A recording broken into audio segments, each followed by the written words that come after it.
I am Katharina Michio, and you are watching NY Mania. I'm Kayla Walsh, and you're watching NY Yankee Mania. Hi, my name is Maria Venuto, and you are watching New York Yankee Mania. I'm Marnie Schneider. I'm the author of Football Freddy, and I am so excited to be part of the New York Yankee Mania show. Hey, everybody, it's Ian Eagle. You are watching NY Yankee Mania, the best.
Very well done. Very well done. Thank you so much to Maria Venuto for that amazing national anthem introduction. We appreciate it.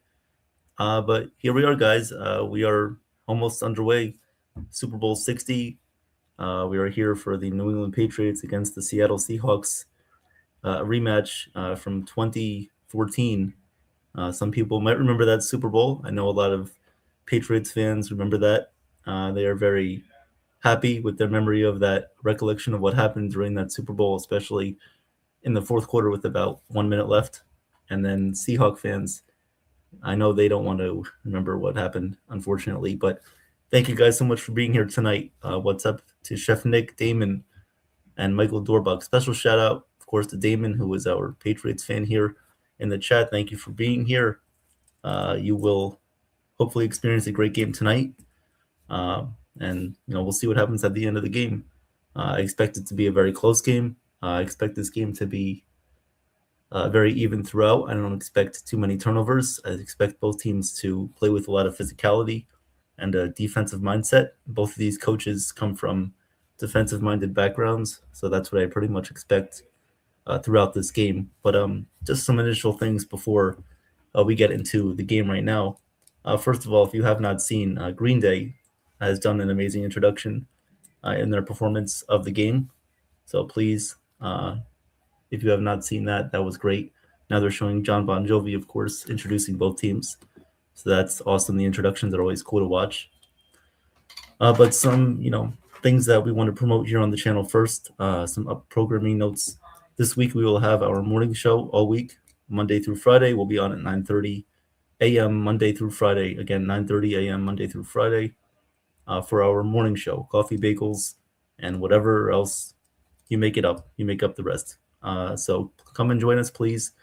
Monday through Friday, right here on the channel. We have our coffee, bagels, and morning talk show at 9:30 a.m. all week. So we have that going on in the morning. And then as well, we have a couple of special shows for you guys. On Thursday, Chef Nick will be interviewing Joe, of course. How could I forget? Chef Nick will be interviewing Joe Mangoya, of course, the godfather of this channel, for part 2 of that interview. So part 2 of the interview with Chef Nick and Joe Mangoya will be right here on NY Yankee Mania on Thursday evening. And then we have a doubleheader for you guys. So right after the Chef Nick part 2 interview with Joe, Chef Nick will be doing a Valentine's Day special recipe show. That will be with Katharina Michio. They did an amazing show last Thursday. Kudos to Chef Nick and Maria and Joe, of course, for that show. That was awesome. And Chef Nick has a lot of bright ideas and Catherine Michio, who is our new co-host here on the show. She's obviously an actress. She does a lot of work with film festivals. She used to appear on shows like The Sopranos as well. And we actually did a couple of interviews with her as well before this, and with Robert Bernaro, who was also on The Sopranos too, a big star of that show. So again, guys, on Thursday evening, we have a doubleheader for you guys, 2 shows on Thursday in addition to our morning show. We have Chef Nick interviewing Joe. That will be part 2 of the interview. Chef Nick and Joe, they will be doing part 2 of that interview. Chef Nick interviewing Joe on Thursday evening. And then right after that, Chef Nick, Joe, and Katharina Michio will be doing a Valentine's Day special show. So please tune in there. They do an amazing job. NY Yankee and NY Mania for the entertainment purposes, as Chef Nick says, and NY Yankee Mania for Yankees purposes as well. So we appreciate that. A couple of ad reads for you guys. Again, thank you so much for being here. Today we have the live play-by-play of the Super Bowl Patriots against the Seahawks, brought to you by myself. But more importantly, to get to some of our sponsors here on the show, this break in the action is brought to you by Page Laundromat, under new management and friendly staff at 240 Page Avenue at Staten Island, New York. And then, of course, how can we forget Disney Travels, right? We got to remember Disney Travels. Hey, fans, make your Disney dream come true. As a trusted Disney Universal vacation planner, Lauren will help you plan an unforgettable vacation tailored to your family needs and budget. Contact Lauren today at lnegerval@mickeytravels.com. That is lnegerval@mickeytravels.com, or call 1-609-491-3416, 1-609-491-3416. You'll be glad you did. Tell Lauren that NY Yankee Mania sent you. All right. So now we got those things out of the way. Let's say hello to some of you guys in the chat here. Hope you all have your food ready. Hope you all have your drinks and your alcohol ready. It should be a fun game. It's always fun to enjoy it with friends and family and everybody like that. So hope you're all having a fun time wherever you are enjoying this game. If you're a Seahawks or Patriots fan, good luck to you guys tonight. Hopefully we'll have a great game. So we have Michael in here, Chef Nick, Damon, that we mentioned before. What's up, guys? Thank you for being here. We have Cruise Control, who I'm assuming is the Seahawks fan. He says, go Seahawks. Chef Pizza and Wing Time. Yep, it's pizza and wing time. Remember, have your oatmeal crusted wings ready, have your pizza ready, have your garlic bread ready, have your fritters ready, have your poutine ready. Everything that Chef Nick has mentioned in his recipe show, you should have that ready to go, because, man, you need all the food you can get tonight. Appetizers, entrees, desserts, really everything should be to your liking. Thank you, Chef. Thank you for the kind words. What's up, Jacob? Good to see you as well. Good to see you guys. And we have Sweet Baby Jesus in here. He says, remember, Kraft supports the juice box people, so we know who everyone is rooting for. Go Seahawks. Now, that is an interesting thing to say, because I feel like everyone who's not a Patriots fan, of course, is rooting for Seattle. It just kind of feels like that. It's like one section of the country here in Massachusetts on the east side rooting for the Patriots, and then everybody else from the west on, even in the middle of the country, is rooting for Seattle. But either way, the Patriots have been doubted before. Don't count them out, because when you count them out, that's when they rise to their strongest. I expect this game to be very close. I expect this game to be a defensive-minded game. And, if you were looking at some of the articles this week, you saw some of the injuries that popped up. Of course, you saw the Sam Darnold injury, the oblique injury that came up with him. I wouldn't be too nervous about that. If you're a Seahawks fan, he's played through an injury before. He's been through that. This is, of course, his first time in the Super Bowl. So he will be doing the best he can to stay healthy and hopefully have a great game tonight. And for the Patriots, there were a couple of injured players that were questionable. You have Joshua Farmer, who is a defensive lineman. He has a hamstring injury. He was questionable coming into tonight. I believe he will play. And you have 2 other guys that are listed as questionable, but most likely will play because it's the Super Bowl. You have Harold Landry as your linebacker, who had a knee injury coming into this game, who was questionable. And then Robert Spillane, who is a linebacker as well, had an ankle injury coming into this game. So those are some of your injury reports. The Seahawks secondary coming into this game, you could look at it as sort of a weakness. You had the offensive lineman, of course, for the Seattle Seahawks, Charles Cross, one of them, who is, I believe, their left tackle. He is a full participant, so he is active, ready to go for today's game. Very even matchup here. Jacob said Emanuari injury going to be interesting. Yeah, Emanuari, yes. I saw he was on the injury report, but he should be able to go for this game, I imagine. So we'll see on that.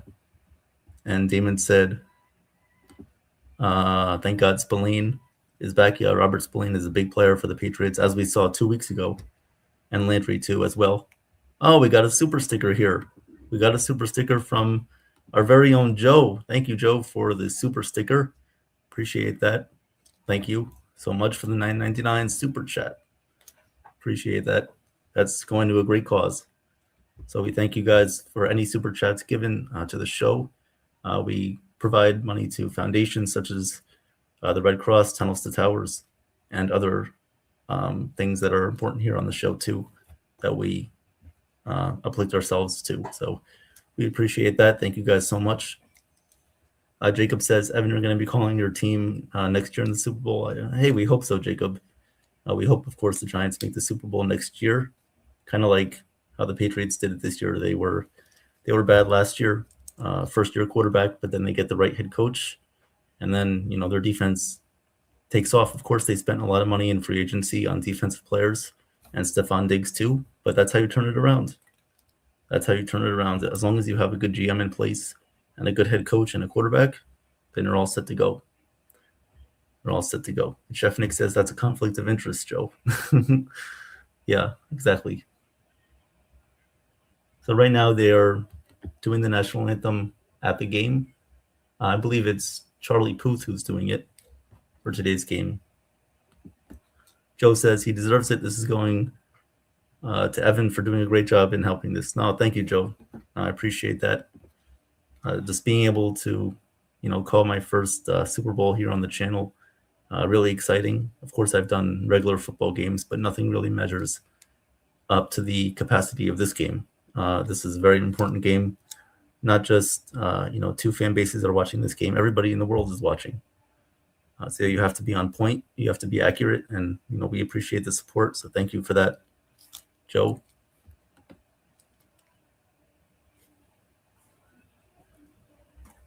Give me some of your thoughts, guys. What do you believe is going to happen in this game? What are your predictions?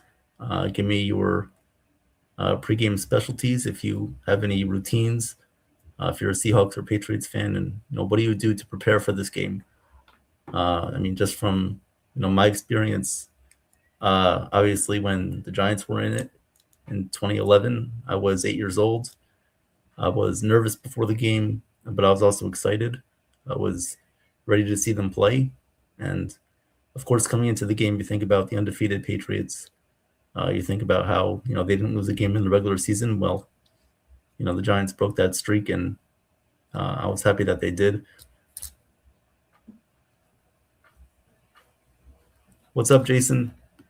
What's up, Jason? Damon says this is going to be a defensive-heavy game. Yep, I agree with that.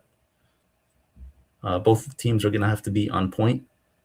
I do have Seattle edging out a win here in this game, 21-17 over New England. But I believe that it can go either way. One crucial turnover can really make or break this game. It's going to be very exciting. Good luck to both teams. Jason says Sam Darnold will throw 2 touchdowns, and May will throw for 1 or 2 as well. Yep, that's true. Of course, in this game, you have to look at some of the previous Giants and Jets players that have played for both teams. You have Leonard Williams, who played for the Jets and Giants. Julian Love played for the Giants. Sam Darnold, of course, for the Jets. Tommy DeVito, special shout out to Tommy DeVito because Nathan knows his agent, Sean Stellato, and he knows the DeVito family as well. So shout out to him for that.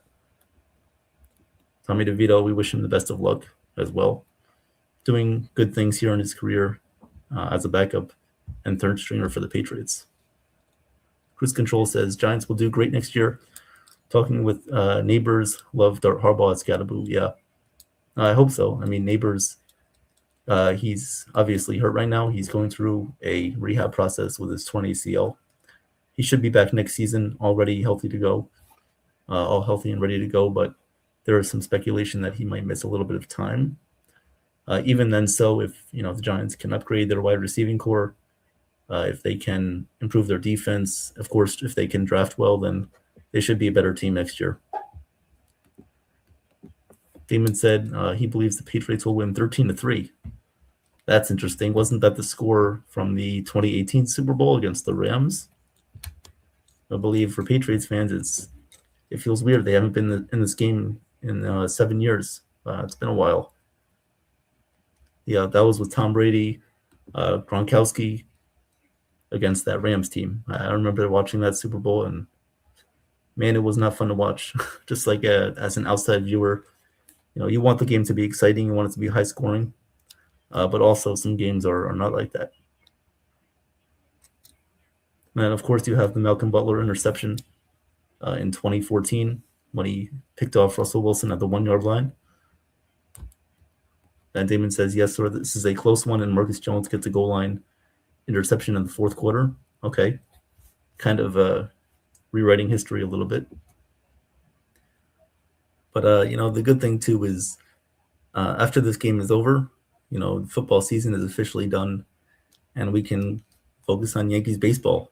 The Yankees open up spring training very soon in Tampa Bay, I believe, on pitchers and catchers report on the 10th or the 11th? The 11th, I believe. Wednesday, the 11th, pitchers and catchers report. And then the first game is on the 20th against the Baltimore Orioles. So very excited for the Yankee season to officially begin with spring training as well. Keep an eye out, guys, because this week we're going to have update shows on spring training. We just learned, too, that Cody Bellinger is in the batting cages at George M. Steinbrenner Field in Tampa Bay, taking some swings in the batting cages. So please keep an eye out for our streams this week, especially on Wednesday and on. We'll have live reactions for you guys, live updates, depending on which pitchers, which catchers report early, whether they have workout plans and all that set up. We'll give you guys live reactions to what they are doing and live updates too as to what they are practicing on the field. Even if it's just little drills here and there, fundamentals, it's still important to be aware of those things. Damon says no baseball. Don't worry. Once the game begins, everything will be about football until the clock of this game hits 0. So you don't have to worry about that. Cruz says Boone is saying Weathers will be in the starting 5 today in Tampa. Yarborough and Blackburn backups. Rodon will be back earlier than anticipated. Okay, that's good news. That's good news. Thank you, Cruz, for the update. Jacob asks, are you doing the NFL draft? We'll see. We'll see. Of course, because the Yankees do play that night or day, depending on what day it is. It's usually on a Thursday that the first night of the NFL draft is on. So I believe the Yankees will have a night game unless they're off on that day. But we'll see, Jacob. If the Yankees are off, we might do the first round of the draft. We might do the first rounds. If not, then that's okay too. And I'll keep you guys updated for what's going on in the NFL draft too. Okay, so Cruz has his score prediction 30-21 Seahawks win. Okay. Here are the Super Bowl captains coming out. Sam Darnold, Jackson Smith and Jigba, Devon Witherspoon, Brady, Russell, Leonard Williams, and Julian Love for Seattle.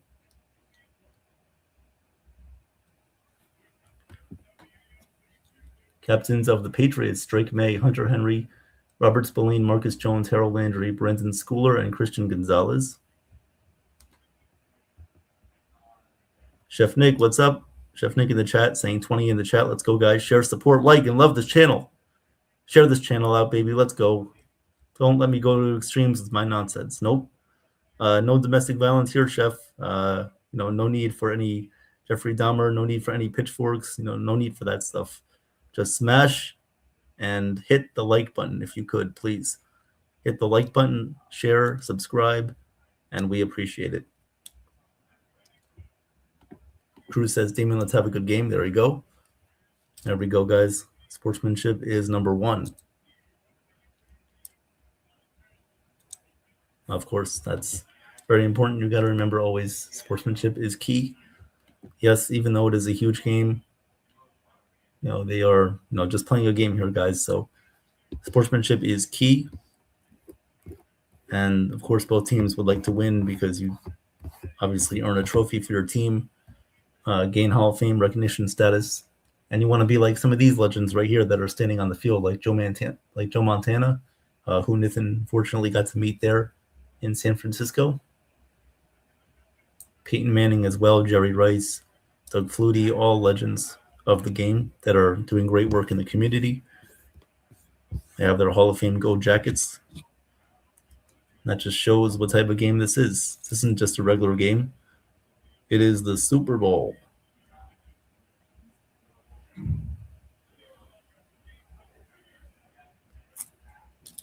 Chef, the man, the myth, the legend. What's up, Johnny? Thank you for being here. Appreciate that. At halftime, we will have some guests coming up for you guys. I'm not going to say who they are, but we will have a couple of guests come up. You may recognize them, you may not. But either way, you should be excited. And as Johnny said there, please like and subscribe. Thank you. Thank you. Thank you. Yes, like and subscribe. If you guys did not know, we do have a new social media Twitter account that you can go follow right now. It is on X or Twitter, whichever you prefer. I will put that link in the chat if you guys would like to follow.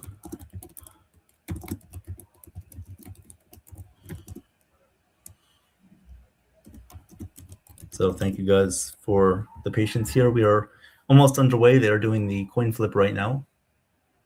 Here's the flip, and it lands on heads.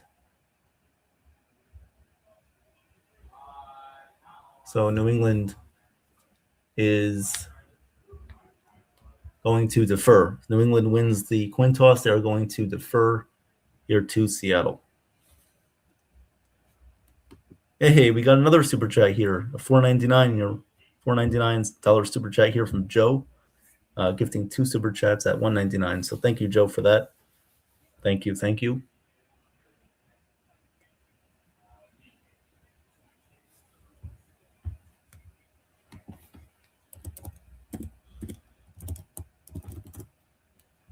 Oh, yep. I guess, Damon called that the Patriots would defer the coin toss first. Yep, they did defer. Patriots defense will come out. Hey, you got to play to your strengths. You got to play to your strengths in this game. Against Denver, the Patriots defense was all over the place. They were very good in that game. You want to come out, you want to start strong. What better way to do that than have your defense come out first and set the tone?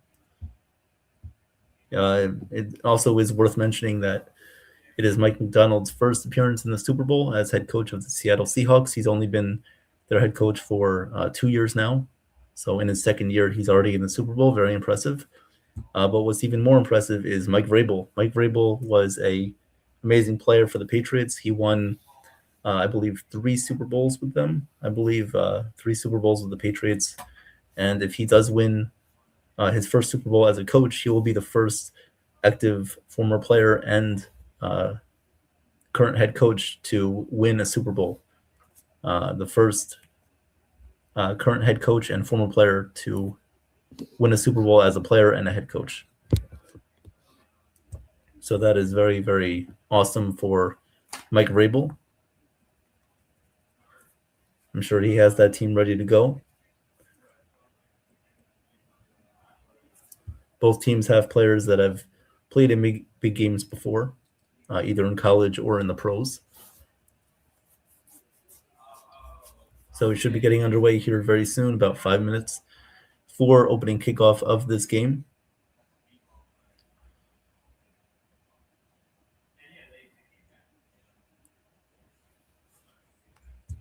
People always, betting at this time as well. What's going to be the first commercial?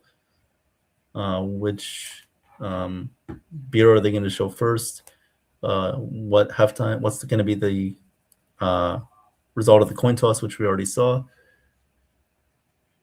Which team is going to get the ball first? Which team is going to score first? What's the score going to be after the first quarter? What's the score going to be at halftime? Everybody gets their share. So here we are, guys, the official introduction of Super Bowl 60 from Levi Stadium in Santa Clara, California, in San Francisco, home of the San Francisco 49ers, of course. The New England Patriots facing off against the Seattle Seahawks, home of the 12th man.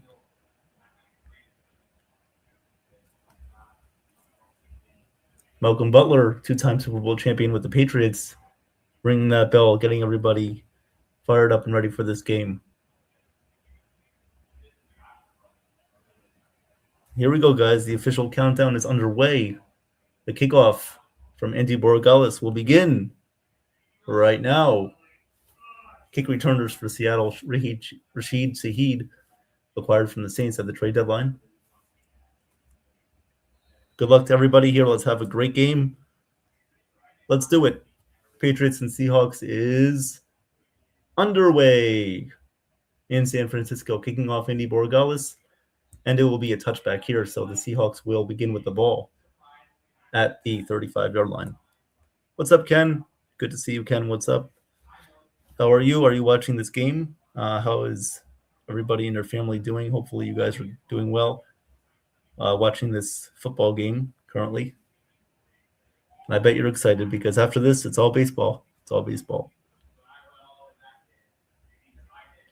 Sam Darnold coming out for his first Super Bowl appearance in his NFL career. First play from the line of scrimmage here, Sam Darnold. And here's the first snap. Darnold hands the ball off here to Kenneth Walker on the outside. He's going to get 9 past 10 yards, right past the sticks here on first down. So Kenneth Walker opens up with a strong run there for a gain of 9 or 10. Sam Darnold, obviously the third overall pick in the 2018 NFL Draft. His fifth team, the Jets, the Panthers, the Niners, the Vikings, and now the Seahawks. Oh, that's right, Ken. Happy birthday to Wyatt. Happy birthday to him. We hope he had a great birthday party. Thank you for joining. Second play from the line of scrimmage. Sam Darnold hands this one off to Kenneth Walker, but he's going to lose about a yard here on 1st and 10. So Kenneth Walker loses 1 yard on first down. Second down and about 11 coming up.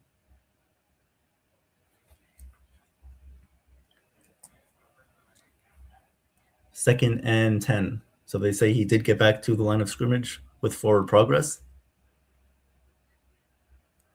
Second down and 10 coming up here for the Seahawks. 13:56 left to go in the first. Sam Darnold in shotgun. Charbonnet lined up to his right. Darnold takes the snap, looks to his left, now looks in the middle, fires, and that's caught by the tight end. Caught by number 88 for the Seattle Seahawks. That was Barner for Seattle, so he gets a first down for Seattle. Darnold going through his progressions there. Did a good job of finding the tight end. It was kind of a tight throw, tight coverage there by Marcus Jones, but Darnold was able to get it off.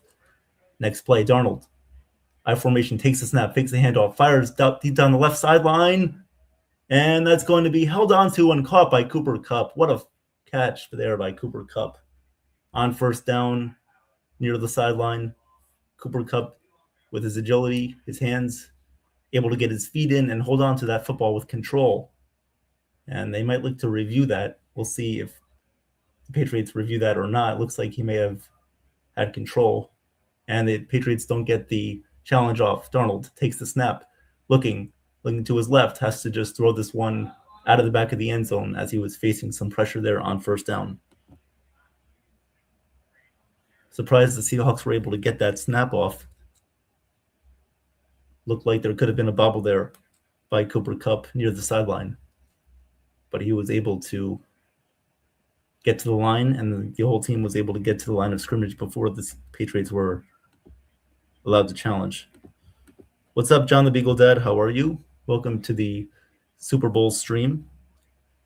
12:51 left to go in the first. Sam Darnold in the I formation. 5 on the play clock. Darnold takes the snap, hands this one off here to Kenneth Walker, trying to find space. He does for about 2 or 3 yards on second down. So third down here. Third down for the Seahawks. We'll see if they can convert. Mike McDonald, head coach of the Seattle Seahawks. Clint Kubiak, offensive coordinator for the Seattle Seahawks, getting a head coaching job this offseason with the Las Vegas Raiders, is their offensive coordinator. Did an amazing job this year with Sam Darnold and that whole offense. So 3rd and 7. Sam Darnold in shotgun. Darnold takes a snap, looking to his left, firing, and that one is incomplete. Incomplete, looking for number 22. I believe that was Shaheed, and that's incomplete. So 4th and 7 coming up, and Seattle will get the field goal unit on the field.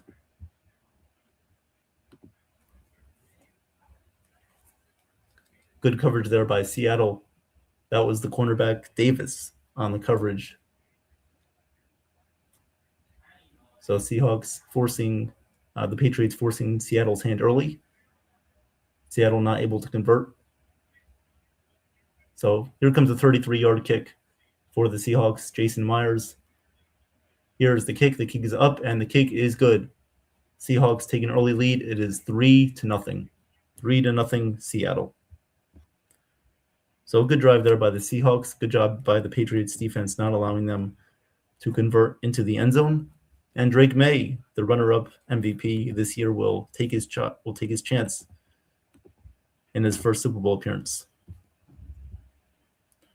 And I know I maybe didn't mention this before, but I was thinking about it. You know, I did predict to my mom, actually, that the Seahawks would get an opening drive field goal on their first possession. They would get 3 points on their opening drive, and there we go. Seahawks scored 3 points early. So if she listened, then she would have made some money. So you're welcome. Michael says, I am slightly ahead of you, Evan. That's fine. I just need to be wary of the chat because some of you guys might be ahead, and I don't want to really be spoiled by some of the comments here in the chat. So thank you. John the Beagle Dad says, Chef, thank God for Grandma and Ma teaching me to cook. I didn't appreciate it then, but I do now. I know it always comes back. Even some of the old recipes that you save from your mom or grandma, you can always look back to and appreciate. You can always go back and look at those recipes and just follow the same formula, or you can change. You can change whatever you're doing. Use old cookbooks, recipes, and then upgrade them to your own style. Good job by the Patriots defense holding them to 3. Yes. Before we go back to the chat here, I do want to get a sponsor in. This break in the action is brought to you by Page Laundromat. Under new management and friendly staff at 240 Page Avenue at Staten Island, New York. So thank you to Page Avenue for the sponsor. We appreciate that. Time for Drake May. It is time for Drake May. Let's see what he does on his first possession. I believe they're going to start with a run-heavy approach. Going to try to soften up the Seahawks defense, especially their defensive line a little bit. Try to attack them through the guards and, for some outside run zone schemes as well. So we'll see what the Patriots come out with, but I think they're going to come out with a run-heavy approach. We will see what happens. So Seahawks get on the board early. It is 3-0 Seattle early on in the first.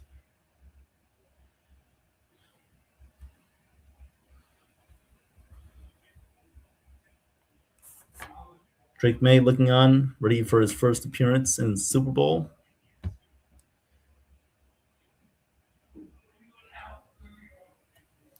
$3-0 Seattle. 11:58 left to go in the first. We are waiting for the kickoff here by Seattle back to New England. Thank you guys for joining. Please like and subscribe. We appreciate all the kind words that we have received throughout the show, so we appreciate it. Thank you guys. Please like and subscribe if you have not. 3-0 Seattle. Here comes the kickoff.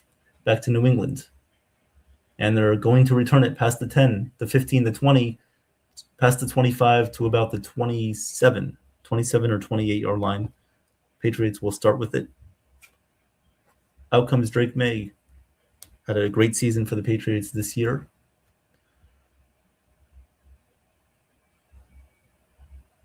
He is ready to go. Patriots offensive line. Ready, Matt Collins in the game, Stephon Diggs, Stephon Booty as well as Demario Douglas, starting receiving core for the Patriots. So Drake May here in the I formation takes a snap, hands the ball off here to Ramondre Stevenson, and he gets 5 or 6 yards on first down. So good start there for the Patriots ground game as Ramondre Stevenson gets 5 yards.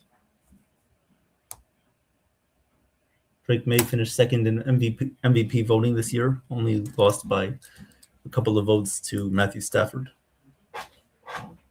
He's the second youngest starting quarterback to make a Super Bowl. Don't know who the first one was. 11:21 left. Drake May takes a snap, hands it off here to Stevenson, who gets about 2 yards on second down. So we'll have a third and short coming up for the Patriots here on third down. Patriots start with 2 handoffs. What did I say? They'll start off with a running attack, and they've come out and they've started running the ball here on their first drive. 10:57 left to go in the first. Ramondre Stevenson moving to the outside here in a receiver position. May alone in the backfield. Ramondre Stevenson will now motion back to Drake May's left. May will take the snap, looking over the middle of the field, now firing to Stevenson, and he gets the first down. It was a little screen pass. Stevenson was able to break a tackle and get a first down. So first down for the Patriots. As the Patriots get their first down of the game. Julian Love unable to make the tackle there for the Seahawks. Patriots had 3 receivers outside, and Ramondre Stevenson was motioning back in, trying to fool the defense there, was able to be open for a first down reception. Drake May in the I formation takes the snap, fakes the handoff, fakes it again, looking. It's a little screen pass over to number 3, I believe that's Douglas, and he's going to go for a gain of 6 yards on first down. Gets past midfield, and that is another good gain there on first down for New England.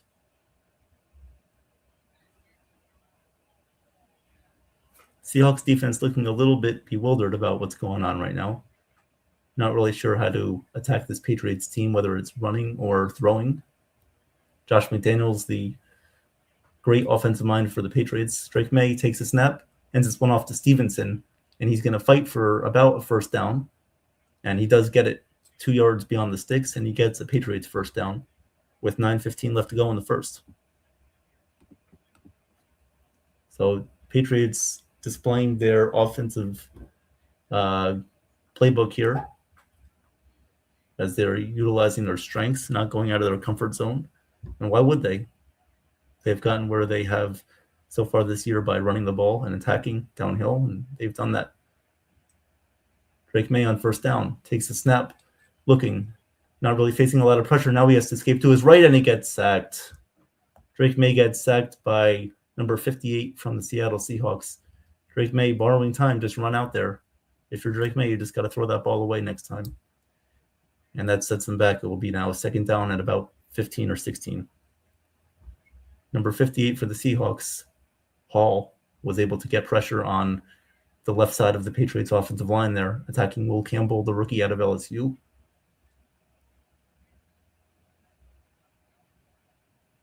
Second and 20 now for the Patriots. 8:10 left to go in the first. Drake May takes the snap, has some time, looking down the field. He's going to escape. He's just going to run it, and he's going to pick up a good gain here on second down. He's going to get about 13 yards, 12 or 13 yards on second down. And so now third down is coming up. Third down and about 6. Third down and about 6 coming up. We'll see what the Patriots do on 3rd and 6.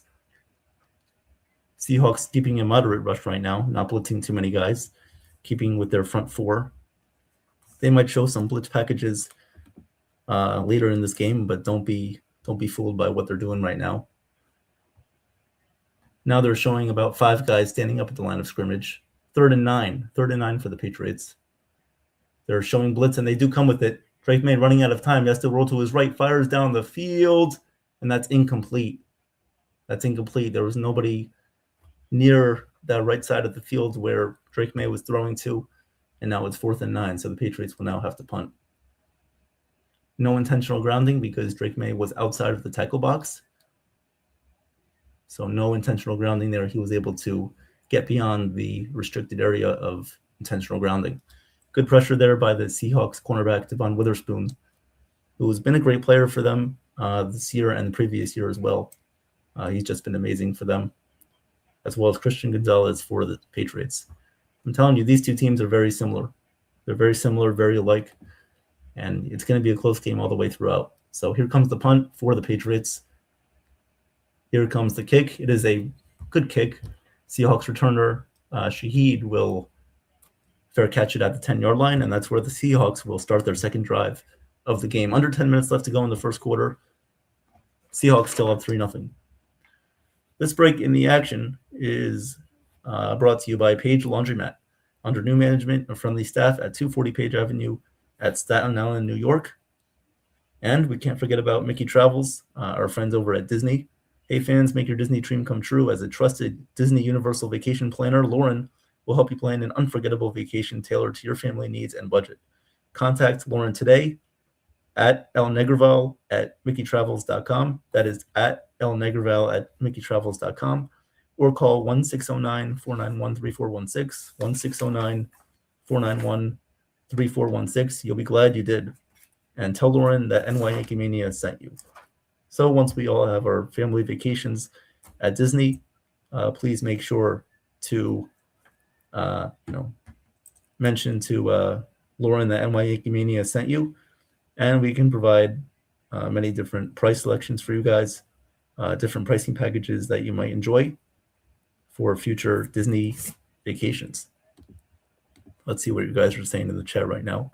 Sorry if I wasn't exactly looking at your comments before. Just focusing on some stuff for the game. Michael said, good sack, Seattle. Hey, y'all. What's up, Sean? Good to see you. Michael says, good pass rush. Yeah, Seattle was able to generate some more pressure there.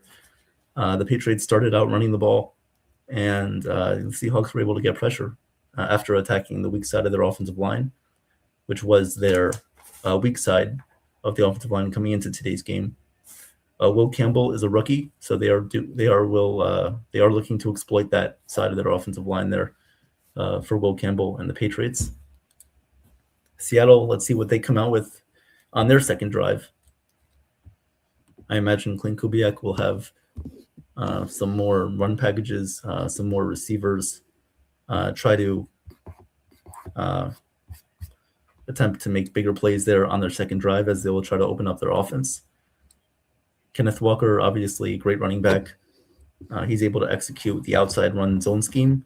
Their tight ends, Barner, and the other guy, I forgot his name, but they do a great job of blocking as well as getting open in tight spaces.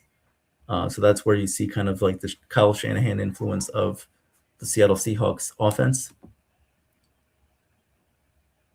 So we'll see how they're able to execute their second drive here. 3-0 Seattle. 3-0 Seattle leads over New England. 7-11 left to go in the first. 7-11. That is not your local store 7-Eleven. That is 7 minutes and 11 seconds. 7 minutes, 11 seconds left to go in the first. Sam Darnold in the pistol formation now. Kenneth Walker lined up behind him. Darnold will take the snap, fake the handoff, rolling to his left. Tries to find an open receiver, and incomplete. That one was dropped there by Jackson Smith and Jigba on first down. So now second down coming up. What's up, Chef Nick? He says, we are taking off at a rapid pace, past the skies, past the moon, past the rover, on Mars, past the heavens, and past the universe. Let's do this. Let's do it. That's right, Chef Nick. The sky is the limit, and the limit is the sky, but there is no limit, and there is no sky. You gotta love Chef. 2nd and 10. Darnold takes the snap, looking to his left, fires. That's caught by Njigba, who gets about 4 or 5 yards on 2nd down.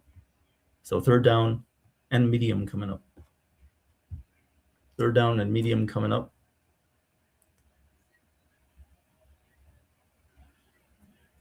We appreciate the support. Please like and subscribe if you have not. Thank you guys so much for joining. 6:36 left to go in the first quarter. Sam Darnold lined up in shotgun, 3rd and 6. 3rd and 6 for the Patriots, or for the Seahawks. 3rd and 6 for Seattle. Patriots defense showing blitz. Darnold will take the snap. The rush is coming. He's looking down the field. He has to get rid of it. He does, and he does not find an open receiver. It was a little bit past the receiver, Jackson Smith-Njigba, and it's incomplete. 4th down and 6 coming up. Wow, if he hit that connection to JSN, that would have been a big gain, possibly a touchdown. But Darnold was just able to he was just lucky to get out of the sack. He was able to get out of that pressure in his face and was able to just release it a little bit beyond the receiver, JSN. We know Darnold can struggle with pressure, so good job by the Patriots defense now forcing a punt on Seattle's offense. So here comes the punt back to the Patriots and the kick, and it will be fair caught there by Jones. Fair caught by Marcus Jones there for the Patriots around the 30, 33-yard line. So that's where the Patriots will take over after this quick break. Patriots defense is showing up. Yes, they are. Yep. Darnold might be seeing ghosts. He might be seeing aliens. We don't know. I mean, we know how Darnold struggles with pressure. I was just amazed how he was able to get out of that. I thought he was going to be dead to rights. I thought he was sacked immediately, but he was able to escape the pressure and, just lofted a little bit too far for JSN.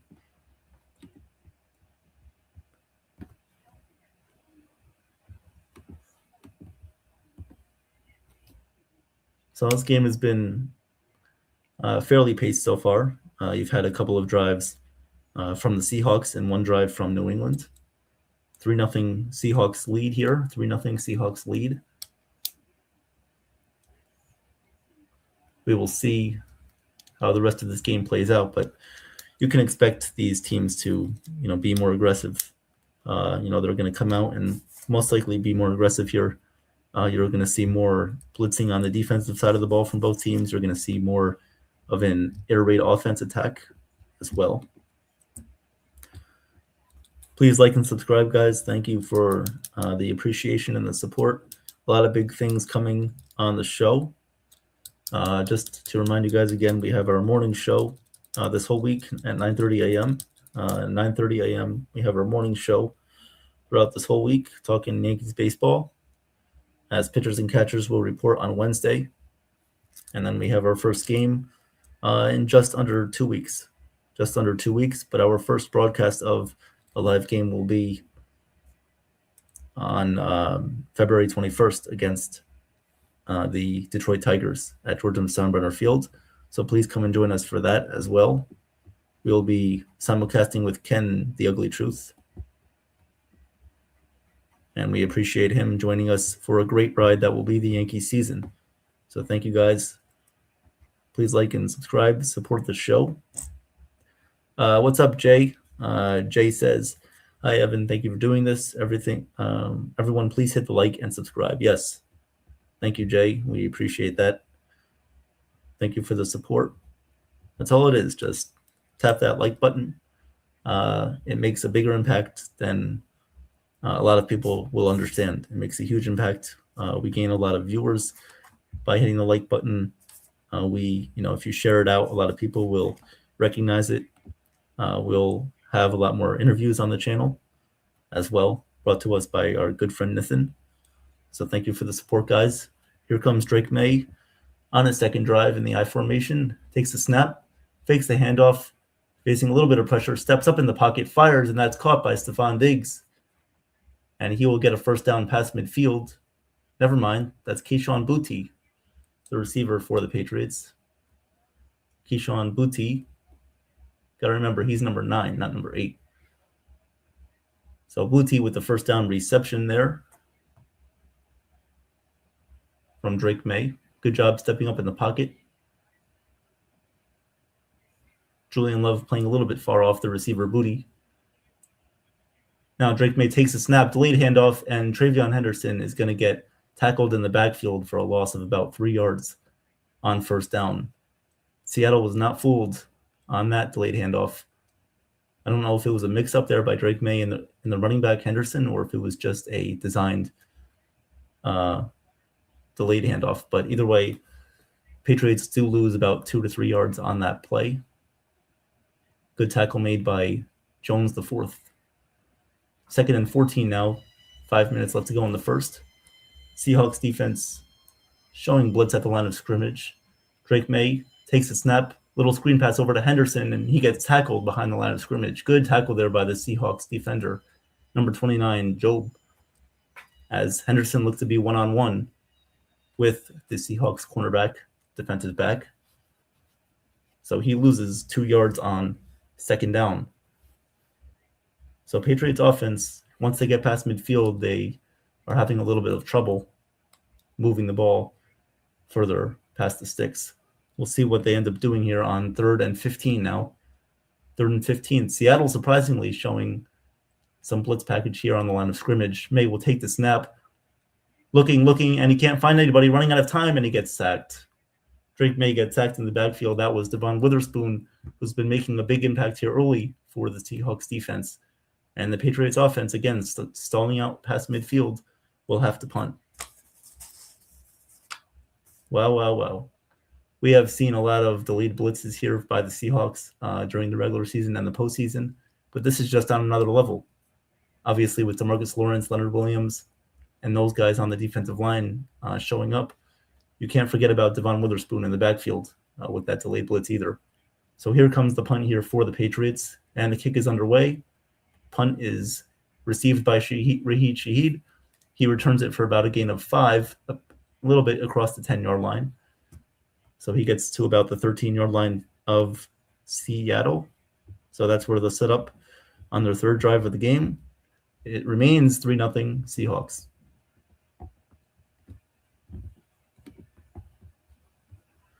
Damon says the Patriots offensive line needs to wake up. Yeah, I agree with that. I do agree that their offensive line does need to do a better job of recognizing the blitz, and Drake May does need to do a better job of getting out of the pocket if necessary.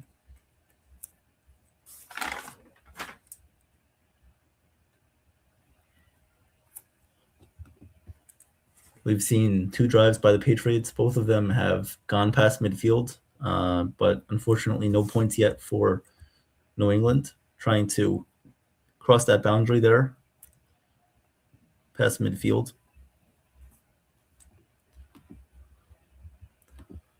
Damon says, pressure Darnold. He's not good when he's in his own territory. I agree with that. Yankees 2026. Thank you for being here. I think that's Jimmy. He says the Super Bowl is so hype, man. I'm in a food coma. I got the TV blasting. Hey, that's what it's about. You enjoy the Super Bowl with a lot of food, friends, and just having a good time, right? It's a good time to just relax, take it easy,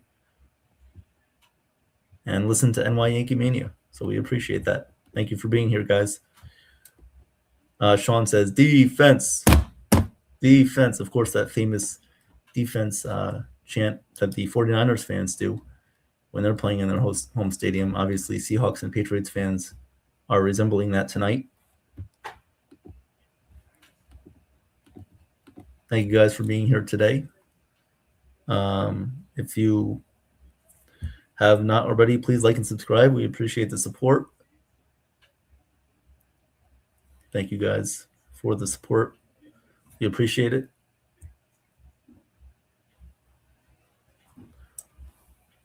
So game should be back here relatively shortly.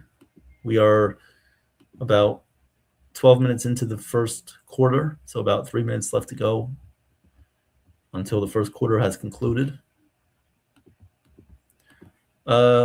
My food is currently not here. I know I'm not eating right now. Obviously, I could be, but nope, I am here. We are 100% committed to calling this game right now. I'll eat later though. I'll eat later, definitely. But right now we are 100% focused on the game.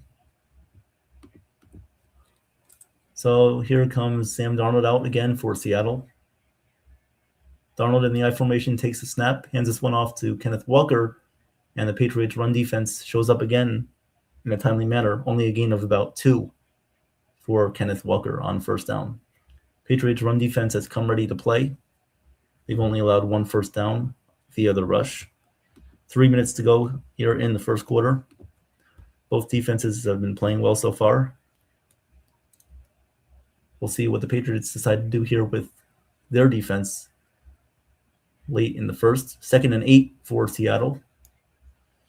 Sam Darnold in the I formation, Kenneth Walker in the backfield. Darnold takes the snap, hands this one off to Walker, goes to the outside, and he doesn't get much again, only about a gain of 1 or 2 on second down. So the Seahawks offense finding trouble with running the football and gaining consistent yardage. Of course, gaining 1 or 2 yards on first down is okay, but you want to be able to get more than 1 or 2 yards on second down too. Christian Barmore, the big defensive tackle for the Patriots, obviously has done a great job for them this season as well. He came out of Alabama. So 3rd and 7. So only a gain of 1 on the play. 3rd and 7 now for Seattle. 3rd and 7. Here comes Darnold, ready to throw. He's looking, he throws, he finds the tight end Barner, and he's going to get across the first down marker and get a little bit more up to almost the 30-yard line on first down. So a first down for Seattle here. They will advance the ball a little bit past the 30-yard line and get a first down. Barner has both receptions here for Seattle. The other one coming from Cooper Kupp, the other standout receiver from Seattle. So first down, approaching the 30-yard line at around the 28. 1st and 10 for Seattle. Darnold in the I formation takes the snap, fakes the handoff. Now an end around here to Rashid Shaheed, who tries to get to the line of scrimmage, and he can't. He can't get to the line of scrimmage. He gets tackled in the backfield by, Woodson, I believe, for the Patriots. So good play there for the Patriots defense, again recognizing that Rashid Shaheed was motioning back to the right of Sam Darnold. They did a little end around and it did not work. So on first down, they get backed up. They lose about 2 to 3 yards. They lost about 5 yards there on first down. So 2nd and 15 for now Sam Darnold to operate with. 2nd and 15 at the 23-yard line. Darnold takes the snap, looking to his left, fires. That's incomplete.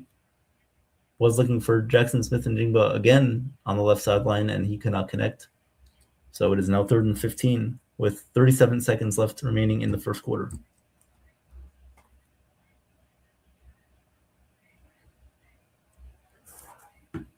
Patriots defense coming again with a blitz. That was Robert Spillane, the Patriots linebacker, rushing up the middle, forcing pressure on Sam Darnold. So now it's 3rd and 15 for Seattle. Darnold motioning Kenneth Walker out, takes a snap, has a lot of time, looking down the field, and that's incomplete. Darnold could not locate Jackson Smith-Njigba as that throw was pretty far out of bounds. And now it's 4th down. 4th down and 15 coming up. 4th down and 15. The Seahawks will now punt back to the Patriots with 30 seconds left in the first quarter. Marcus Jones back to receive the punt.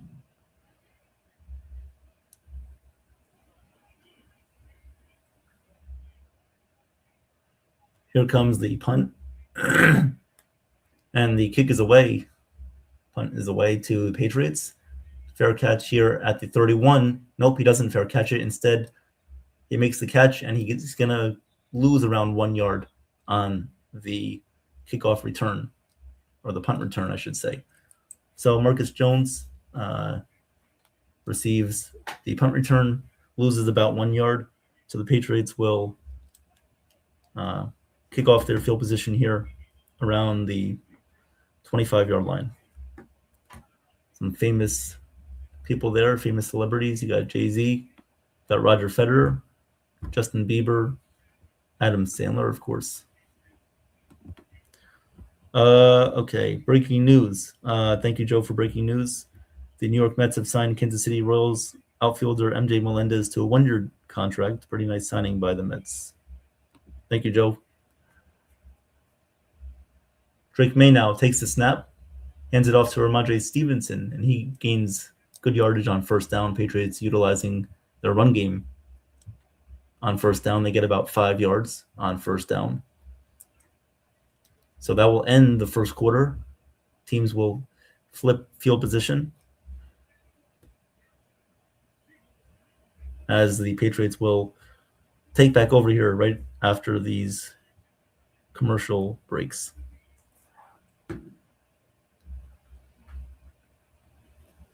Super Bowl 60, guys. Super Bowl 60 is underway.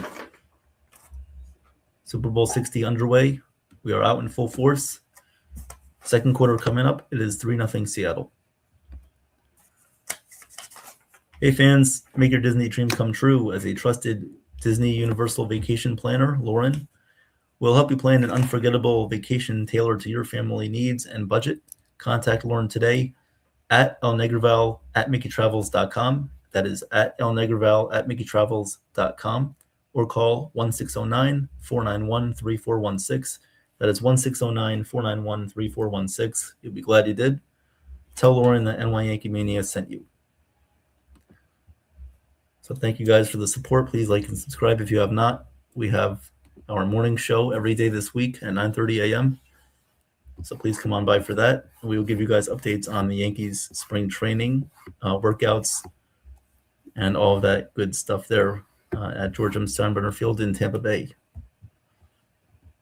But first, this game is the utmost importance on our minds right now.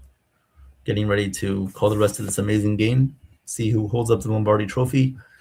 Will be either the Seattle Seahawks or New England Patriots tonight. Both defenses are showing a lot of pressure. That is correct. Thank you guys for comments there. Chef says that still beats Bobby Bonilla's contract. It does. It does. I don't think 1 year you can really defer money for a 1-year deal. So that helps out for the Mets a little bit. But MJ Melendez is a pretty good player. He can move all around, all over the place. Michael said that he thinks this game is going to be low scoring. Not sure that either team will get to 20 points. I agree. I said that this would be a low scoring game coming into it. And so far, after one quarter, you have 3 points on the board. So 3-0 after one. I do expect this game to open up a little bit around the middle of the second quarter. I could see a couple of touchdowns being added to the board there, but nothing too far. We'll see what happens after halftime, of course. But I expect this game to open up a little bit in the middle of the second quarter as well as after halftime. Of course, you have the Winter Olympics going on right now as well.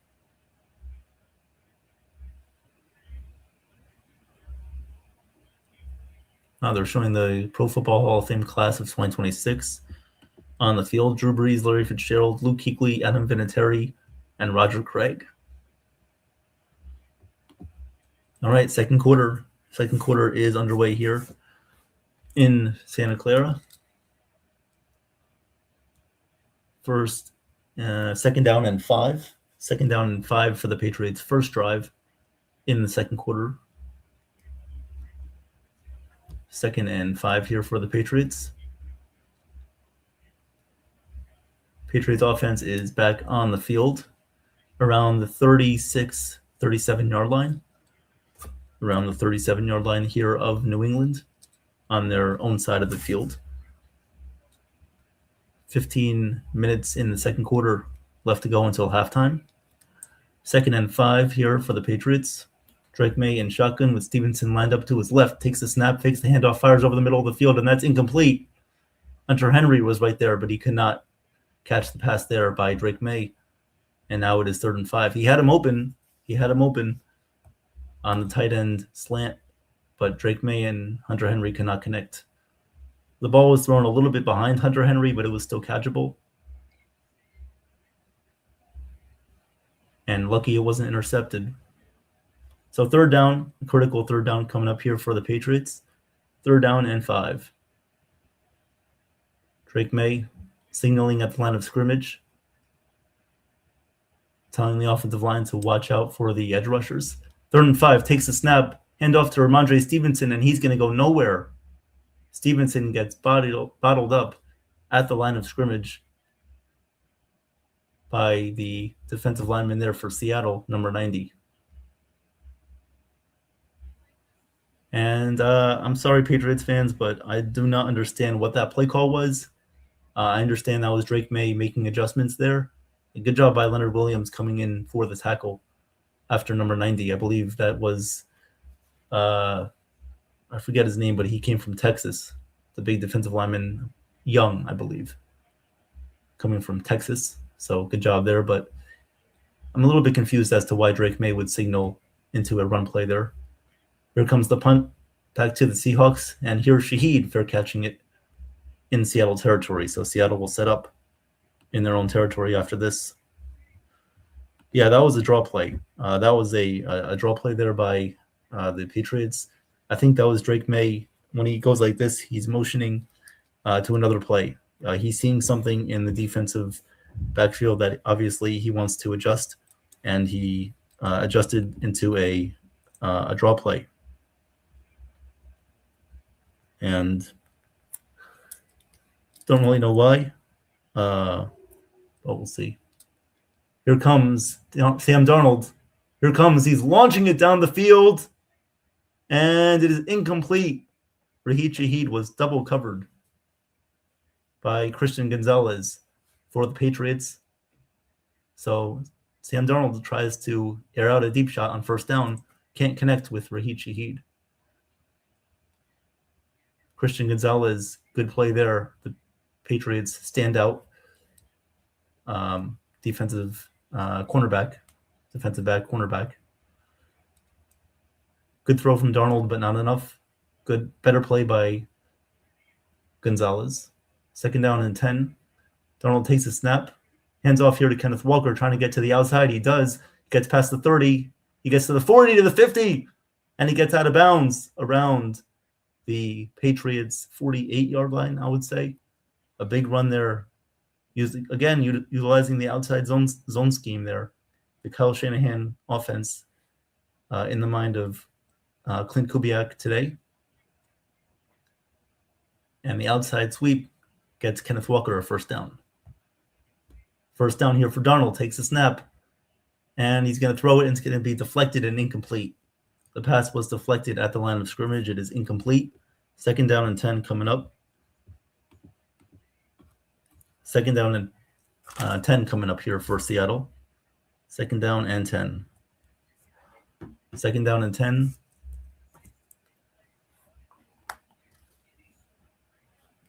13:34 left to go in the second. 2nd and 10 here for Seattle. Sam Darnold in the I formation, motioning the tight end across, takes the snap, hands it off to Walker.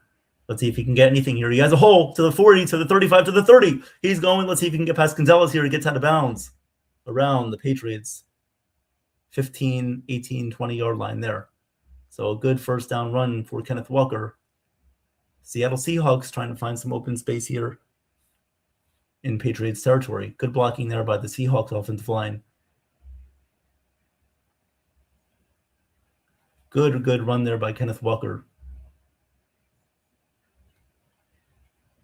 Pushed out of bounds by Gonzalez around the Patriots' 18-yard line. 1st and 10. Sam Darnold in the I formation takes the snap, hands it off here to Kenneth Walker, has some space on the outside. Can he go anywhere? And he can't. He gets bottled up there by number 31. That was Woodson again for the Patriots. Same guys here showing up on the Patriots defensive side of the ball. Christian Gonzalez and Woodson for New England. Good tackle there by Woodson, because if he got around him, he could have been on his way to the end zone. So 2nd down and 12 coming up. 2nd down and 12. 2nd down and 12.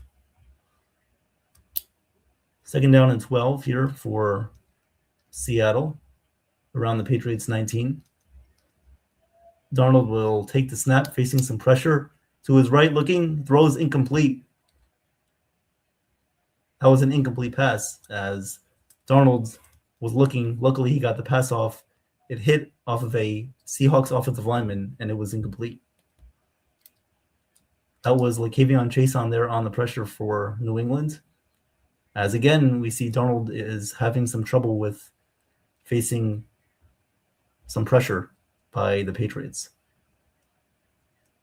If you're Darnold there, you have to do a better job of escaping the pocket, noticing that. But no harm, no foul. 3rd and 12. 3rd and 12 here for Seattle. They are almost in the red zone. Darnold will pitch this one out to Kenneth Walker. He has nowhere to go. Nowhere to go on 3rd and 12. He loses about 2 yards on 3rd down. So now 4th down coming up. 4th down coming up here for Seattle, as they will get the field goal unit back on the field here and try to go up 6-0. I would like to shout out my mom. Thank you for being here. Thank you. Hope you're having fun. 3-0 Seattle. They are getting the field goal unit on here. 39-yard field goal attempt is up and good for Jason Myers. So the Seahawks will go up 6-0. 6-0 Seattle. Patriots with their first drive coming up in the 2nd quarter. Second drive coming up. Thank you guys for being here today. Appreciate the support. Calling this great Super Bowl game today for you guys. It's half entertainment, half sports. Of course, obviously, most of it is dealing with sports, of course. But the entertainment part of it will be the halftime show. Of course, the halftime show appearing on TV, of course, will be Bad Bunny. But here we have our own entertainment as well. Our own entertainment, our own halftime show, our own production right here on the channel. Appreciate the support by everybody. We all do a fantastic job. Low scoring game, of course, as we predicted. Sam Darnold utilizing the running game. We've seen a little bit of success for Sam Darnold utilizing the run game. And then they stalled out again when they were approaching the red zone. They stalled out. They had a couple of passes that were incomplete. Darnold was facing a lot of pressure there again by the Patriots defense and unable to convert a touchdown.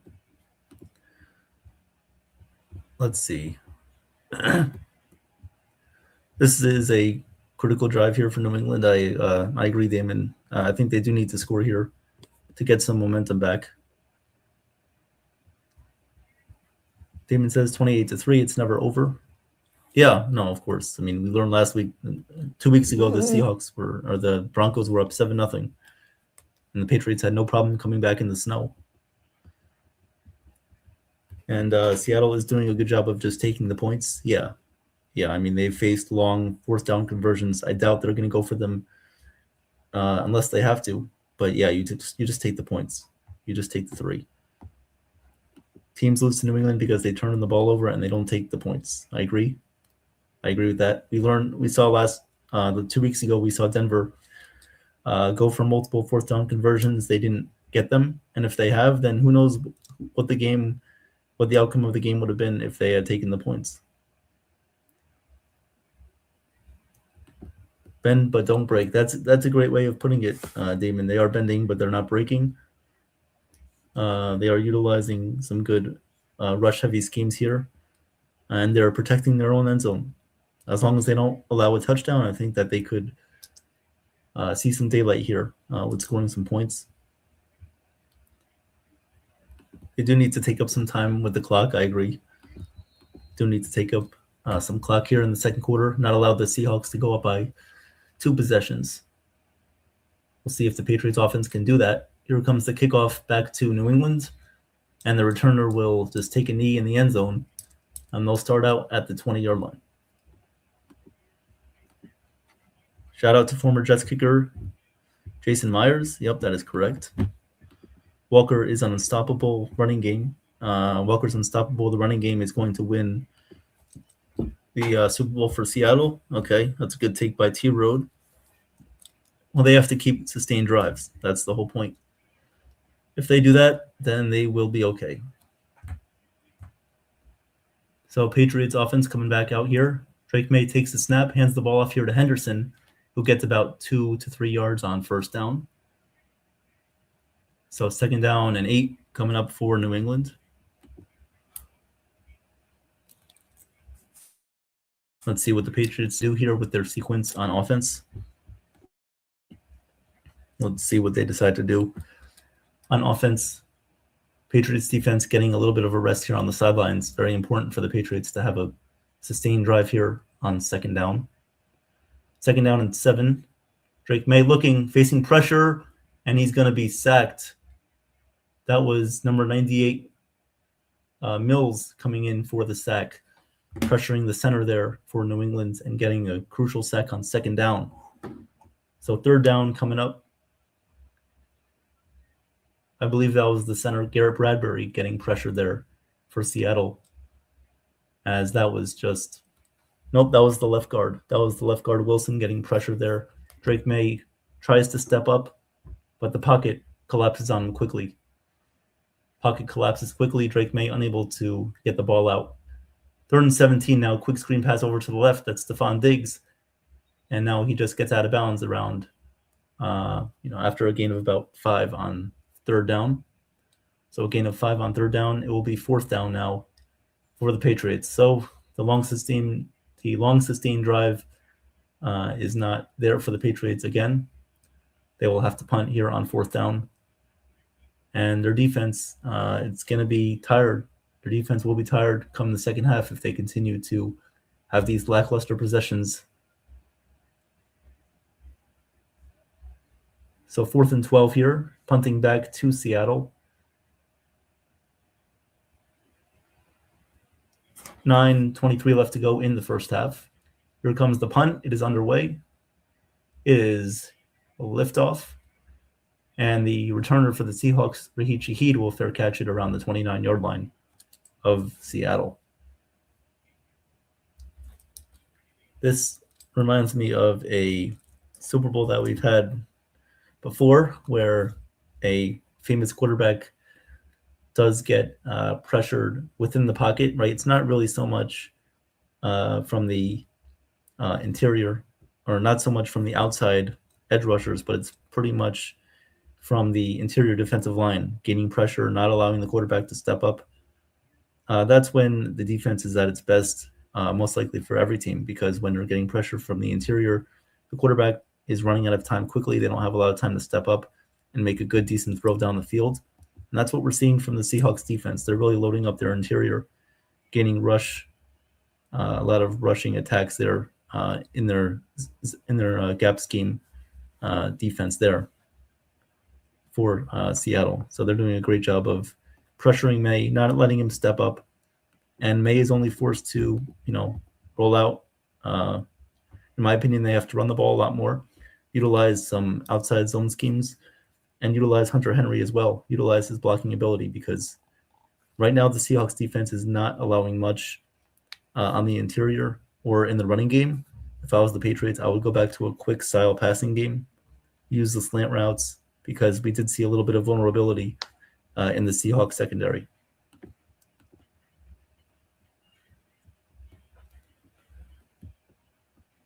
Michael says, I think that New England took advantage of a soft regular season schedule, and then they lucked out when they got to face Denver without their quarterback. If Denver had Bo Nix, I think they would be here. I mean, yeah, you can say that. That's very much true. But the reality is it's the Patriots. And you never know how the game would have taken place if it wasn't them. And right now, what we're seeing is we're not seeing a great offensive showing here from the Patriots thus far. I think that will change. Obviously, you can play devil's advocate and say, well, if the Broncos were here instead of the Patriots, the Super Bowl could be compared to others in the past where it was low scoring, also as well, or higher scoring Super Bowls too. But you can't really make that comparison here because it is the Patriots and not Denver. Jimmy says the potato chip commercial is making him cry. Okay. Didn't see that one. Damon says, Michael, that is wrong. The Pats faced the 3 best defenses this postseason. Also, if the schedule is so soft, why don't these teams with similar schedules get those accusations against them? Yeah, that's true. No, I mean, the Patriots played really good defenses so far in the postseason. All right, Darnold back in the I formation, takes a snap, hands the ball off here to Kenneth Walker, finding some space on the outside, past the 35-yard line, and he gains 9 yards on first down. So 2nd and 1 coming up. 2nd and 1 coming up for Seattle. Yeah, the Patriots had to play the Chargers, and they had to play the Texans, and then they had to play the Broncos. So 3 really good defenses that they had to face in the postseason. That's a good point.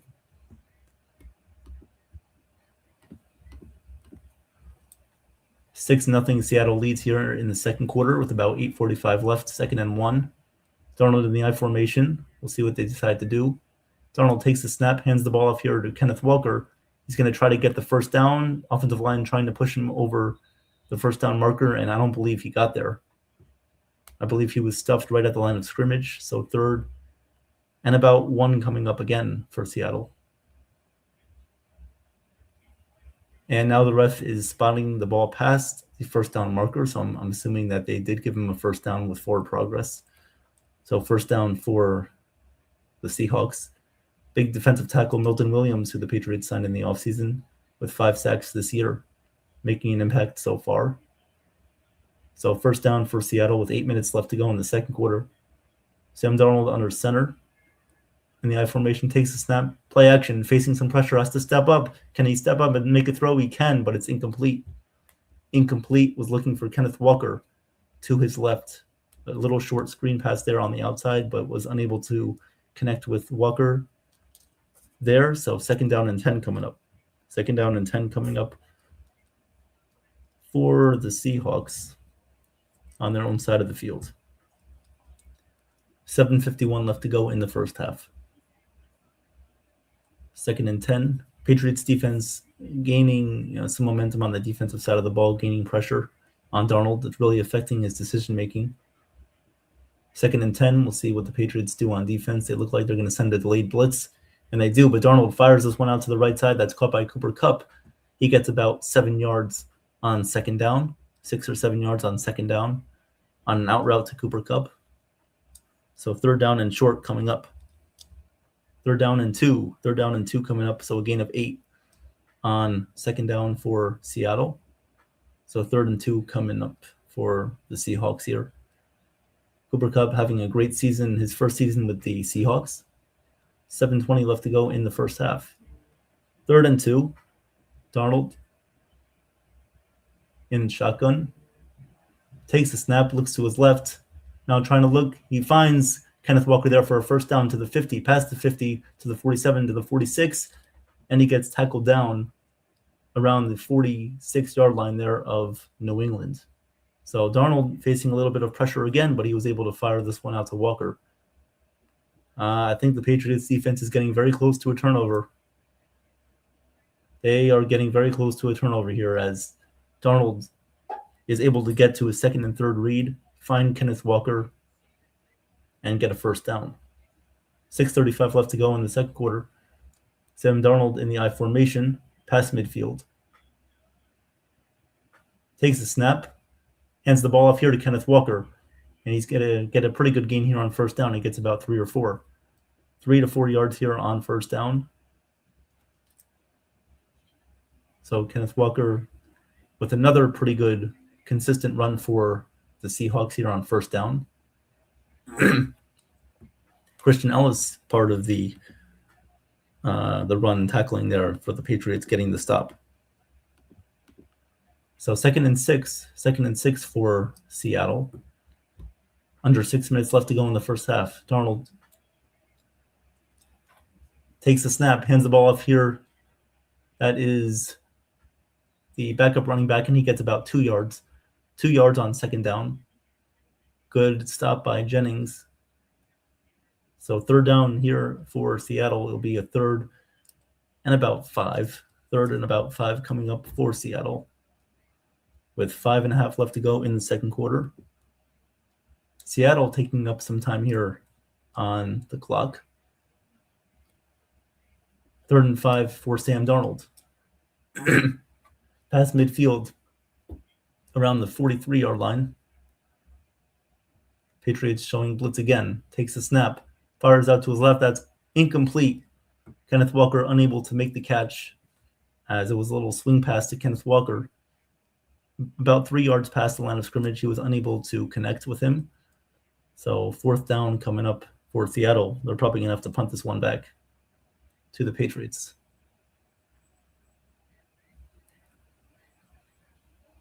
Patriots were showing pressure there on the left side of the Seahawks offensive line, so that's where Darnold threw it. He threw it where the pressure was coming from, but unable to make the catch was Walker. So here comes the punt back to New England. Here comes the punt. It is underway, and it bounces inside of the 5-yard line, and it bounces out of bounds around the Patriots' own 3 or 4 yard line. So that's where the Patriots will set up their next offensive drive here late in the second quarter. Patriots trying to get their first points of the day. Seattle's defense trying to keep up the momentum. And we will be right back after this commercial break.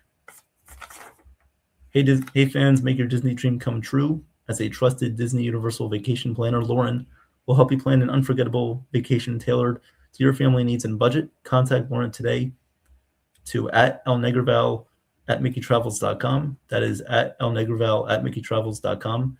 Or call 1-609-491-3416, 1-609-491-3416. You'll be glad you did. Tell Lauren that NY Yankee Mania sent you. Thank you guys for being here. Please like and subscribe if you have not. A lot of fun shows on the way. Here. Hope everybody's enjoying their Super Bowl so far. Having a lot of fun eating, hanging out with friends, or just watching the game by yourself. If you are an introvert, that's okay too. Jacob says that Drake May is playing scared. I mean, sort of. Yeah, they need to get their running game going. Once they open up the play action game, I think that their offense will be a lot better, and they will have more opportunities to go down the field. Damon says, give Drake a chance. Pat's offense. Yeah, they need to let him throw the ball here, in my opinion. They need to let him air it out more, let him use his arm. I'm just curious to see how, the Patriots are going to generate some offense here with their receivers. Are they going to go more towards the slant patterns? Are they going to go with tight end screens? Or are they going to go with running back screens? Like, how are they going to generate some offense? Or they're just going to say, screw it, we're just going to launch this ball down the field, try to open up the game that way. Chef Nick is back. What's up, Chef Nick? He says 20 in the chat. Like, subscribe, support, love, and share this channel out. That is right. That is our chef, our one and only Chef Nick here on the show. He does an amazing job with Katharina Miccio and Maria Venuto during the entertainment shows. A lot of fun stuff to look forward to. He will be having his part 2 interview with Joe Mangoya on Thursday, as well as a Valentine's Day special recipe show. So please tune in for those 2 shows, a doubleheader on Thursday night. You will enjoy the content there. He says, we will shred you like coleslaw in a polite and safe way. Yep, that's the way to do it, Chef. That is the way. Shred like coleslaw. All right, 4:58 left to go here in the second quarter. Patriots offense back on the field. Drake May takes the snap, hands the ball off here to Stevenson. He fights for some yards past the line of scrimmage. He gets about 2 or 3. So he gets about 3 yards past the line of scrimmage here on first down to give the Patriots offense some more breathing room as they try to get out of their own end of the field here inside their own 5.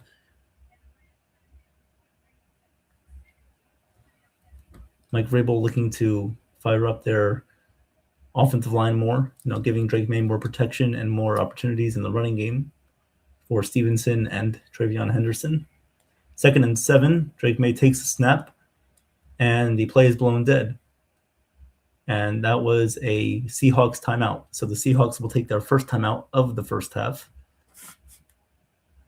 They take their first timeout with 4:18 left to go on the game clock in the second quarter.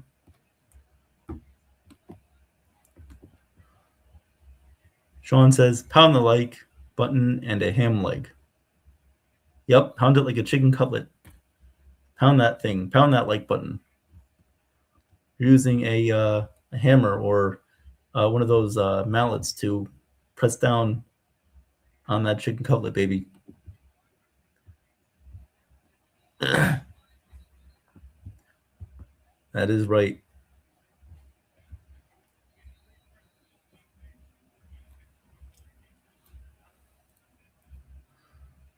All right, 2nd and 7, 4:21 left to go on the game clock. Drake May in shotgun takes a snap, looking, firing over the middle, and that's incomplete. The throw was behind the receiver, Mac Hollins, number 13. And now it is a critical 3rd and 7 here for New England, looking to convert on 3rd down. 4:19 left to go in the second quarter. Drake May has been a little bit inaccurate today, unlike his usual self. They only have 40 yards on total offense. Unlike the Patriots this year, they've been great on offense. 3rd and 7 now. Seattle showing blitz on the edges. Here comes the snap. It is underway. Drake May takes the snap, fires past the first down marker, and that's caught by DeMario Douglas, and he gets a Patriots first down. So the Patriots get their another very rare first down conversion here. Good throw by Drake May. So that is a first down for New England. So the drive will continue. 3:50 left to go in the first half. Drake May in the I formation takes the snap, hands it off here to the running back. That Stevenson cuts to the outside, trying to get past the 20, and he can't. He gets only about 3 or 4 yards on first down to about the 16 or 17-yard line. Move those chains. Move those chains. 2nd down coming up. 2nd and 7 here for New England. I think both of their tight ends, Austin Hooper and Hunter Henry, are in the game currently. 2 receivers lined up on the offensive side. Drake May takes a snap, looking, facing pressure immediately, throws. That's incomplete. Drake May just had to get rid of that one on 2nd down as he was facing pressure by the Seahawks defense. So it's 3rd and 7 coming up. 3rd and 7 coming up for New England. Another critical 3rd down conversion on the way here. Boye Mafe was getting the pressure on Drake May, the Seahawks standout linebacker. 3:09 left to go in the first half. 3:09 left to go. Seahawks lead 6-0. Drake May with 2 backs lined up beside him. Henderson, and that is Hunter Henry, the tight end. And here comes the snap. And a flag comes out. I believe this will be a false start on the Patriots, which will back them up 5 yards. Sean Smith, the NFL referee today for the Super Bowl. And it was a false start. So a false start on the Patriots will set them back 5 yards. False start was on number 66, rookie Will Campbell. That just shows the penetration of the Seahawks defensive line is getting to the Patriots offensive line.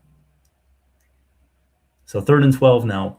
3rd and 12 for the Patriots offense. Drake May in shotgun, takes the snap, running out of time, has to fire. He's going to go down the field on the right sideline, and it's incomplete. Was looking for Matt Collins, but the throw was a little bit too far out of his reach on 3rd down, so 4th down coming up.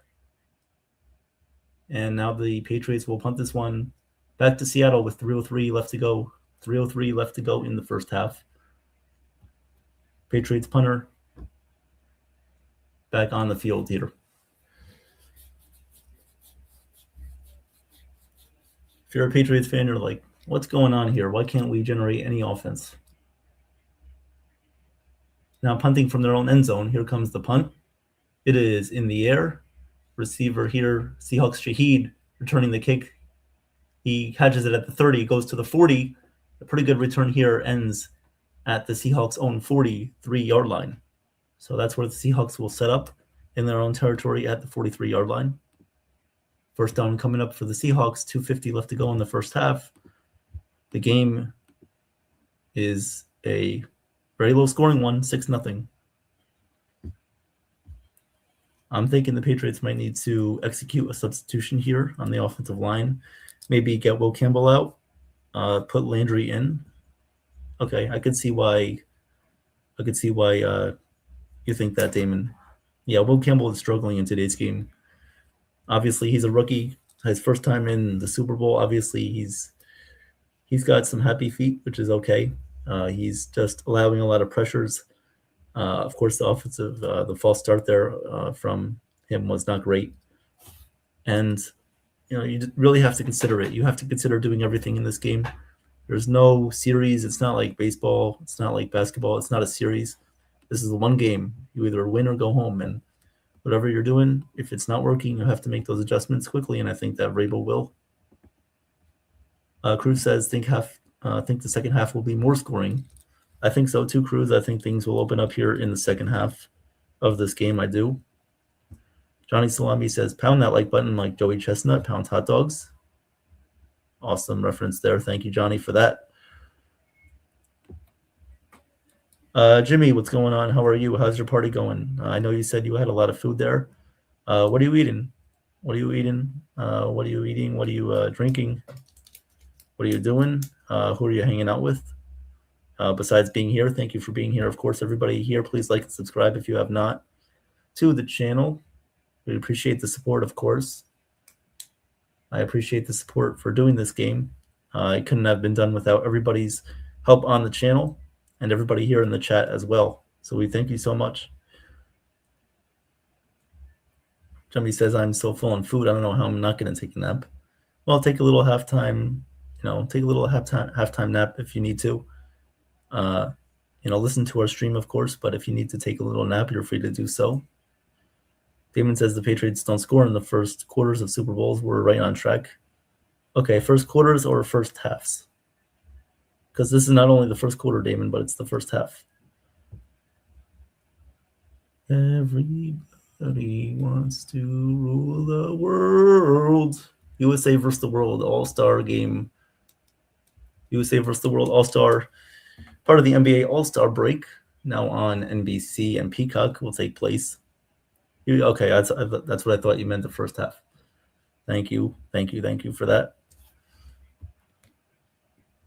2:50 left to go in the first half. Sam Darnold back on the field with the rest of their offense. Darnold in the I formation. Motions the receiver out to his right. Takes a snap. Looking in the middle of the field. That's caught by the receiver, number 10, Cooper Kupp, in the middle of the field for a gain of about 4 or 5 on first down. Darnold was facing pressure there again by a Seahawks defender, but he was able to get the ball out. I'm telling you, there's going to be a very crucial turnover in this game. I believe there will be a very crucial turnover in this game. I don't know when it's going to happen, but it might be soon. 2nd and 3 for the Seahawks. They gave him 7 yards on that. Second and 3 now for the Seahawks. 2:12 left to go in the first half.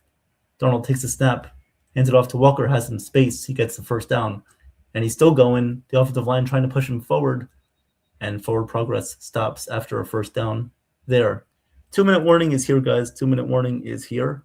6-0 Seattle. We are at the 2-minute warning. We are at the 2-minute warning, guys. Seahawks right now on top 6-0 over the Patriots. We'll see how the rest of this game plays out, especially in the first half. So stay tuned and be alert. I want to give a quick shout out again to our sponsor. This break in the action is brought to you by Page Laundromat under new management and friendly staff at 240 Page Avenue at Staten Island, New York. So thank you so much to Page Laundromat for being a great sponsor here on the channel. Thank you very much. At 240 Page Avenue in Staten Island. Staten Island, baby. Let's go.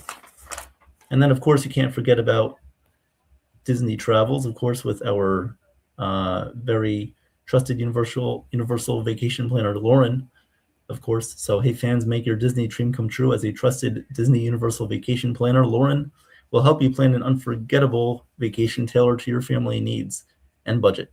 Contact Lauren today to @elnegerval@mickeystravels.com. That is @elnegerval@mickeystravels.com, or call 1-609-491-3416. That is 1-609-491-3416. You'll be glad you did. And please tell Lauren that NY Yankee Mania sent you. Jason says that Rabel's going to give it to them in the locker room. I do agree with that. Now, how many halftime speeches in the history of the NFL and the Super Bowl have led to teams coming back in the second half? That's an interesting stat that I would like to see. Obviously coaches go crazy in the locker rooms, especially during halftime. They have that long break because of the halftime show. There's more time to make adjustments and to fire up your team. So that is an interesting stat there that, how many teams have also been shut out in the first half of a Super Bowl game? That is also a stat that I would be interested in looking at. Jimmy says he's going to dance to Bad Bunny and burn off calories. Well, you can always do the what's it called? The bunny hop. The bunny hop, you know that move. Damon says if what does that say? Veteran Lau can give May more time. Bench Campbell. Okay, I'm guessing he's a backup lineman. Yeah, the hippity hop, or the hopscotch. Remember that hopscotch? You can do that. On the Toyota halftime report, you have the breakdown of the first half with keys to the second half. Not here, though. Not here. Here, you're going to get the most fine entertainment that you can find in the YouTube community. 2 minutes left to go in the first half. Darnold in shotgun. Kenneth Walker lined up to his left, takes the snap, hands this one off to Kenneth Walker, and he's going to get about a gain of 1 there on first down. Kenneth Walker with a gain of 1. Again, good stop by the Patriots defensive edge group, containing the run on first down. So now we're under 2 minutes left to go in the first half, about 1:40 left. 6-0 Seattle, 2nd and 9 for Seahawks. 2nd and 9 for the Seahawks here, trying to get into field goal territory. Sam Darnold, again in shotgun with the backup running back lined up to his left. I'm guessing Zach Charbonnet was not in for today's game. Darnold takes the snap, looking to his right, now left. Now back over the middle of the field, fires over to his backup running back, number 36, and he gets very close to a first down. He gets about 2 or 3 yards short of the first down marker. So 3rd and short coming up here for Seattle with 1 minute remaining. 1 minute remaining here in the first half. 3rd and 2 now for Seattle with 55 seconds left to go. Seattle with 2 timeouts remaining. New England with all 3.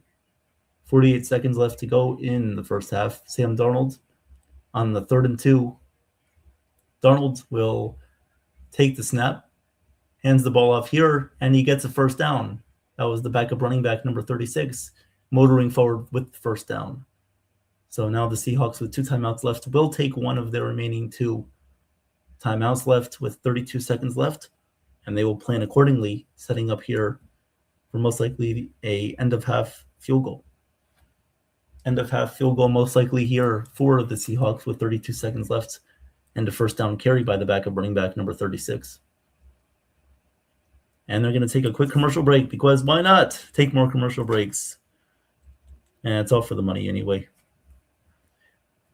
My favorite, guys, what's your favorite Super Bowl commercial? What's your favorite Super Bowl commercial? I think that would be very, very interesting to hear your favorite Super Bowl commercials. Mine, it might be a little bit embarrassing or nostalgic to some younger Giants fans, of course, but I remember when Eli and Odell were pretty much acting like ballerinas on the football field. They were in the practice facility, and they were basically, Eli Manning was basically holding Odell up like a ballerina and pretty much spinning him, right? So the first part of the commercial, Eli throws to Odell into the end zone. He catches it, and then Eli lifts him up, spins him like a ballerina, and then puts him back down. I mean, what the heck, man? What the heck? That's just embarrassing. And even worse, it was during the 2017 Super Bowl again with the Eagles and the Patriots. That was even worse. I'm like, Jesus, can't just give me a break. I mean, the Eagles have owned the Giants for years. Shout out to Marnie Snyder. Her grandfather used to own the Eagles. That is amazing. But, you know, the team just doesn't have success against that team for some reason. So I was kind of brought back by that commercial a little bit because, you know, obviously the Giants had a bad season that year in 2017. And I just thought that commercial represented something that was more about individual allocations or individual accolades than actual team success. And then playing that during the Eagles Super Bowl against the Patriots, I mean, come on. Ken says this is the slow, boring Super Bowl that I anticipated. Yep, Ken. But Ken, I think when you go back and you look at some older football games, basketball games, I think you can appreciate the fact that this is a good defensive battle between two teams that have defensive identities, rather than like a new scoring, high style offensive display. You can see an old school style defensive battle. I think that you can probably appreciate that a little bit, but I agree with you. You want the Super Bowl to be exciting, bring a lot of viewers and entertainment to the show. And I think that a high scoring affair would do that rather than something like this, but it's good to always reminiscent in the old days. Enough of the instant commercial, Sean says. Yes, I agree. All right, 32 seconds left to go in the first half. Seahawks have the ball at the Patriots 30-yard line in their territory with 32 seconds. Darnold in shotgun with Walker lined up to his left. Darnold takes a snap, looks to his right, he fires. That's a wide open receiver caught by Cooper Kupp, getting past the 25 to the 23 and stays in bounds. He stays in bounds, I believe, with 23 seconds left to go in the first half. So the Seahawks will use their final timeout. Seahawks use their final timeout here in the half with 23 seconds. Reminder, the Patriots are trailing to the Seahawks 6-0. So it is 6-0 Seattle. 23 seconds left to go in the first half. Seattle just used their last timeout. So I imagine if they decide to throw the ball, it would be near the sidelines to get out of bounds to execute a field goal and try to go up by 2 possessions here. 23 seconds left to go in the first half. 2nd and 3, right on the Super Bowl logo. They are at the Patriots 23-yard line with 23 seconds. How funny. Darnold takes a snap, looks to his right, fires. That's caught by Cooper Kupp, and getting past the 20-yard line for a first down is Seattle. And now the refs are signaling that the ball was incomplete. So Cooper Kupp did, in fact, not complete that pass. Did not complete that catch, I should say. The ball did. Looks like the ball may have not hit the turf, actually, on that throw. We'll see if the Seahawks decide to look at it. Okay, never mind. The edge of the football does hit the turf. It does hit the turf. So that will be an incomplete pass unless they decide to review this, because all reviews are intact here with less than 2 minutes to go in the half. So we'll see what they decide to do. what they decided to call. Cooper Kupp did not complete that catch. It was ruled an incomplete pass on the field. They are reviewing it to see if the ball touched the grass or not, or turf. They're reviewing to see if the ball did touch the grass or not. The tip of the football did appear to barely graze the edge of the grass. So I believe that it will be a standard ruling here, and they will uphold this call as an incomplete pass. Ken says, the wife keeps asking me if I'm awake. That's funny, Ken. Well, birthday parties can be tiring. We know that. Okay, so the referee upholds the call. It is an incomplete pass. So that does stop the clock. It is 3rd and 3 with 15 seconds left. Now they put 20 seconds on the clock, so they put 5 more seconds on the game clock. So 20 seconds left in the first half. 3rd and 3. 3rd and 3, Seattle remains with the football. 20 seconds left to go in the first half. Sam Darnold here in shotgun with 20 seconds. Still have a chance to fire shots at the end zone if they want to. And now the Patriots will take their first time out of the half. So the Patriots take their first time out of the half with 20 seconds left to go. Slow moving end of the quarter here in San Francisco.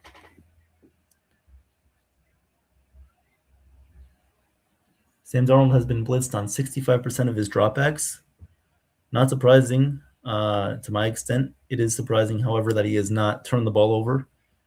I believe that will be coming in the second half. I don't know when, but I do feel a turnover coming in the second half, as well as when I felt that the Seahawks would score on their opening drive 3-0 in the first drive. I did feel that they would get a field goal on their opening drive, and they did. So I do feel that a turnover is coming in the second half. Maybe I'm attracting some of Joe's magic powers. 20 seconds left to go here in the half. 3rd and 3. Darnold looking down the field, fires into the end zone, and it's incomplete. It's incomplete. Great breakup play by Christian Gonzalez there for New England. Wow, he just saved a touchdown. So Christian Gonzalez again showing up huge in this game. As Darnold was looking for Jackson Smith and Jigba. Again, could have been intercepted, but more importantly, breaks up the pass. So good job by Christian Gonzalez deflecting the play. So now here comes a field goal attempt again by Jason Myers, his 3rd one on the day. He's made both of his attempts so far today. His 3rd attempt is right down the middle. It is good. So Jason Myers has another field goal intact in today's game. It is now 9-0 Seattle. 3 field goal kicks made by Jason Myers. The MVP so far for Seattle. So 9-0 Seahawks with about 15 seconds remaining in the first half. Patriots will get this ball back. The Patriots will start out with the ball in the second half. So the Patriots will start out with the ball in the second half. Yankees 2026, Jimmy says huge score there. That is huge because it does put them up by 2 possessions. So even if the Patriots score a touchdown and they go for 2, if they do convert the 2-point conversion, they will still be trailing by 1 point. So 15 seconds left to go in the first half. 15 seconds left to go. If you guys have not, please like and subscribe. We appreciate the support. Thank you for joining me here today as I call the Super Bowl 60 between the Seattle Seahawks and New England Patriots. I'm telling you guys, Darnold is going to make a crucial turnover in the second half. I don't know why. I just feel it coming.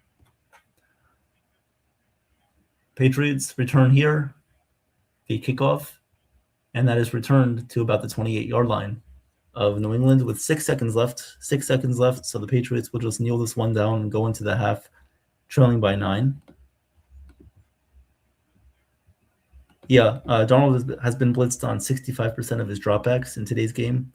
I don't know if anybody has looked that up to compare it to any other game where quarterback has been pressured the most by a team, but that seems like a very high blitzing rate for a quarterback in the first half. So 9-0 Seattle here. Drake May will just kneel this one down. And we are at halftime. We are at halftime, guys. Hello. What's up, Joe? Hey, excellent call. You made a boring game very interesting with Thank you. all of your comments and all of that. You're keeping everything steady in the chat, and really appreciate that. You're doing a great job. Thank you. So what do we expect? I'm hearing you that you think there's going to be a drop. You think you got some of my superpowers, but Yeah. I don't think that's going to happen. Okay. I think the Seahawks are going to score a natural touchdown to make this a really hard game for the Patriots starting that third quarter. Even though the Patriots get the ball, I mean, not to score a single point and a half, that does not bode well right now. Does not bode well. I agree with you. I don't know how many times the team has been shut out in one half of the Super Bowl, but especially in the first half, it's not a good sign. I do feel a turnover coming for Sam Darnold. I don't know if that's going to affect the outcome of the game. I still feel like Seattle's going to win, but I do see where you're coming from because the Seahawks still have had opportunities to get into the end zone. But the Patriots offense can't even move the ball past midfield. I mean, they can't do anything right now. Can't do anything. No, it's so. I mean, I'm sure that the advertisers right now are not exactly happy with all the money that they paid for that to see a game where people, just eating their sandwiches and potato salad and coleslaw and all that stuff right now, and there's no interest in the game. There really isn't it. I spoke to 3 people, actually, 5 people text me. They said, Joe, we're better off watching Yankee Rewind. And that's what I actually put on and listening to you and watching Yankee Rewind. But and how was that? How has that been? Yeah, it's pretty funny. Yeah. Joe knows Super Bowl party. How's your food? How's the food been? Not too bad. Not too bad. The chicken franchise was, oh my God, was it tender? Holy cow, delicious. That was good. Nice. That was good. The potato salad was good. But I actually I had like a mix of a salad, and I just threw like everything in there. That was pretty decent. I don't normally do that, but whatever, one way or the other. But yeah, guys, anybody wants to come up and talk a few minutes? Where is everybody? Maybe they fell asleep, Evan. I know. We gotta wake them up. Hello in TV land, where are you? Wake up! Hey, Nathan, what's up? Wake up! Let's get over. All right, we got a buyer right here, everyone. It is the show. Yeah. Oh, you guys didn't have to yell. Okay, I'm here. I've been here the whole time, man. Like, I'm supporting Evan in the background. Jeez, man, you have to yell at me. We should be getting. I'm not yelling. I'm happy you came on. Are you sure you're not yelling at me, or I don't know? No. Oh, okay. We should be getting ready to get somebody else very soon. Okay. What's up, guys? Evan, What's good up, job, Jeff? man. Good Hey. job, man. Well, thank you for your engagement in the chat. We appreciate it. Of course. And your jokes are keeping me alive here. That's right. E for effort and A for effort. Thank you. It is time. I honestly,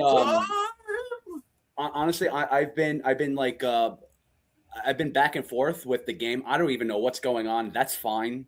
Look, I'm just like going back and forth because I got stuff to do. But no, again, Evan, great job. You're doing everything perfect to a T. So really good.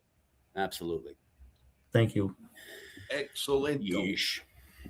So what do you guys want to talk about? Come on now. Life. We have a half hour, right?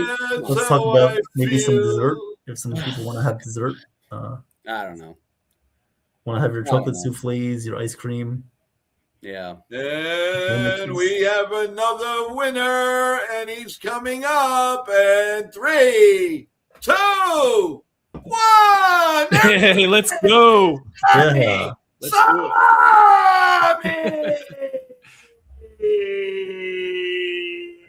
There you go. What an intro. What's up, Johnny? What's up? Hey, you've been killing it, man. Yeah. Thank you. I Good job. appreciate it.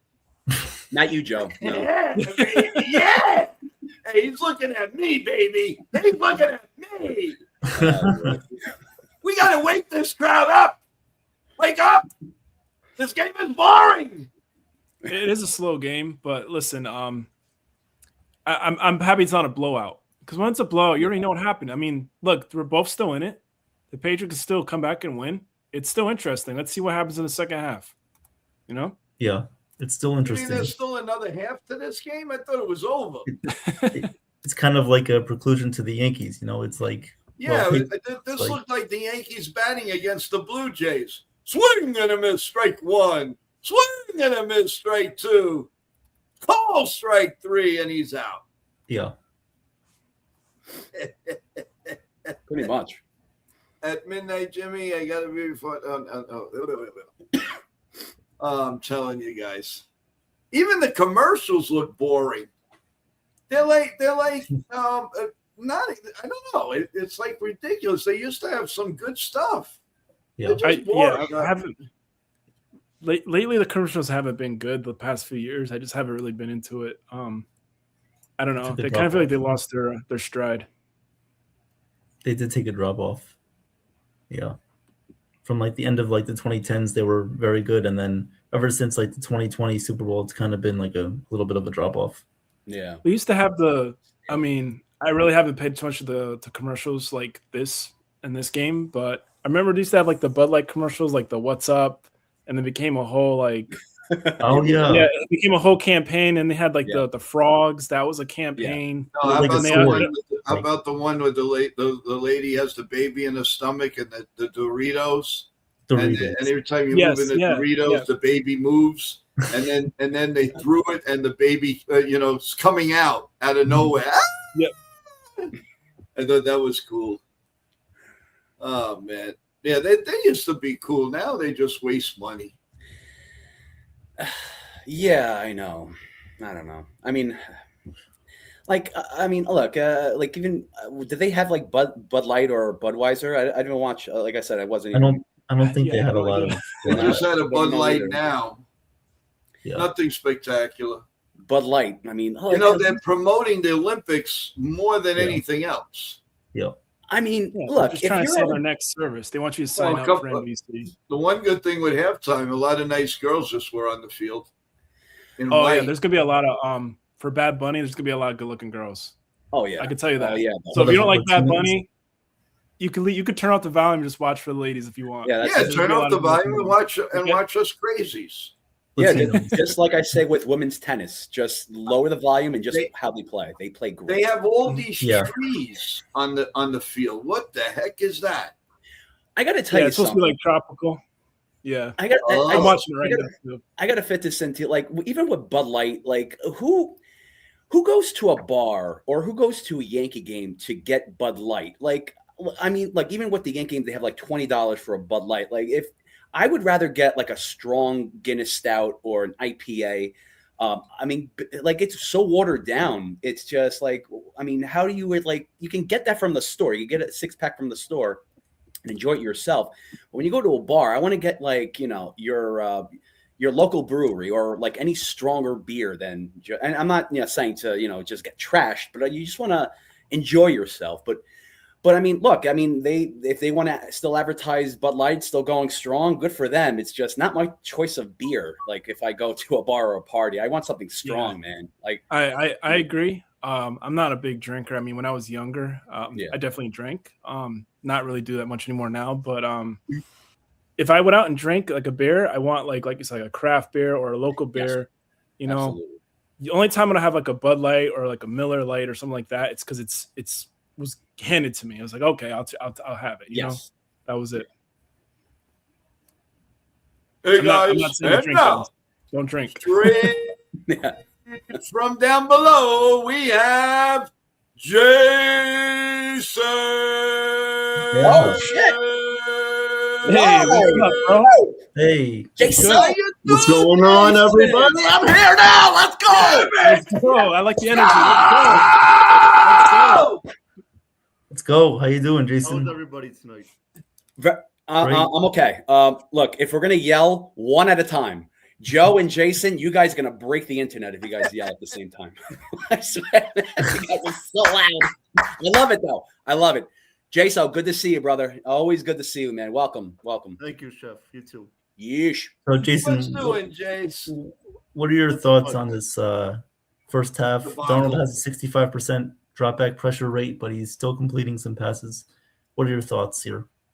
Yeah, so overall in this first half, I see, the Patriots are really trying to get to Darnold. Darnold he's doing all right of getting out of the pressure, but at the same time, he's got to be better with the downfield throws, especially the JSN. He had him wide open, but he missed him. He's got to be better with those throws, but overall, he's not doing a terrible job. It's just he's got to find a way to escape some of that pressure. Yeah, no, totally agree with that. And this Patriots offense, they've been very lackluster so far. Some Patriots fans will say that they have them right where they want them, but this is not the same type of game like you're going to see against a team like the Rams. This is very different against a great defense in Seattle. Yeah. Do you think that the Patriots have any chance in the second half? I do. I do think they have a chance. Yeah, I do. If Drake May can escape the pocket and if he can find open receivers, they have a really good chance. Good take. Come Good on, take. 9-0. Anybody could. Of course, they have a chance. I see a Donald It's turnover anybody's coming. game. It's still anybody's game. Yep, absolutely. I think if the Seahawks just keep this at a possession game, just keep the clock moving, they'll be in a good spot. But I do feel a Sam Darnold turnover coming. I don't know why. Maybe Jason could have some thoughts to that too, of course, because he saw a lot of Sam Darnold turnovers on the Jets. Yeah, way too many. Too many. Way And too many. especially when there was many blitzes too. It's like, he Yeah. gets the ball out, but it's like he's seeing ghosts. He can't find an open receiver, or he throws it to, somewhere where nobody's even standing. So Yeah. I don't think with, Clint Kubiak, he's a smart offensive coordinator. I think he'll do a good job of keeping Darnold protected. Yeah. Well, the biggest thing is Sam Darnold actually has an O-line now. On the Jets, he had no O-line. So Yep, he's getting protected back there, which is good. absolutely. You ever wonder, like, whenever you see the plays like the X and the O, they're doing like the tic-tac-toe? Like, it's interesting. The O-line and the X line. I don't know if there's an X line. Yeah. It's like tic-tac-toe. It's interesting. That's my take on football. You You guys, see it as kind of like a as chess soon match. as the half is over, while you're listening to Evan, go to NY Yankee Mania. I'm going to have a pretty good short that's coming out. Something you may be very interested in. I'm not going to give it away, so you're going to have to go there and check out what I have to say. So it's a pretty big surprise. It's kind of breaking right now, so I'm not going to say anything. You have to go and watch the video, everyone. So you have something to do if the game is very boring. So just let you know, get ready for a possible spoiler. That's all I can tell you. Okay. Can't wait for that. Yeah, I'm sure, Chef. Your hands are going. The like button. Well, Well, do you want me to go to extremes? Do you want me to go to extremes? let's go to I the want you to go extremes. through extremes. Don't get me angry. I'm Don't telling you. let me devour and like this button like Jeffrey Dahmer. I don't want to do that. Look, I don't plan. Look, I've seen a lot of prison documentaries, and I'm scared of prison. This is why I'm. Thank God.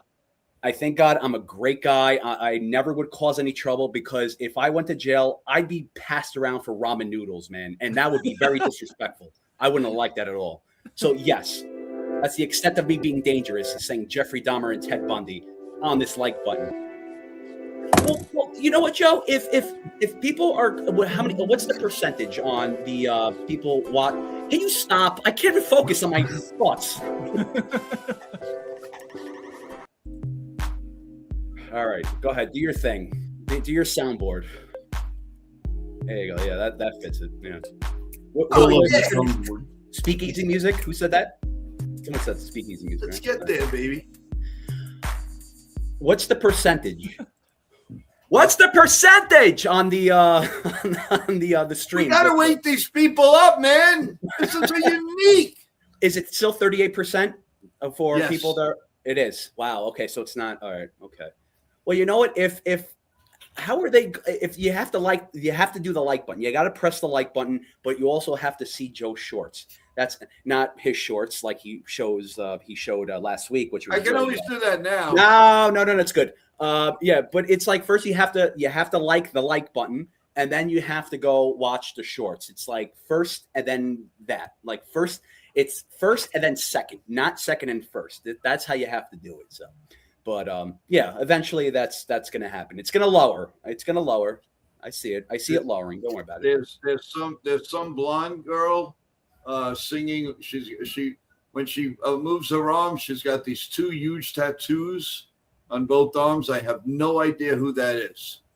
Oh, I'm You not. I'm watching You know another. who that is? No, I Isn't that don't what's her know. name? That's Who is it? Daffy Duck? No, that's not Lady Gaga, is it? No, it's not. Lady Gaga. No. No, it's not Lady Gaga. Duck. Oh, it might be. No, that's Lady Gaga. I can't. I don't have the volume on. Lady Gaga. Hold on, wait. Let me mute it. I'm gonna mute mine so we don't get Listen. copyrighted. Yeah, there you go. Yeah, that's what we need. YouTube's That's a- gonna sue Joe. Interesting surprise. Lady Gaga appearing. Oh Lord. Lady Coco. She loved Tony Bennett. Oh, they're eating cake. Somebody's getting married. Very nice. Someone proposed at the halftime show. We have another star that's down below. Let's bring him up. And this is Damon. Hey guys, what's going on? What's Hey. up? Hello. What's up, guys? This is What's up? typical New England in the Superbowls. Going no touchdowns, nothing in the first half. Hopefully, Vrabel's giving them a crazy halftime speech. I mean, this was just abysmal. We couldn't get a single pass. I mean, this was awful. Defense was fantastic, though. Really happy with what I'm seeing from the defense. I think Zach Kerr is doing a fantastic job. The Seahawks offense is very confused right now, and Sam Darnold is very flattered, and I think he might be throwing some interceptions in the second half. Hopefully, he does. I feel one. And but overall, a disaster thus far. Well, hey, I mean, it's only 9-0. All right, no need to panic. They were once down 28-3. Yep. So no need to panic there. And I do feel a Sam Darnold turnover coming very soon. I did call, that the Seahawks would get 3 points on their opening drive. So if anybody did bet that, then you made some money. Remember to get me the interest. Thank you very much. Oh yeah, definitely. Yeah, remember I said that. Remember I said that, Jason? Come on. No. I'm Okay. saying you should do betting more often. You're good at it. Oh no. I'm just good at. This came like a couple days before. It didn't just happen like just now. So Yeah, people already probably locked their bets and stuff. But and also good call on the Cam Thomas. oh yes, thank Yes. you. Very good Yes. call. You said it first before anybody else. Thank you. Yeah, I think that was just a natural fit for Cam Thomas. I think he's gonna do well with them. I really do. Damon, yeah, we can hear you, Damon. Yeah, we could hear you. You're good. If you want to come back on. Is he down below? Damon? He should be. Yeah. Okay. Yeah. No. Absolutely. Yeah. Friday, when, Evan, when we were talking about him, this is why, I wanted to get your thoughts on him, and you called him, man. Pretty much everything about that. Even with today, when the Knicks beat Boston, they beat the Celtics, and just like I thought to Jose Alvarado, he did his thing. He fit right in, and he unbelievable, impressive win by the Knicks over Boston. Tough team, especially with Vukovic. He played today too. So Boston got an upgrade with him, but also with Alvarado, there's a very smooth transition because it's almost like Miles McBride was still on that team. So that what a perfect fit for Alvarado. He did all the things he had to do. It's not going to be tough. It's not going to be tough for him. He fits right into the system. So great pickup. And I think it's once McBride comes back, they're going to be deadly. It's going to be crazy. But I know he's not going to come back soon. But once they have and hopefully he comes back before, they get deep into the playoffs. But that was great. What a great. Even we talked about Mikal Bridges too, like how he's just performing well every time, and he did absolutely. Him and what's it called? Oh my God, what's his Brunson? name? No, not Brunson. Brunson, 31 points. He killed it. He did, yeah. Oh my God, who's the other guy from the Wildcats? Josh Hart. Josh Hart. Jeez, how do I draw a blank here? Yeah, Josh Hart. It almost seemed like Josh Hart and Mikal Bridges were just like pretty much in a relationship where they just absolutely they killed it on the boards too. So kudos to that, man. That they picked up a great addition with Alvarado for nothing. And especially when I say nothing, you got to backtrack because they traded Yabusele for Dalen Terry to trade for Jose Alvarado. But they had to sort of waive his player option, Yabusele, in order for that to happen. So very good pickup. And also, I think the team chemistry right now just added XP points because it's going to be amazing. Absolutely. I didn't like the Detroit Pistons game. I felt like Detroit really that they crushed them in every way. Good bounce back win today, especially from Boston. Especially how they're killers. So just wanted to shout that out. But going back to Cam Thomas, that was your breakdown of the Nets Friday night with the players too. That was on point. So just wanted to point that out. Thank you. Yep. Thank you. Yeah, I'm just shocked about how everything just went down with him. They just released him out of nowhere. I mean, I think they disrespected him in the vast majority, and I don't feel good about that. Yeah, I don't feel good. Yep, definitely. But the Knicks did pick up a good win today. Alvarado did well, and once they get McBride back, that'll add more depth to their bench. And Tyler Kolek did come in late in the fourth quarter, and he did well again for them. So I think you can trust him. It might be, I don't know your thoughts. If you can share, do you think that he'll get some opportunities coming here down the line of the season to prove himself, or is he just going to be like another, just bench player here because McBride coming back? Yeah, that's going to be tough. The only thing with that is you're going to see less of Jordan Clarkson, and he only I think 9 minutes today. 9 minutes. So you're going to see less of Jordan Clarkson. You're going to see less of Kolek, and once McBride comes back, it's just like you have Diarra too. Like Diarra, he contributed. He had big energy off the bench too. So. He made some threes, Diawara. Yeah, and it's like, what do you like? How are you like? Everyone is so talented off the bench. It's like, how are you going to fit these guys in? It's like no one is expendable. Like everyone has a role on this team.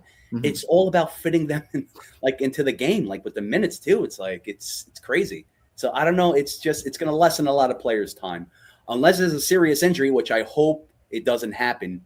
Then it's just you're going to see Clarkson, you're going to see Kolek play less and less, unless they give certain players a break. But I really would like to see Clarkson and Kolek play more. I want to see a lot more players off the bench play more, but I don't want to say it's a good problem to have. Maybe it's I think maybe right now we should be thankful that the Knicks have a great all-around team. So. Well, we have the halftime show is pretty okay. That was a good halftime show. I think I'm seeing these chats in the chats, and everybody really wants a high-scoring Super Bowl. I mean, I think to appreciate the game of football, I think we have to appreciate the artistry of defense and just game. I mean, football's a game of strategy, right? You can't always be slinging the football. Like it's not, the game has changed, and it's a more strategy-based game. And you just gotta have a little bit more patience and respect for the defense because it is an art. And, but I must say, Evan, you did a fantastic job calling the first. Yep, Evan, good job. Thank you. Hopefully I can make Patriots fans and Seahawks fans happy. Yeah, no, you were making everybody happy. It's just that the teams are not especially the Patriots are not making me very happy right now. On offense especially. It's just an abysmal disaster. a lot of words I could use to describe it, but I'm not going to say it because it's not nice. But Well, Damon, what do you think about the second half? What do you think's gonna? I think Mike Vrabel is probably giving or has given already a legendary halftime speech, and I think that the Patriots are going to come back with a little bit more aggressive. And speaking of which, yeah, my dad just texted me worst halftime show ever, but that's all right. Yeah, I'm not even bothering to watch. I'm just This is the halftime show. Yeah, but it's all right. It's all right. I was so depressed. I just turned my computer off and just laid it in my bed and didn't watch the halftime show. But yeah, no, I'm a Patriots fan. This is not my first rodeo. But this is typical. I mean, we never score in the first half of our Super Bowls, but hopefully this is. If it's a blowout, like I don't think I can handle Twitter tomorrow, and I don't think I can handle all the Patriots haters. I got ESPN and Dan Orlovsky and Stephen A. Smith and all those guys. We're just going to be going at us the entire day. So maybe I'll spend some more time here with NY Yankee Mania and Evans impartial game calling. But yeah. Well, I mean, the Patriots defense is doing a good job of holding the Seahawks to 3 points. They're not allowing touchdowns, which is good. Yeah, they're doing a great job holding the. Christian Gonzalez has been fantastic so far. Yeah. He laid it all on the line. And that was almost a touchdown. He almost picked it off, but he swatted it away for the incomplete. That was a great play. Yeah. That was a great play. Yeah. So we have a comment here from Ken. He says, for the 2026 Super Bowl on NBC, advertisers are paying an average of approximately $8 million for a 30-second spot, with premium high-demand slots selling for over $8 million or $10 million. 10 million. What a waste.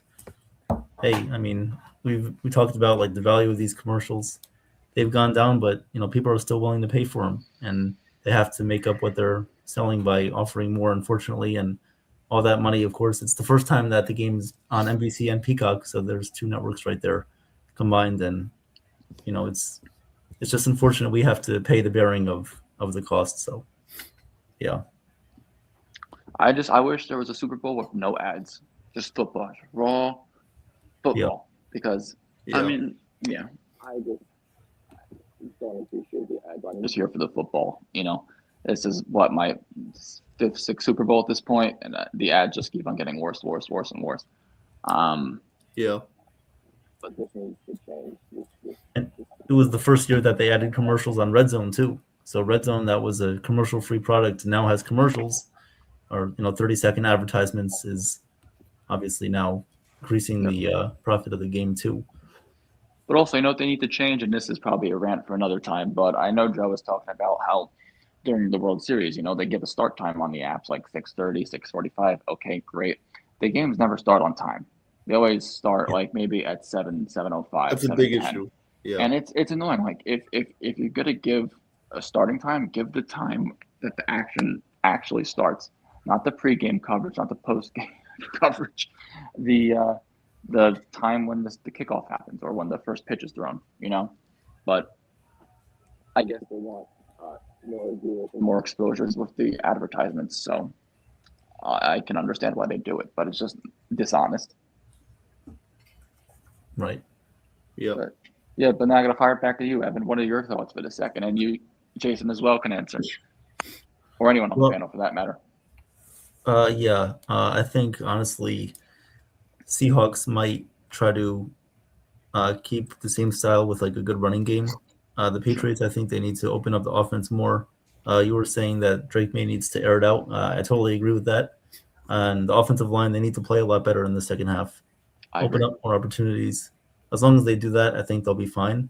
And it's only a 2-possession game. They can, no need to go for the 2-point conversion, stay conservative and, just continue to play how they're playing on defense. If they do that and the offense tries to, maybe game plan a little bit differently for the Seahawks defense, I think the Seahawks defense will come out with a aggressive mindset, try to force turnovers. But I can see Sam Darnold definitely giving the Patriots the ball back too. But I think they'll be close. Definitely. I think the Patriots should stop hoping for a Sam Darnold interception that may or may not come and just strike the iron while it's hot. because I don't know. Sam Darnold has been treading, like Jason was saying earlier, on getting an interception, and it's just not happening. He seems to be finding a receiver every time. Well, not every time, but a good chunk at a time he throws the pigskin. So, you know, I think the Patriots defense is still kind of more aggressive, but this O-line is what does Tag say? It's putrid. It's putrid, for lack of a better word. There's no action that's happening, and Do you I think hope they that should? changes in the second. Do you think they should bench somebody on the Yes. O-line? Yep. Campbell. Put in either Landry or Vidarian Lowe, two veterans who will give Drake May maybe that 2 seconds more of time he needs, because right now he's just getting stuffed by these guys, and it's just not working. That left side is very important. Drake May is a lefty, I think. So, you know, he needs that side to be protected, max coverage. Oh yeah, for sure. Johnny, any thoughts? Yeah, Damon, I wouldn't get too stressed. I know probably if it was my team, I'd probably feel the same way. So maybe I'm being a hypocrite, but no, you're good. You're good. But hey, man, you're still in it. You're only down by 9. I wouldn't sweat it yet. I feel like the second half, you guys are going to do much better. I'm not saying you're going to win. I'm not going to sit here and BS you and be like, oh, you guys are going to come back and win. But I feel like you're still in it. And I feel like something's still going to happen. So don't stress out. Just take a deep breath. I feel like you guys are going to do something big, especially in the third quarter. And we'll see what happens in the fourth quarter. Well, we got Nitin with us. What's up, Nitin? How are you? What's up, man? That's Nick, Evan, Jason, and Damon. What's up, guys? What's up? Great. How are you? How's San Francisco? Good. Watching the game at my aunt's house. What are your thoughts so far? I'll say that the commercials are much better than the game right now, but but the problem, I knew that the Seahawks defense would come prepared, and the Patriots offensive line has to do a better job, especially with the run game. The run game has been an issue for the Patriots so far, but I mean, Kenneth Walker, man, I think he's going to go off in the second half, so the Patriots have to be careful of that. But like Johnny said, don't be concerned yet, and I think the second with the long halftime, I think it benefits the Patriots also a little bit with the long halftime. So anything can happen here. It's only 9-0. So I mean, let's buckle the seatbelts and get ready, man, because I think that we're in for a show in the second half. So right. All right, guys. I hate to cut it short, but Joe wants yeah. to All right, go do your thing, Evan. All right, Evan. Having fun, man. Have a great second half. Guys, I appreciate Good luck, brother. Yep. Good luck. Thank you, guys. I appreciate you guys coming up. Thank you so much. Maybe at the end of the game, we'll we'll do a recap. Yeah. A quick post game recap. Yeah. As soon as the game's over, guys, we'll definitely do. Guys, come back up and we'll do a little commentary. We can even talk a little bit about whatever. If you want to talk a little that Mets pick up down the line, we can do that. If it's if I you do like guys that. do that. All right, guys, they are ready to start. Have a good one, and we'll see you after the game. Yep. All right, Evan. Good luck, Evan. Thank you. Yep.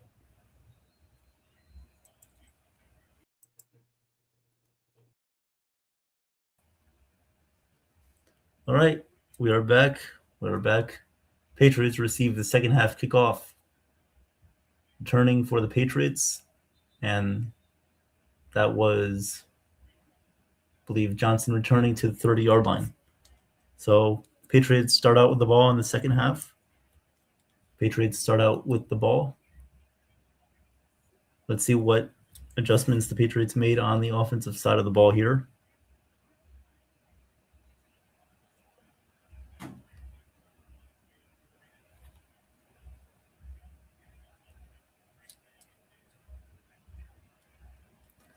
All right, Drake May coming out.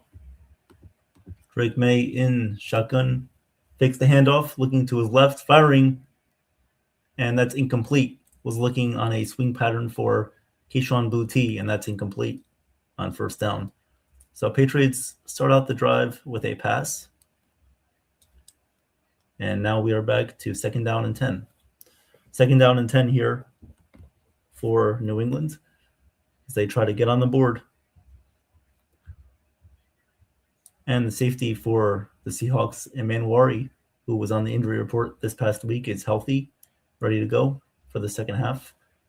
2nd and 10, May takes a snap, hands the ball off here on a jet sweep to the running back. I believe that's Henderson, and he gains about 8 yards there on 2nd down. So a good gain there on 2nd down for New England. Now we are at 3rd down and short. So 3rd down and short coming up here for New England. Trying to find some running lanes. They only gave him 7 yards on that carry, so I believe he went out of bounds about a step too soon. So 3rd down and 3 coming up for the Patriots. 3rd down and 3. Drake May in shotgun takes a snap. Looking, has time, fires, and that's incomplete near the sideline. That was broken up by the Seahawks cornerback Job there on the pass. So now it's 4th down and 3, and the Patriots will get the punting unit out.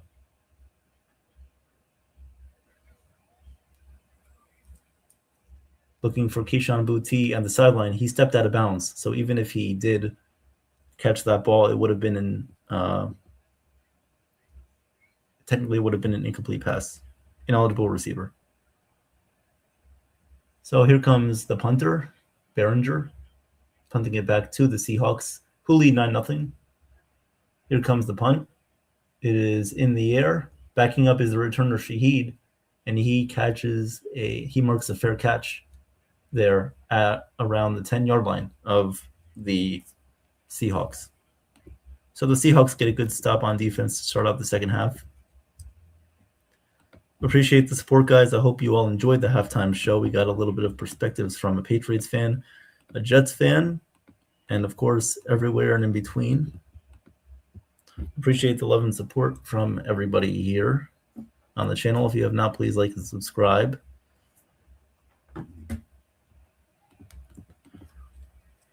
Sam Darnold in the I formation takes the snap, hands the ball off here to Kenneth Walker, trying to find some room on the outside, and gets about 2 yards past the line of scrimmage there. Good run pressure defense by the Patriots on 1st down, so now 2nd down coming up. We're getting a lot of traction here, a lot of views here on the stream, so we appreciate you guys. Thank you so much. Please like and subscribe if you have not to NY Yankee Mania. I have a lot of shows coming up next week. We have the morning show every single day here at 9:30 a.m. and then some special ones in between. Sam Darnold now on 2nd and 8 in shotgun. Takes the snap, looking, has to throw it away, and he gets the ball off, and he gets it completed to Raheed Shaheed at around the 26-yard line of Seattle. So Sam Darnold had to get rid of the ball. He did get rid of it, and he was able to find an open Raheed Shaheed in the slot for a 1st down. Good protection there by the Seahawks offensive line to give Darnold just enough time to find his open receiver. Throw was wobbly, but it was there in time.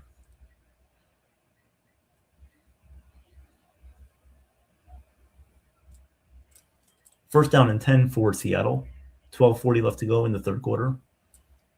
Darnold, alone in the backfield, takes the snap, looking to his left, firing. That's a crossing pattern to JSN. He makes the catch, and he's going to get a 1st down up to the Seahawks 44-yard line. So Jackson Smith-Njigba with his 2nd catch of the game tonight. Little crossing pattern there, little slant route by JSN to get open. 12 minutes left to go in the 3rd. Darnold in the I formation takes the snap, drops back, looking, facing pressure, stepping up. He's going to take off and just run it. He's going to get to the 45 to the 50, past the 50, and he's going to get another Seahawks 1st down past midfield. So Sam Darnold using the legs to scramble and pick up a 1st down for Seattle.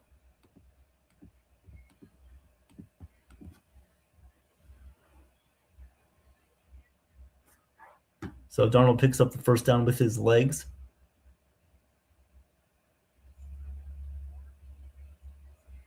So another 1st down here for Seattle, past midfield, around the Patriots 47.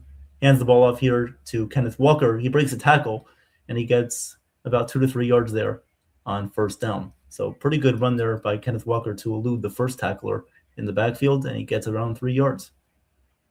He gets about 3 yards there on first down. 11 minutes left to go in the third. 2nd and 7 for Seattle. Seattle leads this one 9-0. 2nd and 7.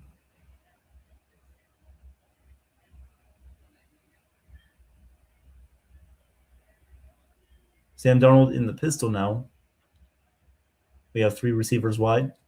Darnold takes a snap, little screen pass to Kenneth Walker. He gets to the 40, to the 35, to the 30, past the 35, to the 30, and he gets out of bounds with another Seahawks first down. And the Seahawks are moving and grooving here on offense with their first possession of the second half. That was a little screen pass set up by Kenneth Walker. Jackson Smith and Jigba, the receiver, went out to block. Actually, he went out to run a route as if he was going to be running on a designed route pattern to catch the ball, but instead it was a screen pass to Walker, and that led to another first down for Seattle. So 10 minutes left to go in the third. Darnold at his own at the Patriots 24-yard line takes the snap, hands it off to Kenneth Walker, getting some room on the outside, and he goes out of bounds after a gain of 2 yards. Kenneth Walker with the second highest rushing yards in the first half of a Super Bowl game, does get some couple yards there on first down. He already has 100 yards on the day. 100 yards on the day, 100 yards on the day for Kenneth Walker. So 2nd and 9 now for Seattle. 2nd and 9, 9.5 left to go in the third quarter. Seahawks lead this one 9-0 over New England. 5 on the play clock. They need to get this one off.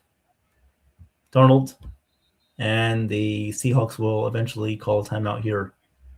So the play clock was running down quickly. Seattle had to use their first time out of the half.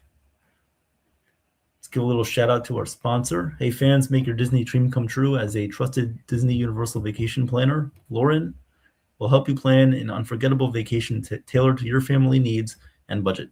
Contact Lauren today to @elnegerval @MickeyTravels.com.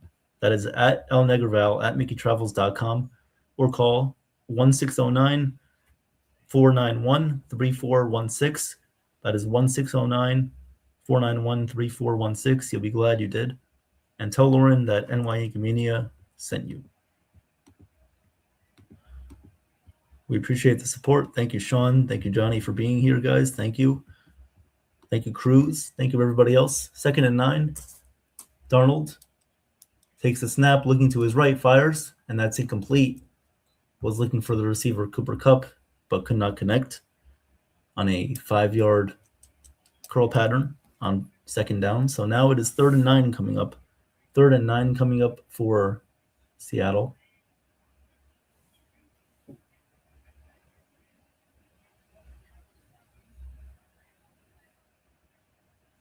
Third and 9. 9:20 left to go in the third. 3rd and 9 for Seattle. Patriots showing blitz at the line of scrimmage. Let's see how many they send. They send everybody. It's a blitz. Darnold gets the ball out quickly to the receiver on the outside, but it's incomplete. Cooper Kupp, the receiver that he was trying to connect with on the outside, past the first down marker, did not connect. So that is an incomplete pass. 4th down. 4th down. 4th down for Seattle. That was a bad throw by Darnold. He left that one short to Cooper Kupp, who was unable to make the catch. So now Jason Myers will come out for his 4th field goal attempt. He is 3 for 3 on the day. This is a 41-yard field goal attempt for Jason Myers. Here comes the 41-yard kick. Snap, hold, kick is up, and it is good. And so Jason Myers now has 4 field goals. It is 12-0 Seattle. Patriots, they need to act quick here. No more playing around if you're New England. You need to get on the board, and you need to get on the board now. Welcome, Jake. Welcome to the stream. He says, do we think the Pats are going to score any points in this game? Yes, I do. I certainly do. Will it be enough? I'm not sure.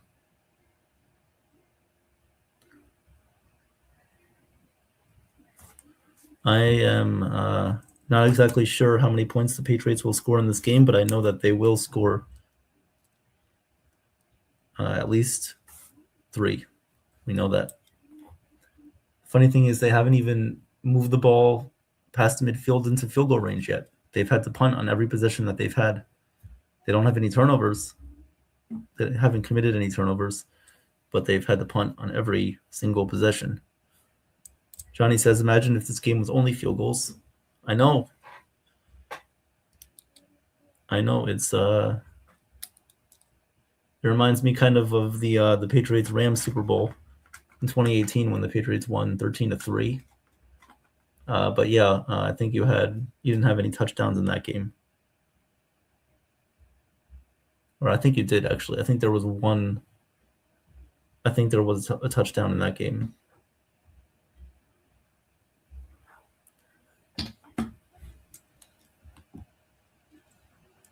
Jimmy says, hey, Evan, welcome back, Jimmy. How was your halftime? Hope you had a good halftime, show or nap if you had one. Hope you are doing well. Thank you for joining us back here in the stream. Actually, I don't think that 13-3 game was any touchdowns. I don't believe so, but let's go back to look. I believe there actually was. There was one touchdown. Damon is not feeling optimistic right now. He says he's going to go take a shower because he thinks it's over. Well, Damon, every time you said that, the Patriots have come back to win. So I would not be too pessimistic yet. I would have some faith, like Johnny says, have some faith. And Jason Myers, 4 for 4 in today's game.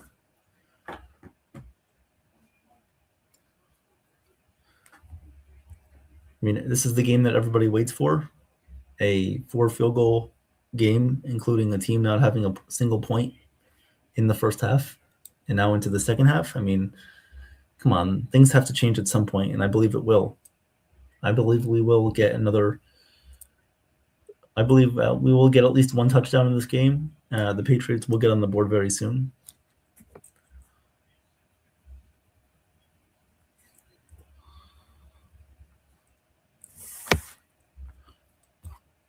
So here comes the kickoff back to New England.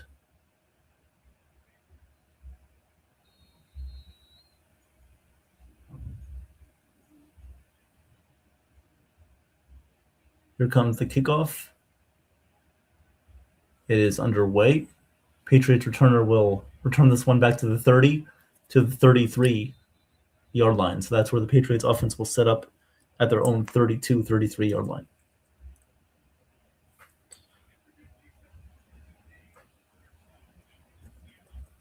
.32-yard line, the Patriots will set up their second offensive possession in the second half. Please, guys, if you have not, please like and subscribe. Hit the notifications bell. We will be live every single day this week. Here comes Drake May back on the field. In the I formation, takes a snap, pitches this one out to Henderson. Can he find some room? He can. He gets about 9 yards there on first down. So a good first play there from Travion Henderson and the Patriots offense. Let's see if they can get past midfield this time.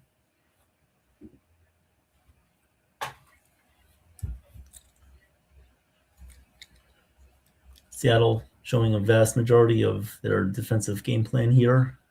Many parts of their playbook out in full force. Run blitzes, zone blitzes, man blitz. 2nd and 1. May under center. Take the snap, hand this one off to Henderson. Can he get the first down? No, he's stuffed right at the line of scrimmage and driven backwards for no gain. So Seattle's defensive line continues to be a strong force in this game. That was Byron Murphy, defensive tackle there out of Texas on the stop, as well as Devon Witherspoon, who has been great in today's game. Patriots offensive line not gaining any sort of momentum right now. Seahawks are just filling up those holes. They're just filling up those holes on the defensive side of the ball. 3rd and 1 now, making it very hard for the Patriots to gain any momentum. Drake May under center, takes a snap, looking, fires, and that's incomplete. Drake May still unable to complete a pass here on this drive, and now it's 4th and 1. So at some point, if you're Mike Vrabel, you have to think about maybe pulling the plug and going for it.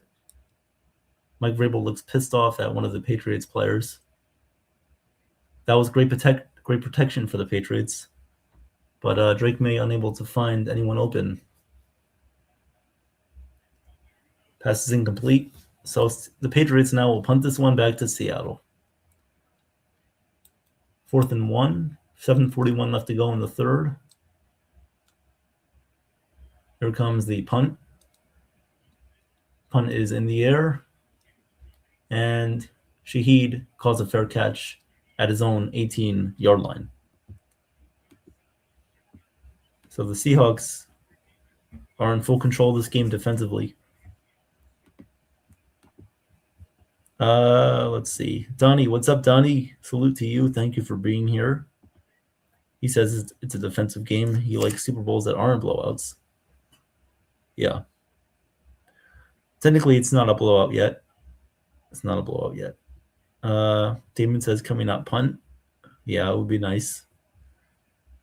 Jason says they should throw down the field more, open up the offense a little bit.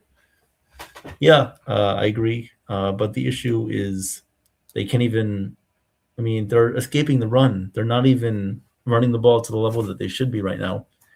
Against the Chargers, against the Texans, and against the Broncos, they were able to open up more holes for their running backs. And now you're just not seeing that. You're just not seeing the consistency of the run game that they've had, and pretty much what they've predicated on for this whole entire season has been a strong run game. And that's the problem, is that they can't open up down the field, because if you can't run the ball, you're not able to execute any play action, then you're not going to find any traction offensively, or you're not going to find anybody down the field.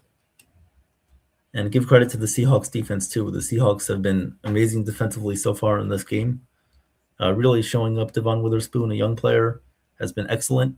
Leonard Williams, good for him on the defensive line, has been showing up and showing out.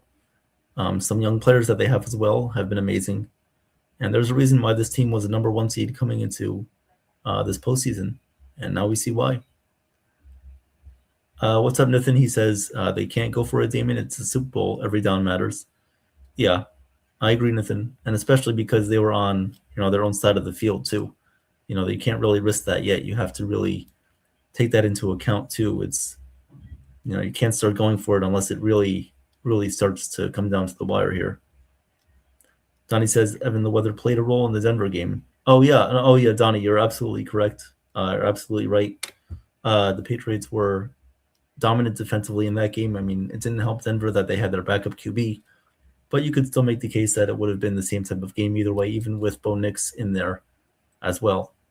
Michael says 12-0 looks insurmountable when the Patriots can't move the ball at all. It does. It feels like it's like a 60-0 game, a 60-0 game instead of like a 12-0 game, when it's still really a 2-possession game and anything could happen. But when the Patriots can't move the ball, time runs away quickly. If the Patriots or if the Seahawks have more sustained drives on the offensive side of the ball, then this could be a very quick evening for the Patriots. Donnie says he gotta watch out though, because Seattle is an explosive offense and defense. 100% agree there with you, Donnie. Absolutely.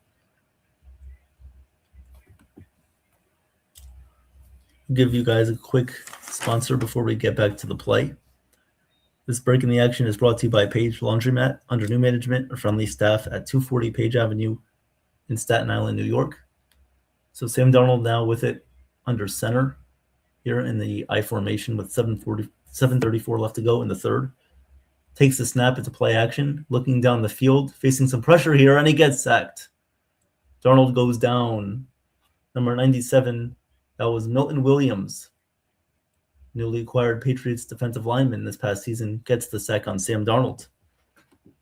So Seahawks offensive line not being able to hold up there. And there's a start if you're the Patriots. There's a start. Milton Williams able to beat his man, gets to the double move, and takes down Darnold. So 2nd down and long coming up. 2nd and 18 coming up here. Imagine this will just be a run play. 2nd and 18, Darnold takes a snap. Nope, he's going to throw it out to his left, a little screen pattern, wide receiver screen, and he gets about 3 yards there. That was, I believe, Jackson Smith-Njigba on the catch. He gets about 3 yards, 2 or 3 yards on 2nd down. And now it's 3rd and long.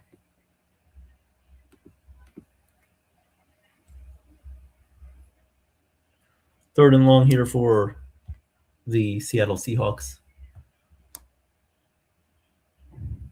As watch out for this, Jackson Smith-Njigba looks to be a little shaken up on the sideline. 3rd and 14. Darnold in shotgun will take the snap and just hand this one off to Kenneth Walker. He's going to gain some yards back, gets to the 20-yard line, but not nearly enough for a 1st down. So the Seahawks, with about 5.5 minutes left, will punt this one back to New England. Milton Williams bringing the boom. That's right. 4th and 8. Seattle will punt this one back to the Patriots, and this is Marcus Jones on the for the Patriots returner.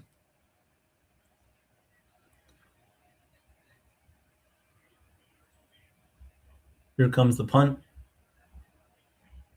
It is in the air.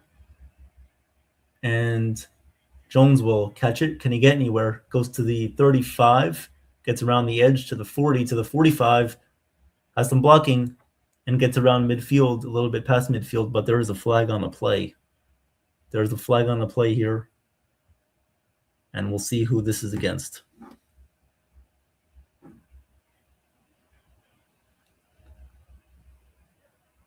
And the flag is a illegal block in the back on the Patriots.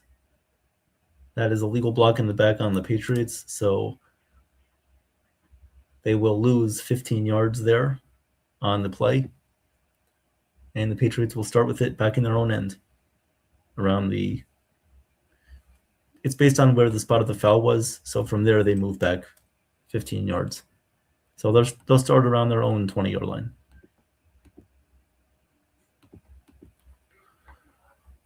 Wow. This game has been a little bit of a disappointment, guys, not going to lie. Expected a little bit more action here in the second half. I thought it would break open a little bit more. These offenses, I thought, would come out swinging in the second half, but the Seahawks defense has continued to impress everybody here tonight in this game. Really is crazy how one game can change. I mean, it's, one turn of events and the Patriots are right back in this game. You never know what's going to happen.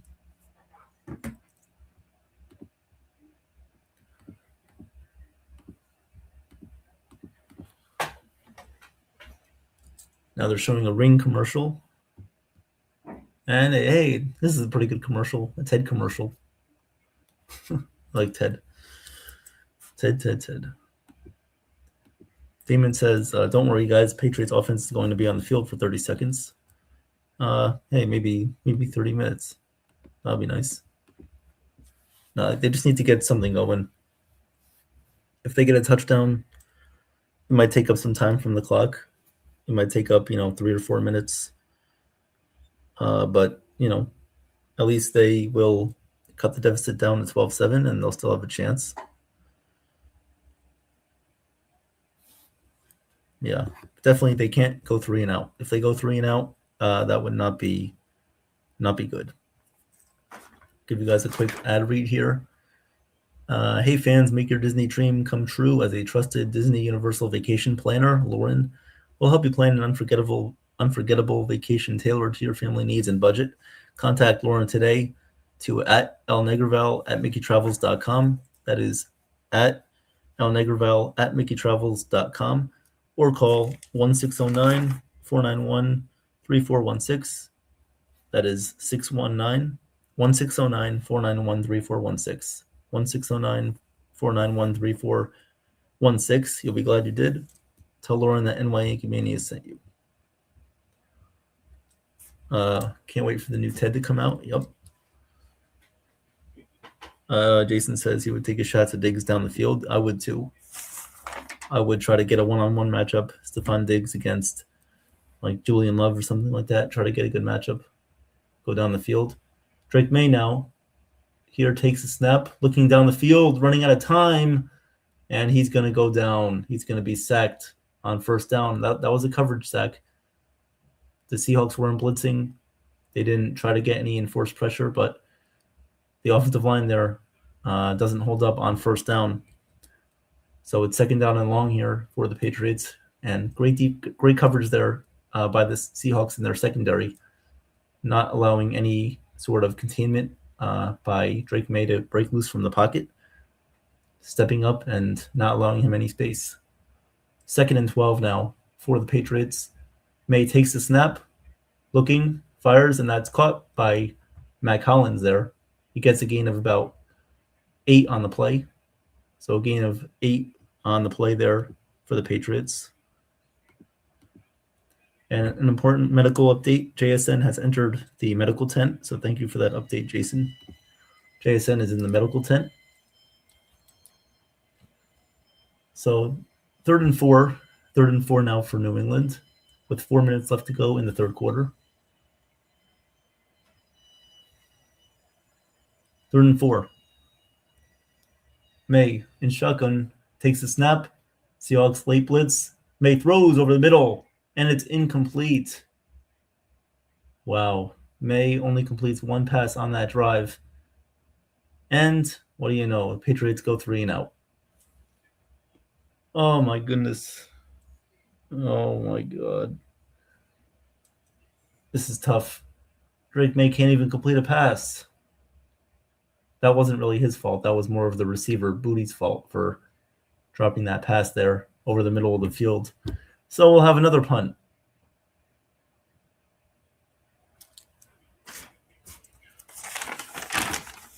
All right, here comes the punt. It's underway. Shaheed will make the fair catch on the Patriots side of the field. And guys, if you want a recap of the second half so far, there you go.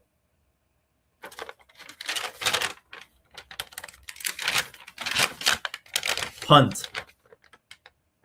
Punt. That's all it's been. Literally, that's all it's been so far. Punt. Punt, punt, punt. I mean, seriously, let's go! Do something! Score a freaking touchdown! I'm tired of this!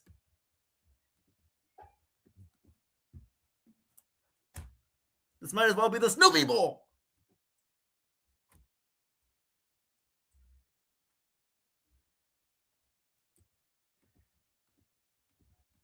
I didn't think I would have to rant during the Super Bowl, but here we are. This is a joke. These players ought to be ashamed of themselves. I mean, especially the Patriots. I mean, come on. You've got to put up a better performance than this. I mean, not even getting past midfield. What is this, a junior varsity team? I think they could probably do better.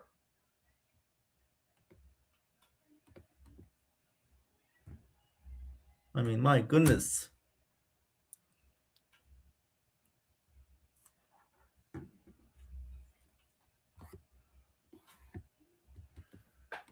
Well, you know what, guys? Let's just have some fun, all right? We'll go back having fun.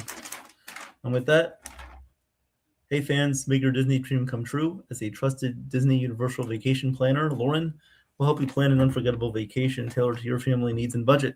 Contact Lauren today to @elnegraval@mickeystravels.com, @elnegraval@mickeystravels.com, or call 1609-491-3416. That is 1609-491-3416. You'll be glad you did.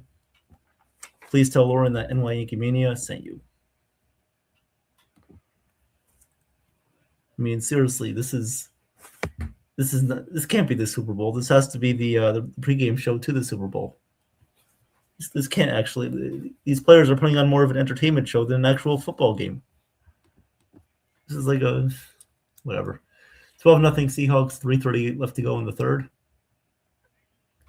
Sam Darnold takes a snap, hands the ball off here to Kenneth Walker, trying to find some space, and he can't.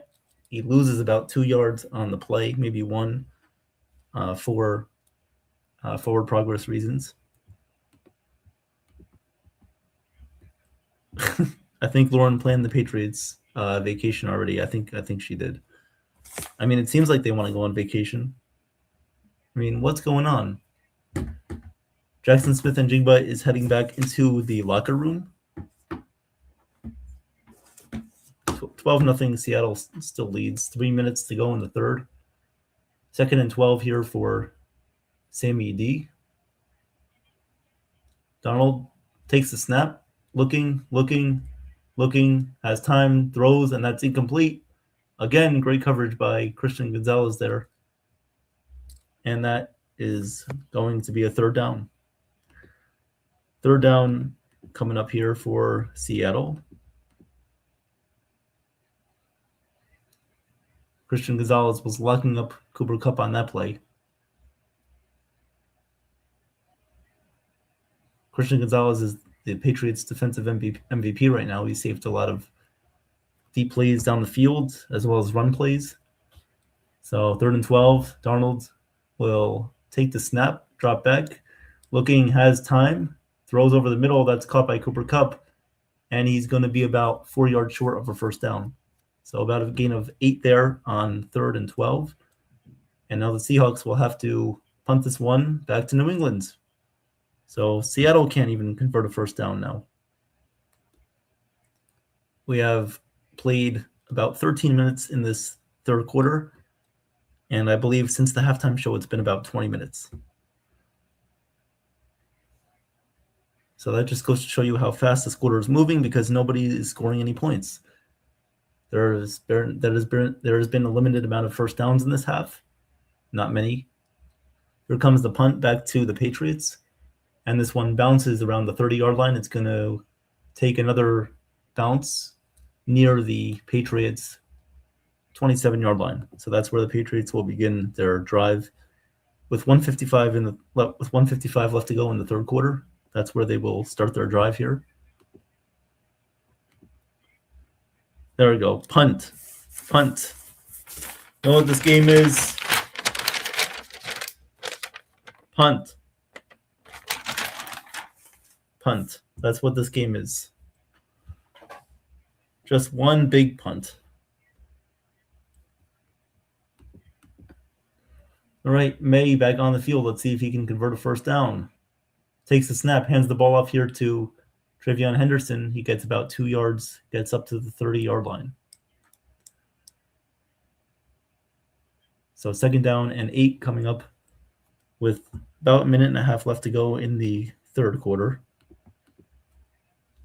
Drake May needs to take out his inner Tom Brady moments and from the season and use them now. Use your superpowers. Use your superpowers now, because if it's not now, it's not going to be ever. May takes the snap, looking down the field, can't find anyone. Moving to his right now. Can he scramble for a first down? Can he get there? No, he can't.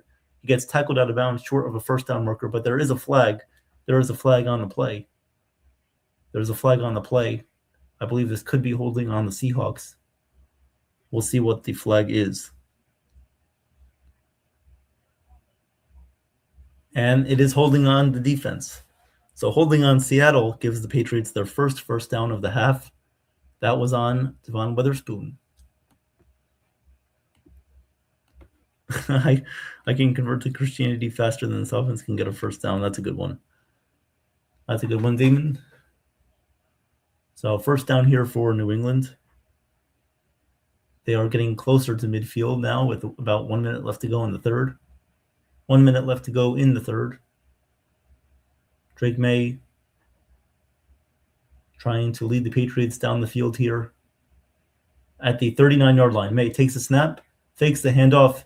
He is going to try to throw the ball. It gets deflected up in the air, and it's incomplete. The pass was incomplete. That was number 0 on the Seahawks, getting pressure there on Drake May. That was DeMarcus Lawrence. DeMarcus Lawrence there, the former Cowboy edge rusher, getting pressure there on Drake May, hitting his arm and flailing the ball loose there on first down. So incomplete pass, second down coming up. 52 seconds left to go, 2nd and 10. May will take the snap, throws over to his right. That is caught by Trevion Henderson, and he gets out of bounds after a gain of 4 or 5 on 2nd down. So 3rd down and about 6 or 5 coming up. 40 seconds left to go in the 3rd quarter. One last play. 3rd down and about 4 or 5 coming up for New England. 3rd and 5. 3rd and 5 coming up for the Patriots. Can they get something going? Can they get something going? It's 20 seconds left. 3rd and 5. At the 43, May takes the snap. Looking, getting pressured, and he fumbles it, and the Seahawks will recover. The Seahawks recover the fumble by Drake May. Oh, man. And Seattle will take over in New England territory. The Seahawks defense has been insane. I've never seen a defense do this well in my 22 years of watching football. I am stunned. Okay, well. Oh, guys. I'm sorry, Patriots fans. I am sorry, Damon. You did not deserve to see this type of performance. And I believe that was Will Campbell again, who remains on the field, even though he's giving up pressures and sacks. This whole game, he's staying on the field. And Seattle Seahawks will enter the 4th quarter, shutting out the New England Patriots. 10 seconds left to go. 12-0 Seattle. Darnold will take the snap, fake the handoff, fake the end around, now throws to an open tight end. That's number 88, and he gains a 1st down. That was Barner, the tight end. So the 3rd quarter comes to a close. The Seahawks are up 12-0 here as they look to get revenge from what happened about 12 years ago and get another Super Bowl on their resume.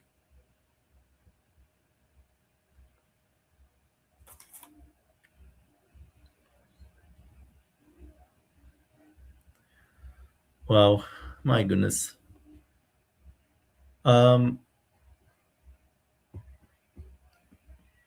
says if a quarterback could sue his offensive line for negligence and malpractice, Drake May would have $1 million case. True. I mean, I don't think it's only the offensive line's fault. I think that you can include the receivers as well. The receivers have to get open, right? That's their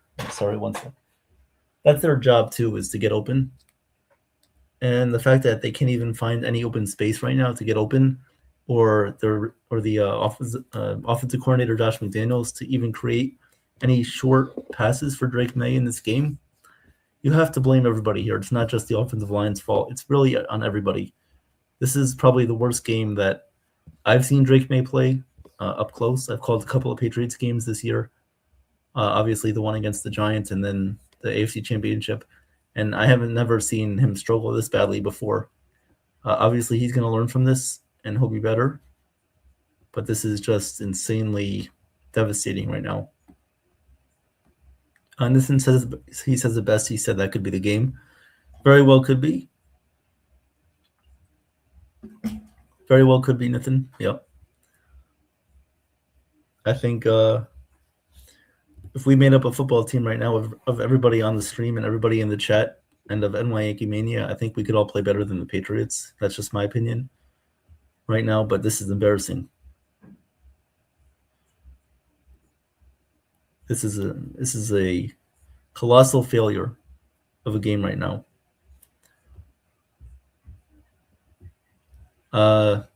Michael says this will make up for the Mariners' loss in the ALCS. That is true.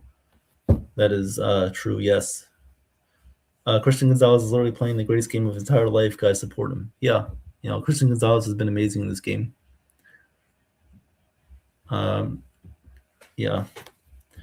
Drake May is seeing ghosts out there. Unfortunately, that is kind of true. Yeah.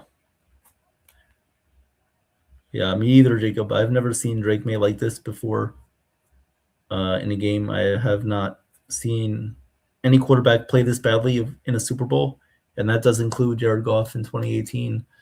That does include Peyton Manning in the Super Bowl in 2013. That includes pretty much every single,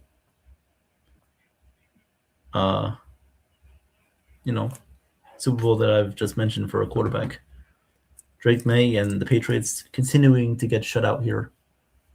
Can they score any points? We'll see. All right, 15 minutes left to go. Seattle up 12-0. Funny thing is, this is still a game. Darnold takes the snap, hands the ball off to Kenneth Walker, tries to find some space, and he gains about 1 yard there on first down. So the clock keeps moving. Johnny says Drake May got exposed. Yeah.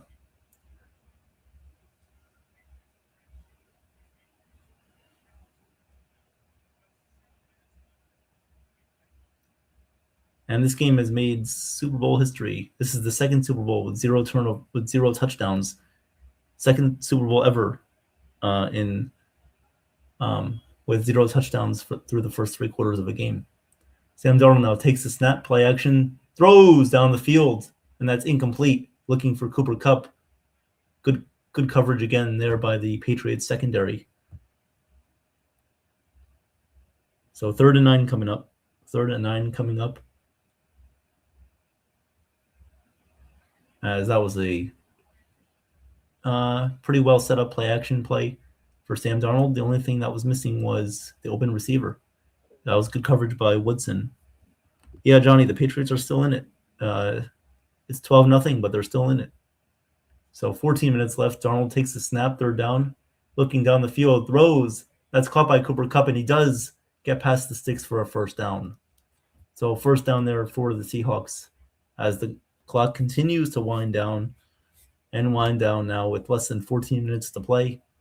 1st and 10. 1st and 10 for Seattle. Cooper Kupp with a little out route there on Christian Gonzalez, who very rarely has gotten beat in today's game, does get beat there. Critical first down there for Seattle. They are in the red zone now officially at the Patriots 16-yard line. Darnold will take the snap in the I formation.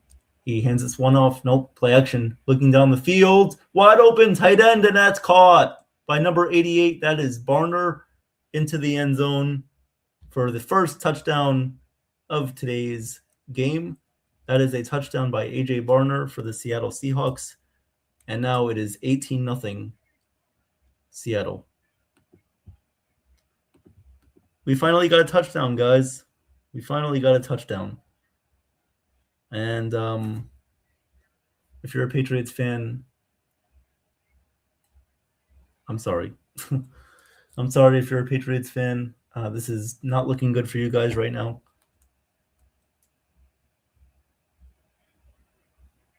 A.J. Barner wide open in the end zone. The Patriots basically had a zero-man blitz there. Zero-man blitz. They brought everybody, and A.J. Barner was wide open. So Sam Darnold has his first touchdown in the Super Bowl. The extra point is up and good by Jason Myers.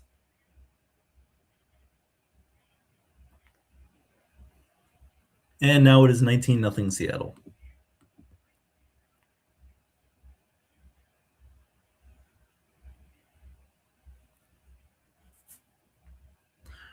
Ken says, stick a fork in them. In the Pats, they are cooked. Unfortunately, they are, Ken. Unfortunately, the Patriots are just about cooked. By the way, cooking shows here on the show. You can find our wonderful resident chef, Nick, in the chat here, who is our very well-known chef. He does amazing cooking shows here on the NY Mania entertainment portion of our broadcast production here on the show. Chef Nick, speaking of Chef Nick, he appears. He says, do you think Tom Brady can come back for the rest of the game? Yes, I do. Magically, Tom Brady will appear and will lead the Patriots back to a Super Bowl victory. Yes. No, I don't. Sorry, Chef. I don't think that Tom Brady will come back for just this game alone, unfortunately.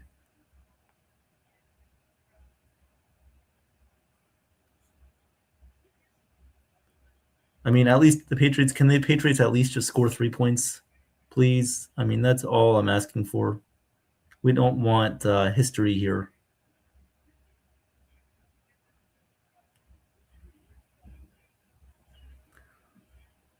We don't want any sort of, history in a bad way made in this game. And for that to happen, can the Patriots please just get on the board with at least 3 points? Damon says, well, why don't you look at the time, 9:30? I got to get ready for school tomorrow. Yeah. All right, Damon. Well, if we don't see you for the rest of the night, have a great night. Thank you for coming up at halftime. Sorry, this was not the best of games. Please remember to stay tuned for our content for the rest of the week. You do a great job moderating the chat and everything like that. So you are part of this team for sure. So thank you. Good night. If you are leaving us tonight, we fully understand.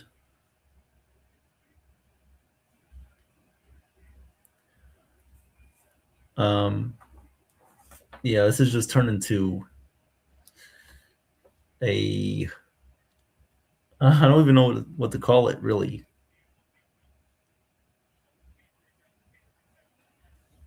It kind of reminds me of what the Seahawks did to the Broncos back in 2013 in that Super Bowl. But at least the Seahawks, got 8 points in that one. Or no, the Broncos. At least the Broncos got 8 points in that Super Bowl. The Patriots aren't even getting anything. Ken says the only way that the Patriots are scoring is a pick six. Okay, well, the prediction that I made about Sam Darnold turning the ball over, it's probably not going to happen now. So you can just, write that one off. Write that one off. Take it away. Darnold is not going to throw a pick six at this point in the game. No way. No way. Sean says, congrats to DeMarcus Lawrence and his wife. Yep. Jimmy says they didn't even deserve to be there. You can make that argument. Yes. But at the same time, they had a great season, and you can't discount what Drake May did for the Patriots this year. 19-0 Seattle. May will take the snap. Running out of time, moving to his right. He has to just try to throw this one away. He's going to actually scramble past the line of scrimmage against some yards there on first down. Gains about 5 on the play. Ken says May is panicking. Pat's offensive line can't stop a 4-man rush. I agree, Ken. And what they're doing is they are, collapsing the pocket, which is not allowing May to step up in the pocket, which is not allowing him to locate receivers down the field either. So that's a big problem. Jimmy says if the Bonix doesn't go down, then the Broncos are in the Super Bowl and they win by a lot in that game against New England. That's a fair point. But I don't know. I think it still would have been a close game. I think it still would have been close. And Mike Vrabel is pissed off on the sidelines talking to the referee, talking to the side judge here. Not sure what the issue is.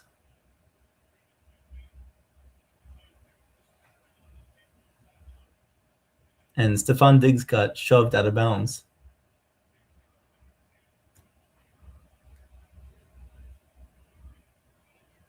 Diggs got shoved out of bounds, so I guess Vrabel was arguing that should have been a late hit out of bounds. And then, the Seahawks secondary player, Job, throws a punch there, so he should have been flagged for that. Grabs his face mask. And they were kind of going back and forth, but Job was the one who initially started it. He should have gotten an unnecessary roughness on that play. but the referees do not call it. So 2nd and 4 for the Patriots. Those might have been offsetting penalties anyway. What's up, Benji? Hey, Benji, what's up? He says, is this the worst Super Bowl ever?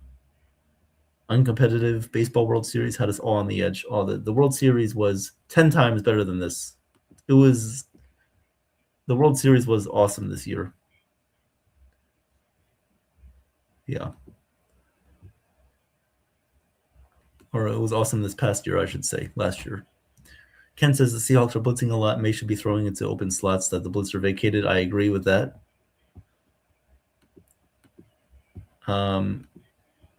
Joe says, thank you all for staying in the stream. Thank you all. Yes, even though this is not the best of games, we appreciate you guys for staying in the stream.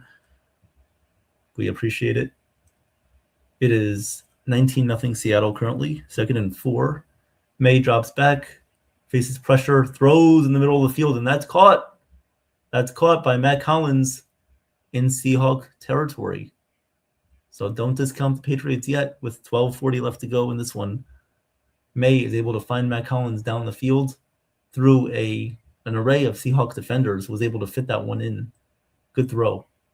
First down. May launches this one down the field, down the sidelines, one-on-one coverage, and that's caught! We have a touchdown for the Patriots. That was caught. That was a Drake May deep bomb down the sidelines, caught by Matt Collins. And that is a touchdown for the Patriots. Tariq Woolen came over to guard him late.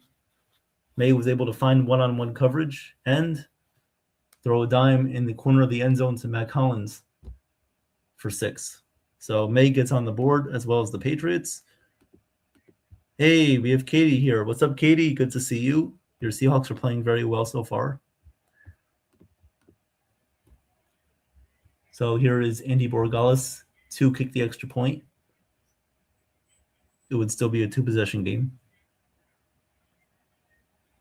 The extra point is up and good. So it is 19-7. 19-7 Patriots trail the Seahawks. 19-7. Seahawks lead. Seahawks lead 19-7.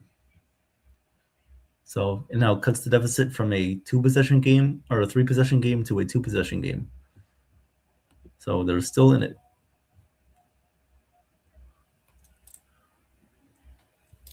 What's up, Katie? I am doing well, Katie. Thank you for asking. I am doing well. Calling this, which was a somewhat boring Super Bowl, coming into the fourth quarter. Now all of a sudden we have 2 touchdowns. And yes, Katie, you do have to keep your promise. If the Seahawks do win this game, then we would like you to please come up on the stream, say hello to us. We would appreciate if you would do that. So we thank you. That is, of course, if the Seahawks still go on to win this game. Jimmy says all Seattle has to do is run the clock out. Seattle gets a field goal. It's a 15-point game. Yep. We'll see what they do. I think they will try to run out the clock a little bit. But while this commercial break is in action, we will take a commercial break ourselves. Hey, fans, make your Disney dream come true as a trusted Disney. I'll start over. Hey, fans, make your Disney dream come true as a trusted Disney Universal vacation planner. Lauren will help plan an unforgettable vacation and a tailored to your family needs and budget. Please contact Lauren today at lnegravel@mickeystravels.com, lnegravel@mickeystravels.com, and you can call her at 1-609-491-3416, 1-609-491-3416. You'll be glad you did. And tell Lauren that NY Yankee Mania sent you.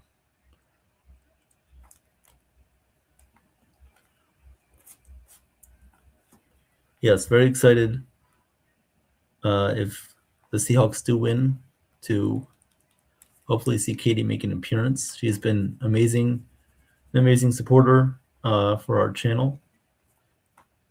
And we'd like to see a lot of people come up to the stream soon. That would be great. So all of a sudden, we go from 0 touchdowns to 2 touchdowns in the fourth quarter.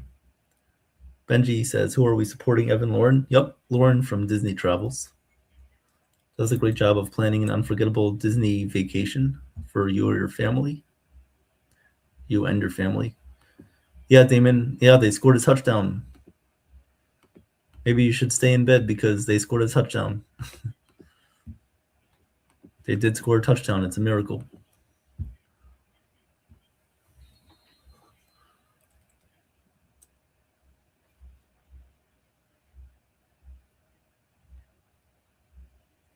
Demon says, I made my bed and got my shower ready. Yep.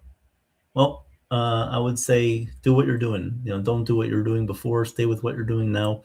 Maybe the effect will rub off on the Patriots. Maybe they will attempt to come back in this game. You never know. I mean, 19 points for them is like nothing. I mean, they came back down from 25 against the Falcons. 19 points in one quarter, they can do that. Benji says it's 70 degrees Celsius in beautiful Southern California. Hope you all had good weather soon. Yeah, hope you all get good weather soon. Yeah, we've had some pretty harsh weather here, Benji. Almost a negative temperature. We've had 5 degrees, 2 degrees, 1 degree. So it's been rough here. Darnold takes the snap, play action, looking for open receiver, and he's got one. That's Raheed Shaheed, and he gets about 10 yards there for a first down. So if you're the Seahawks right now, you just need to continue to wear down the clock. You need to take some time away from the clock and allow Kenneth Walker to continue to do what he's been doing.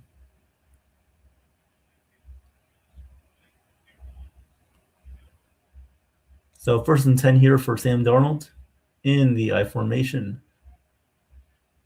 Barner motions across. Darnold will take the snap, hand this one off to Kenneth Walker, but he has nowhere to go. Wrapped up and tackled right just before the line of scrimmage. So forward progress will be no gain on the play. So no gain on the play there for Seattle. Nice tackle there by Lakavion Jason, the Patriots linebacker.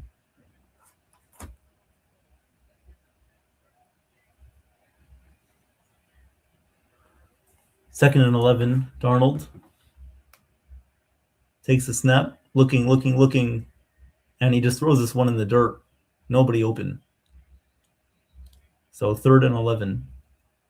3rd and 11 now for Darnold and the Seahawks. It's getting a little bit scary. It's only a 2-possession game now. 3rd and 11. Thank you, Benji.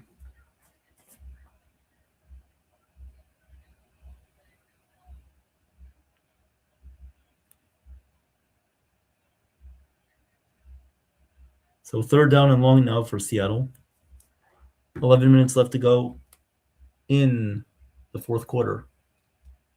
Patriots defense showing blitz. Will they send them all? They will. Darnold back to pass, throws down the field, and open is Shaheed, and it's just beyond his fingertips. He can't make the catch. Incomplete. That would have been the dagger most likely in this game. But Darnold unable to complete the pass to Raheed Shaheed with Davis in coverage. So that will force the Seahawks to punt back to New England.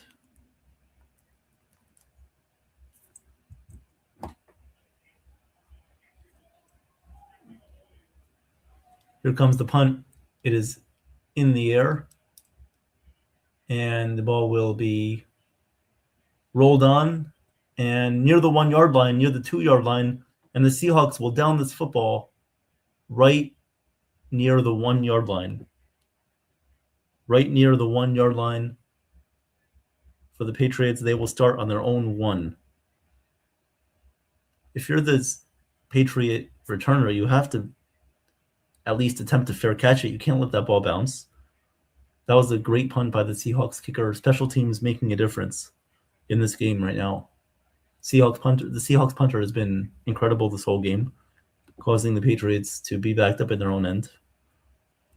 Katie, don't go too far with that. The game's not over yet. But yes, you have been correct. Let's see here. 19-7, 10:40 left to go in the fourth. May in shotgun, looking to his left, running out of time, throws a little floater down the left sideline. That's incomplete. Was looking for Austin Hooper, his tight end. Had him open, just couldn't connect the pass. And we got a $4.99 super chat here from Joe. He says he gifted 2 super chats for my great work. 2 super chats for my great work. Thank you, Joe. Appreciate that. 2nd and 10. May throws over the little screen pass here to Ramondre Stevenson, gets past the 10 to the 15-yard line and gets around the 18-yard line. That will be a first down for New England. Ramondre Stevenson gaining some momentum here for the Patriots. He was used earlier in the wide receiver screen game. Now he's being used again. And that's where Seahawks are having a little bit of trouble, is wherever they're blitzing, the Patriots are vacating those areas. And that's what they're doing. May down the field. And it's incomplete. Trying to throw in triple coverage. And the pass was broken up by a Seahawks defender there with only Matt Collins, with the only Patriots receiver, Matt Collins, being down there against 3 players in the secondary for Seattle. So no chance there for the Patriots, as May is not able to complete that pass down the field. It is 2nd and 10 now with 10 minutes left to go in the fourth quarter.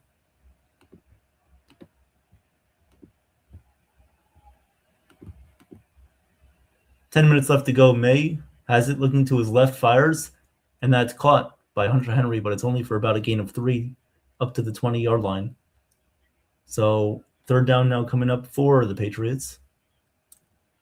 Let's see. Benji says, I've been doing a tremendous job calling the game. So difficult to do this solo. Kudos to you. Thank you, Benji. No, it's my pleasure. I love doing it. I love doing it for you guys. I know it's great practice for the upcoming baseball season as well. May is going to scramble, going to get past the 30 to the 35. Now it slides around the 37-yard line. So May picks up a first down with his legs for New England. Just under 10 minutes to go. No, I appreciate the support and the compliments, guys. Thank you very much. Please press that like button and subscribe to the channel if you have not. We have a whole week worth of shows coming up here. May fires to the left. That's caught. And he goes out of bounds for about a gain of 8 on that quick pass there. So with 9 minutes left to go, Drake May is now finding some open receivers. Is it too little, too late, though? 8.5 left.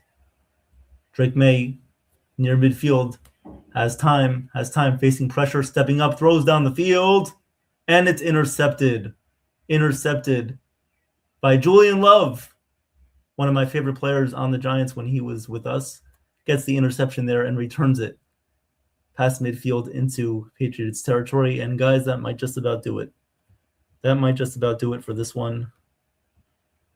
And Drake May has just threw an interception. So now with 2 turnovers on the day with a fumble and an interception, that might just about do it.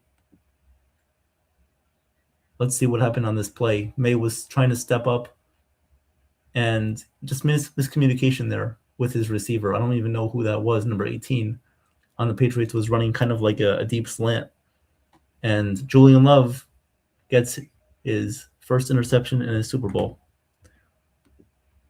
All you need is love. That's right, Sean. Great song there by the Beatles.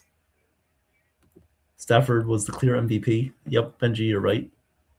You are right about that. That's true. So Darnold, under center, pitches this one out to Kenneth Walker, has some space, getting past the 30-yard line, getting past the 25, and now going out of bounds around the Patriots 23. So with 8.5 left, Seahawks are now taking time away from the clock, and they are now in Patriots territory.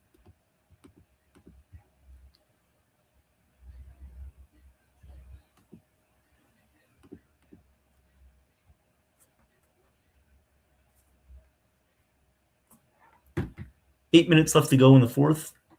Darnold leading the Seahawks, trying to lead his team to his first Super Bowl. At the 24-yard line of New England, takes the snap, hands this ball off to Kenneth Walker, trying to find some space in between the guards. He does.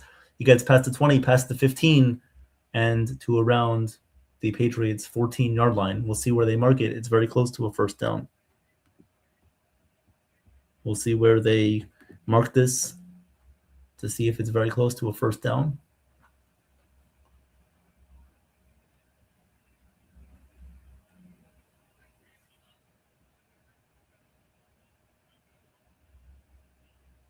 Good blocking there by the Seahawks offensive lineman between the guards. Tackles opening up some space on the outside. Cooper Kupp, the wide receiver, is blocking too. 7 minutes left to go. 1st and 10 in the red zone. Seahawks in the red zone. 7 minutes left. Darnold takes a snap, hands this ball off to Kenneth Walker, trying to find some space on the outside. Gets a little crease. Gets about 2 yards there on first down. So now 2nd down and 8 coming up here with 7 minutes left to go in this game. What did Chef Nick say?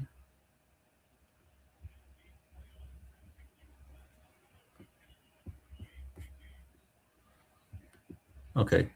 Jacob says, of course, Julian Love was makes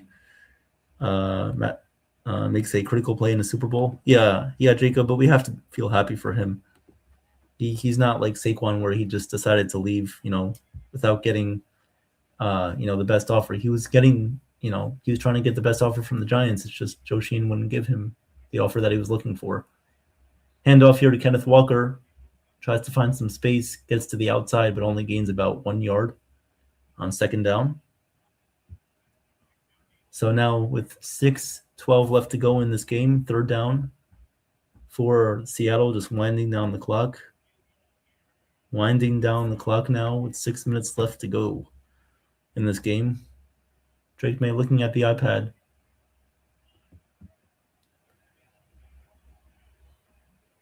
Third and 7 now for Sam Darnold and the Seahawks. Darnold motioning his running back to his left. Takes the snap. Looking. Has some time. Throws to the outside. That's caught. But not nearly enough for a first down. That was Jackson Smith and Jigba. Only gains about 3 yards on 3rd down. So now 4th down and 4 coming up. 4th down and 4 coming up.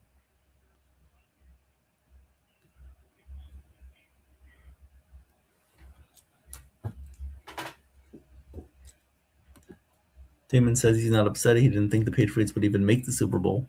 Yeah, no, Damon, I don't think anybody really believed that they would make it. It was a great run for them, of course. Drake May had a great season. Mike Vrabel had a great year. But it just wasn't – it's not their time yet. They'll get there, though. They will – I believe that May and Vrabel will win a Super Bowl together someday.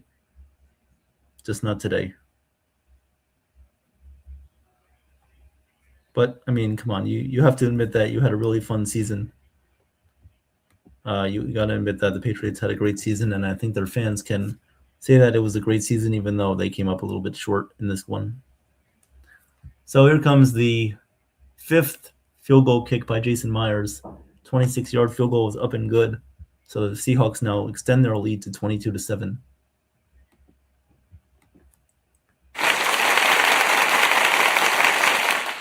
That's right.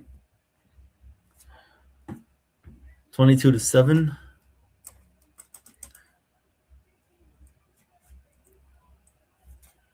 Hey, everybody, it's Ian Eagle. You are watching NY Yankee Mania. The best. The best. This is Nitya Ramachandra from the NR Media. You're listening to NY Yankee Mania. Like and subscribe, and stay tuned for more.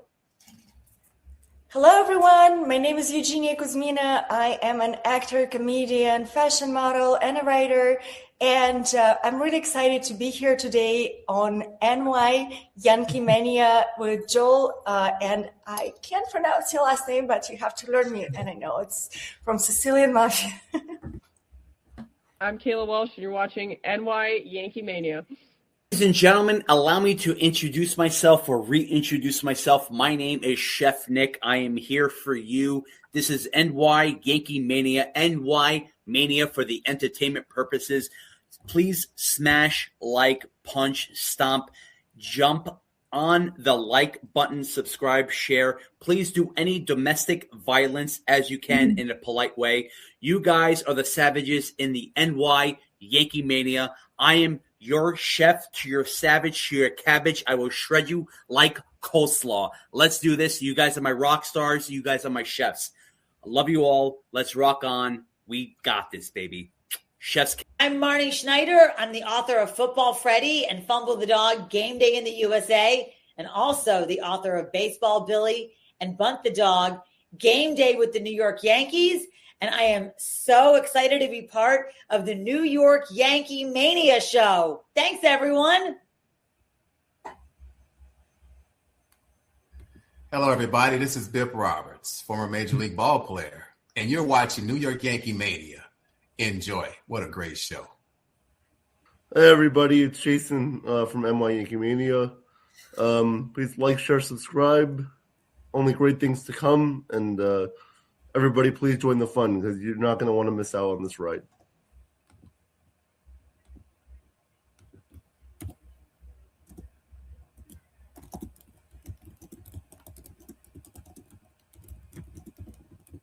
Just got to wait to see if there's any more.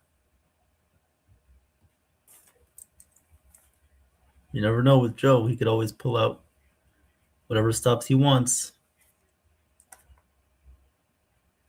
Okay, I'm guessing that's it. Guys, if you have not done so, please follow our Twitter account. We have created a NY Yankee Mania Twitter account here that you can go and follow. If you have X, please do. We have a lot of updates coming up, a lot of interviews, shows coming up. Hopefully we can connect YouTube with Twitter when it comes to live streaming so we can gain viewers as well on that way. So we appreciate the support. Thank you, guys. Please like and subscribe if you have not done so thus far. We appreciate it.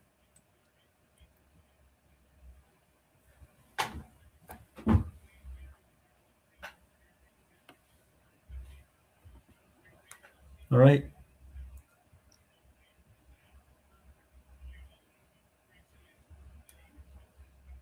So the Patriots will have the ball back here. With 5.5 left to go, Patriots have it at their own 38-yard line. May, under center, running out of time as usual, gets sacked. May gets sacked there by Byron Murphy, the Seahawks' amazing defensive lineman, creating pressure all day. Thank you, Corky. Welcome to the stream. Thank you for the compliment. 5 minutes to go. May has it. Throws out to his right. Ramondre Stevenson has it. And he gets to the 40-yard line, steps out of bounds. So about a gain of 6 there on second down for the Patriots. And now it is third down. Katie says 5 minutes away from a Seahawks Super Bowl win. That's right, Katie. I'm happy to bring this game to you and all the Seahawks fans out there in Seattle, Washington. 5 minutes until Mania, Katie. Yeah. May takes the snap, throws, and that's caught by the tight end Hunter Henry, who's not made an appearance thus far today until right now. So first down for the Patriots with 4:40 left to go in this one. Patriots starting to pick up the tempo a little bit at their Seahawks 44. May takes a snap, and he drops back. That's fumbled. It's a strip sack. Here comes the Seahawks the other way. It's a scoop and score. So there's the dagger on top, if it was not already done. A scoop and score for the Seahawks. Just puts an exclamation point on this one. And now it is 28-7 Seattle leads. Well. What have we done here? 28-7 lead now for Seattle. And guys, I am starting to think that this one might be over.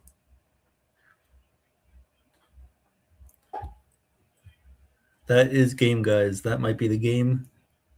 The Seahawks defense with a legendary performance in the Super Bowl.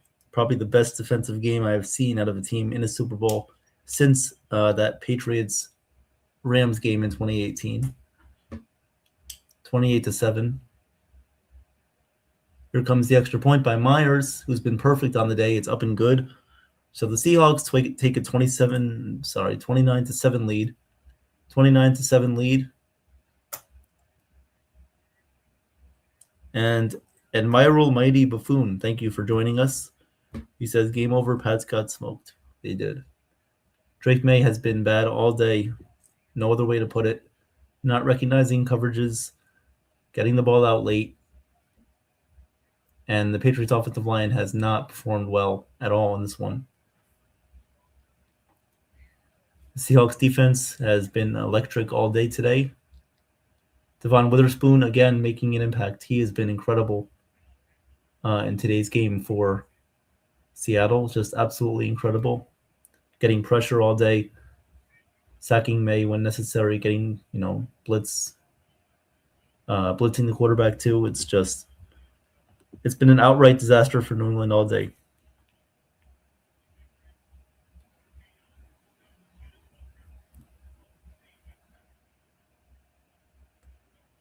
I do have some friends who are Seahawks fans, so if you might be watching, you might not be.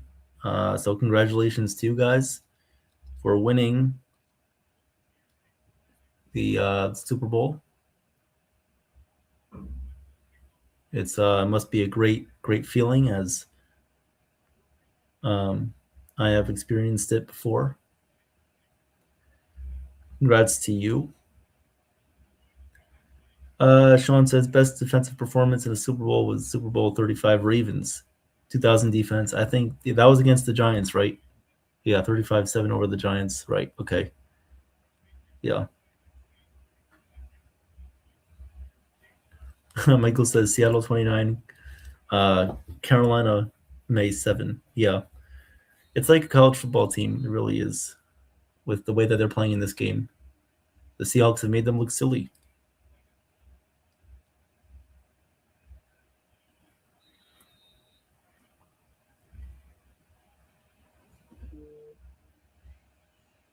Wow. So Drake May comes back out onto the field. 4:27 left to play.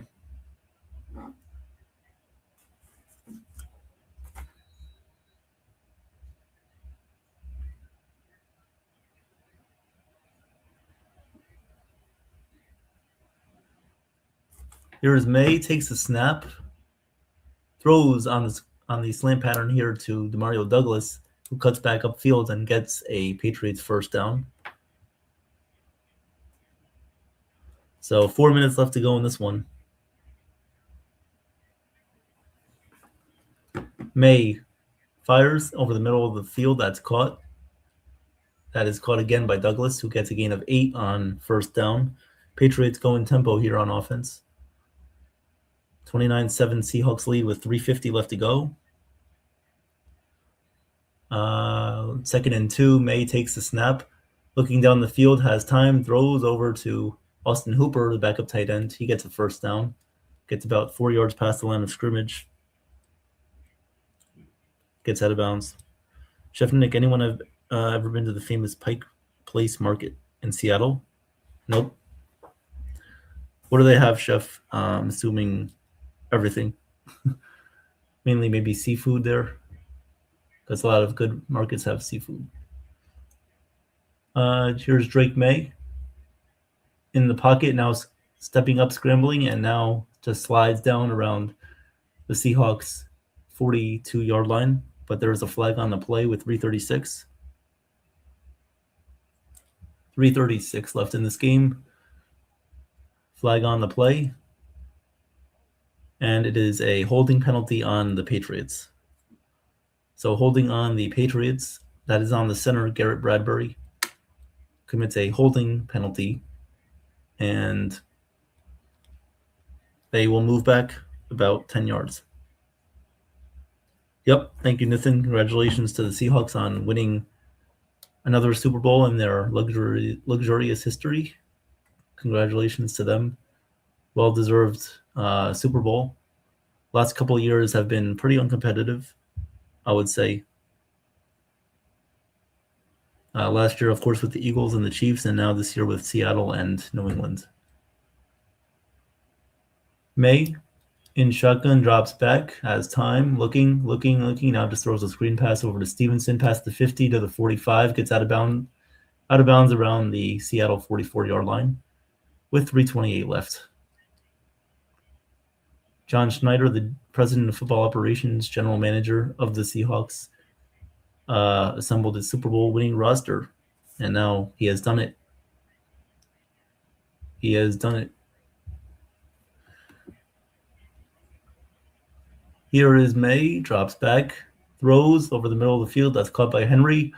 Gets to past the 45 to about the 38-yard line there on second down. So about 3rd and 3 coming up.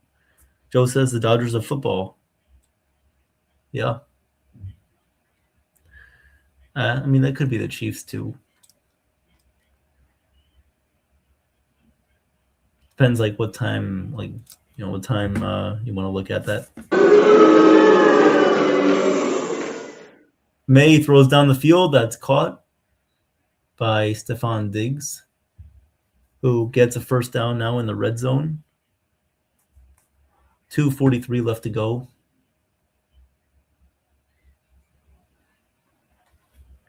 So the Patriots looking to score a garbage time touchdown. And Patriots will take a timeout. Ladies and gentlemen, allow me to introduce myself or reintroduce myself. My name is Chef Nick. I am here for you. This is NY Yankee Mania, NY Mania for the entertainment purposes. Please smash, like, punch, stomp, jump on the like button, subscribe, share. Please do any domestic violence as you can in a polite way. You guys are the savages in the NY Yankee Mania. I am your chef to your savage to your cabbage. I will shred you like coleslaw. Let's do this. You guys are my rock stars. You guys are my chefs. I love you all. Let's rock on. We got this, baby. Chef's kiss, baby. Let's do this. Thank you for that. May fires in the corner of the end zone, incomplete. Looking for Matt Collins, and that one was out of his reach. I think that was never mind. That was Seattle's timeout. So my bad on that. That was Seattle's timeout. Sean said the Chiefs-Niners was competitive. Yes, that was competitive. That was definitely competitive.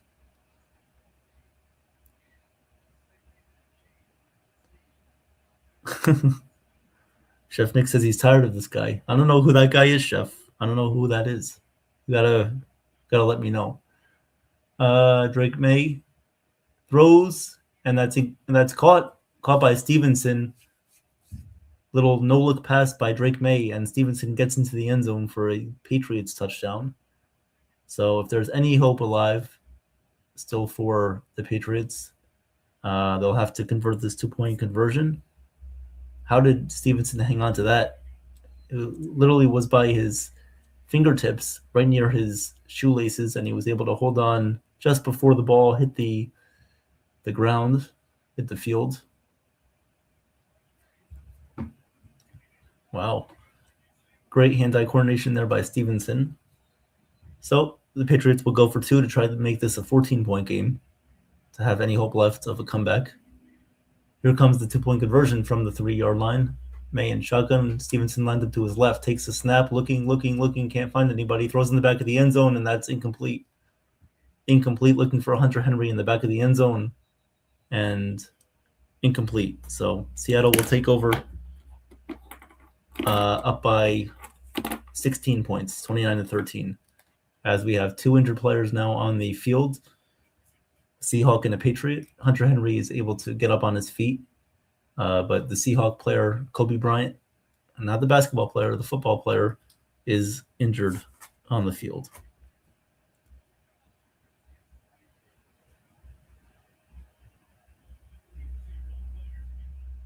And now Kobe Bryant is able to walk off the field. So the Seahawks will receive this ball back, most likely by a onside kick. So the Patriots will do an onside kick here.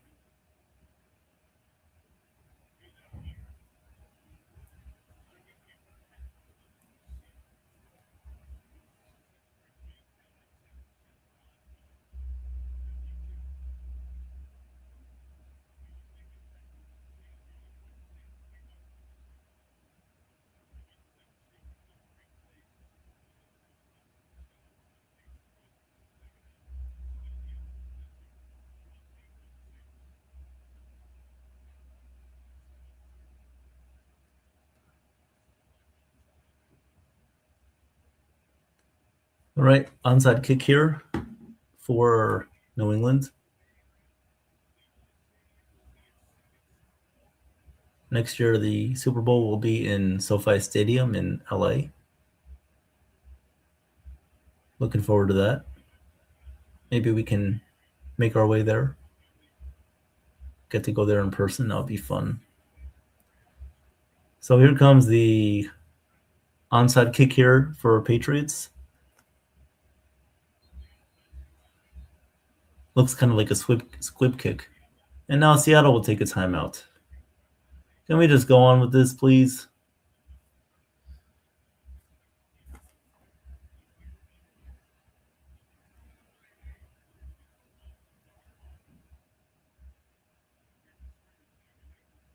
So Seattle's offensive coordinator, Clint Kubiak, will be the next head coach of the Las Vegas Raiders.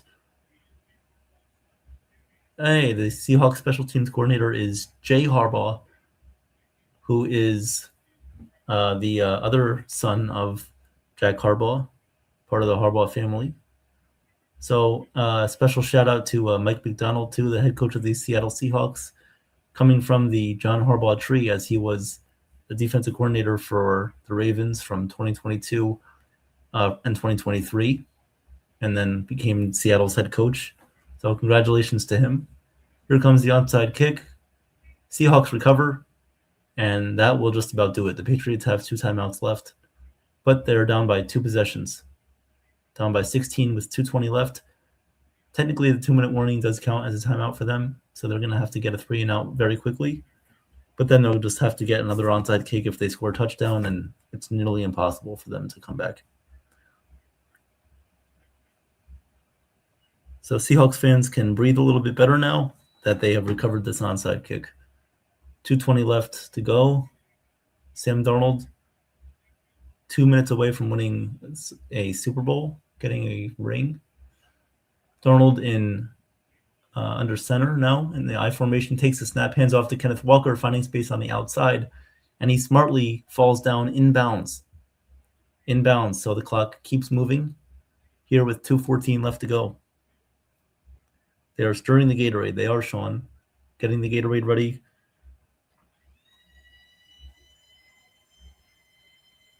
So 2:14 left to go. The Seahawks are 2:14 left away from winning the game, and New England has taken their second timeout. So New England has taken their second timeout of the second half with 1 remaining.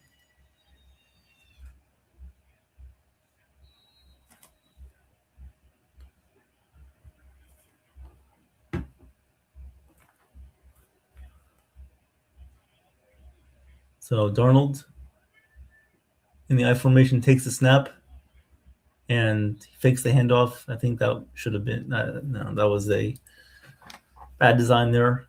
Darnold falls down, stays inbounds as the clock will continue to wind, but the Patriots do take their last timeout. Patriots take their final timeout of the half and of the game. So no timeouts left for New England.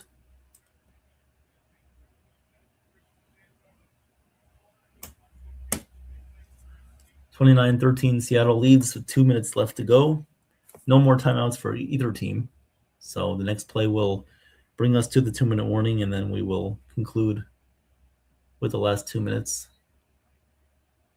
Darnold on 3rd and 13 in the I formation. Takes the snap, hands the ball off here to Walker. Finds an open space through a crease, and he's going to get a first down and go all the way into the end zone for a Seahawk touchdown. But there is a flag on the play. So most likely this will be coming back. I doubt that this will stand. And wow, okay, the penalty was holding on Seattle. Holding on Seattle was the penalty. Yeah, I figured because depending on, going back to the last play, it didn't look like there was going to be much of a aggression to get into the end zone. But yes, that is a clear hold on Seattle. So they'll move back 10 yards here.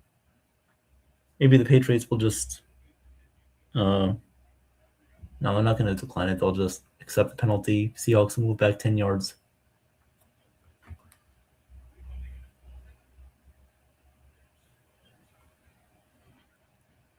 So 2 minutes left, 2:01 remaining with third and down and 23. 3rd and 23, Darnold takes the snap, hands this ball off to Kenneth Walker, who doesn't gain much yardage there on 3rd down. So now we're under 2 minutes, guys. Under 2 minutes. Under 2 minutes, guys, and Seattle closing the gap on a Super Bowl victory. Begin to celebrate, Seahawk fans. Your team will become a champion in the next 2 minutes. Donnie said I was close. He said it was going to be 28-18 Seattle. Yeah, I thought this game would open up a little bit in the second half. There were a couple of touchdowns. My prediction was 21-17 Seattle. And now that it's 29-13, there was, some there were things, plays being opened up and scoring was happening pretty much. Sean says he has to go to work. So thank you, Sean, for being here. Good luck at work. Be safe. Thank you for being here.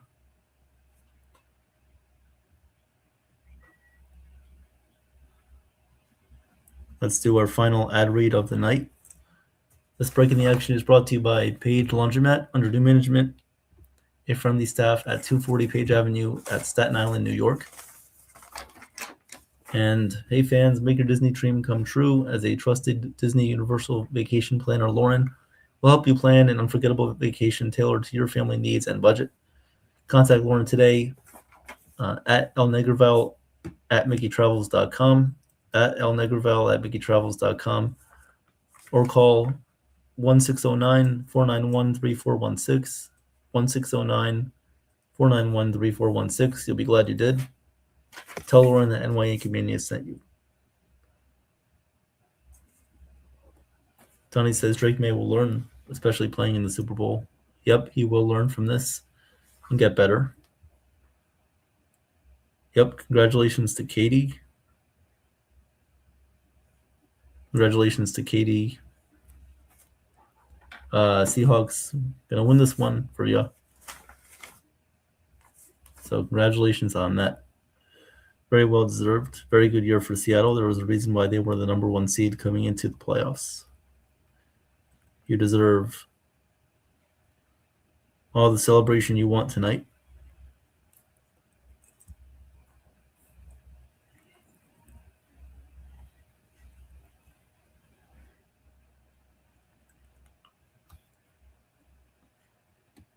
Donnie says, my Cowboys will win next year. Yeah, I mean, miracles do happen sometimes. Yeah, we'll see. Hey, anything could happen. You never know. Michael says, hooray, Katie, hooray. Person yellow, podium blue.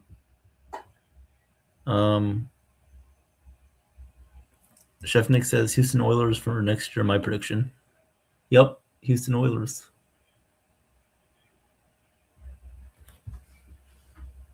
So here comes the punt back to the Patriots. It goes out of bounds. So the Patriots will now take back over with 1:49 left to go.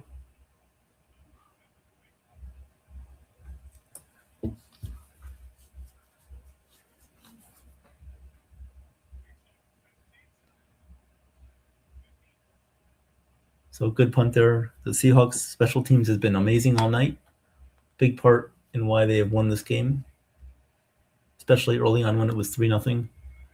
May takes the snap with 1:45 left, throws it over to Stephon Diggs, gets close to a first down, but not enough. He gets about 6 yards.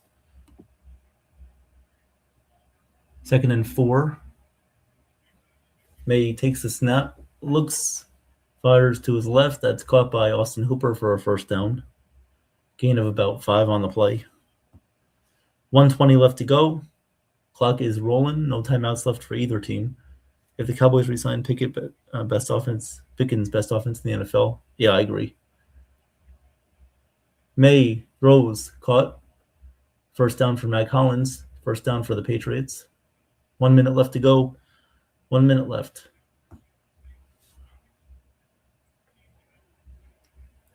$55 seconds left, guys. We're under a minute. 55 seconds. May takes the snap. Looking. There's a flag on the play. May gets sacked to the backfield.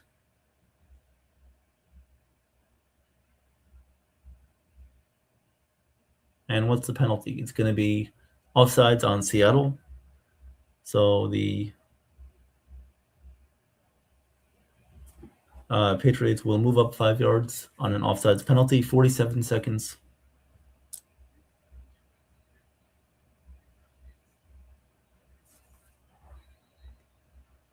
47 seconds. May with a 1st and 5. Takes a snap. Rolling to his right. Looking for anyone. And he throws it away out of bounds. But there is another flag on the play. Most likely this one will be holding on the Patriots. 39 seconds.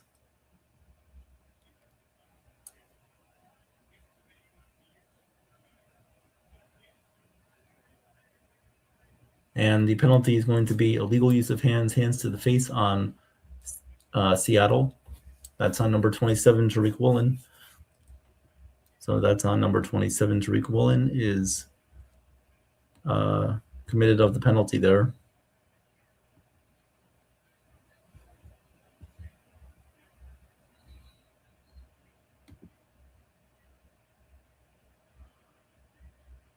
May, with 39 seconds, takes the snap, looking, firing. That's caught by Demario Douglas. Gains about 8-9 yards there on first down with 30 seconds left. So one more play, they'll get off. 25 seconds. 23, 22, 21, 20. 2nd and 1. May takes a snap. Looking down the field. Throws a bomb. Taking any sort of chance down the field, and it's incomplete with 12 seconds left. Seahawks up 29-13 with 12 seconds left. One more play, and this one will be over. Donnie says, the defense was this year's Dallas Cowboys downfall. Yeah, totally. Even though they traded for Quinnen Williams and for the other the linebacker, they still had a rough year defensively.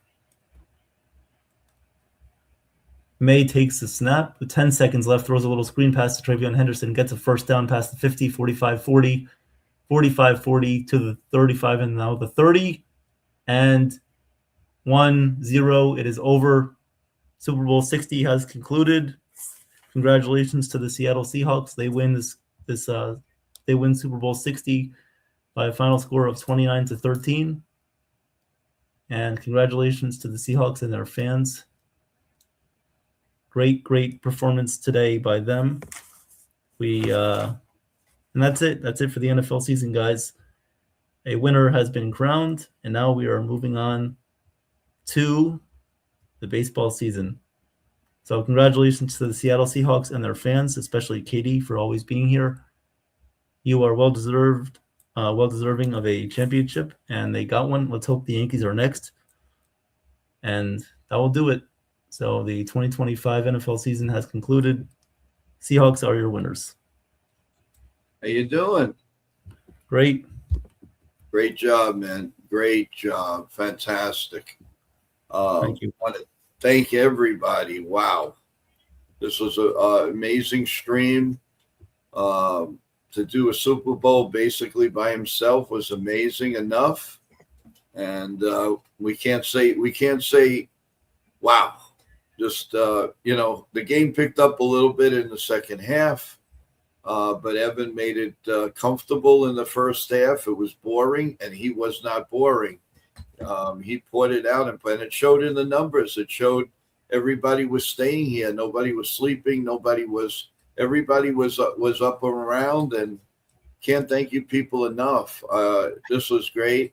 I am very, very happy for Katie. I know she was rooting for this, and now she owes us a trip on the set. That's what she's got to do now. I said if she was good, they would win. So that's it. Yep. I would say let's Evan, if you got to use the little boys' room or something. Good. We take a 5-minute break, and we come back at 10:30. All right, sounds good to me. Eastern. Yeah, that's fine. All right, just everyone, 5-minute break, and we'll come back. Stay right here. You don't have to go. No different link. And we'll come back. We'll wrap it up. We'll wrap up the game, and we'll talk anything else that you want to talk about. So, talk Yankees, talk Mets. The Mets picked up a pretty good player, tonight, which I put out a short. And thank you everyone for going to see it. It did very well. I appreciate that. And now we'll take a 5-minute break, and hopefully some or all of our staff will come on. So guys, Chef Nick and Johnny Salami, come on down. We will come back in 4 minutes, folks. 4 minutes. We'll see you in a few minutes.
All right, everyone. We are back for a wrap-up show after a great play-by-play by our very own Evan, which will be back coming on again in a couple of minutes.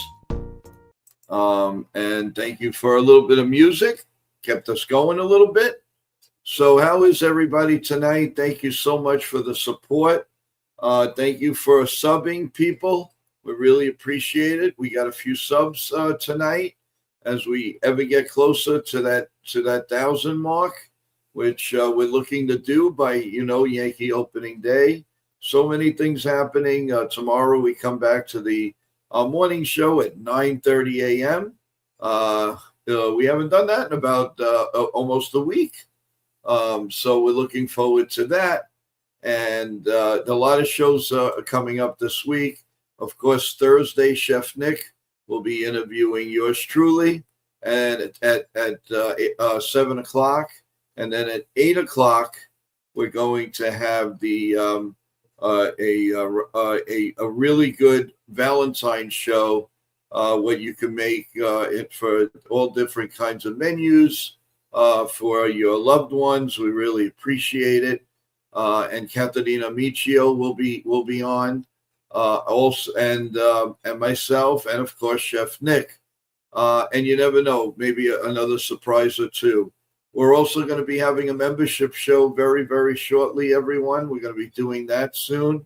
We do have what do you call something special to talk to you guys about, and we need your opinion.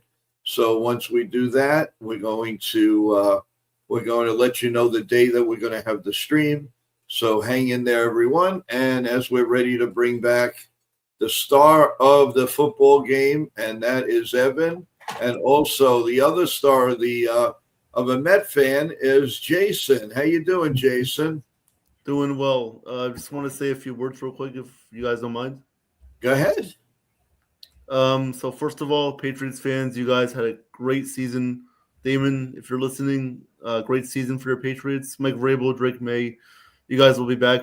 Don't worry. You'll still be better than the Jets. That's all right.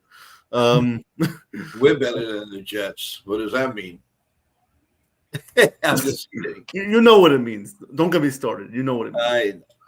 And Seahawks fans out there, congratulations. Sam Darnold, you're Super Bowl champion. Congratulations. You 100% deserve it. No, they do. They do.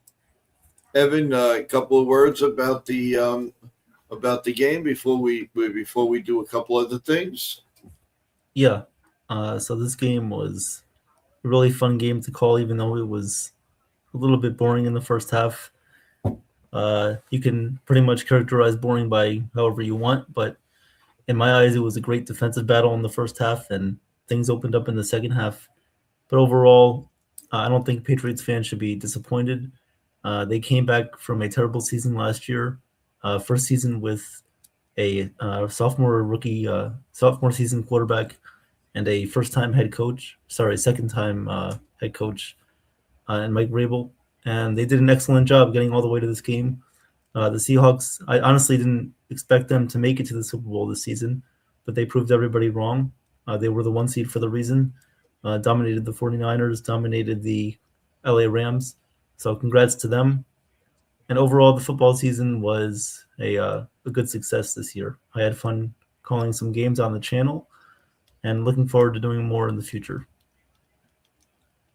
Yeah, no, that's awesome.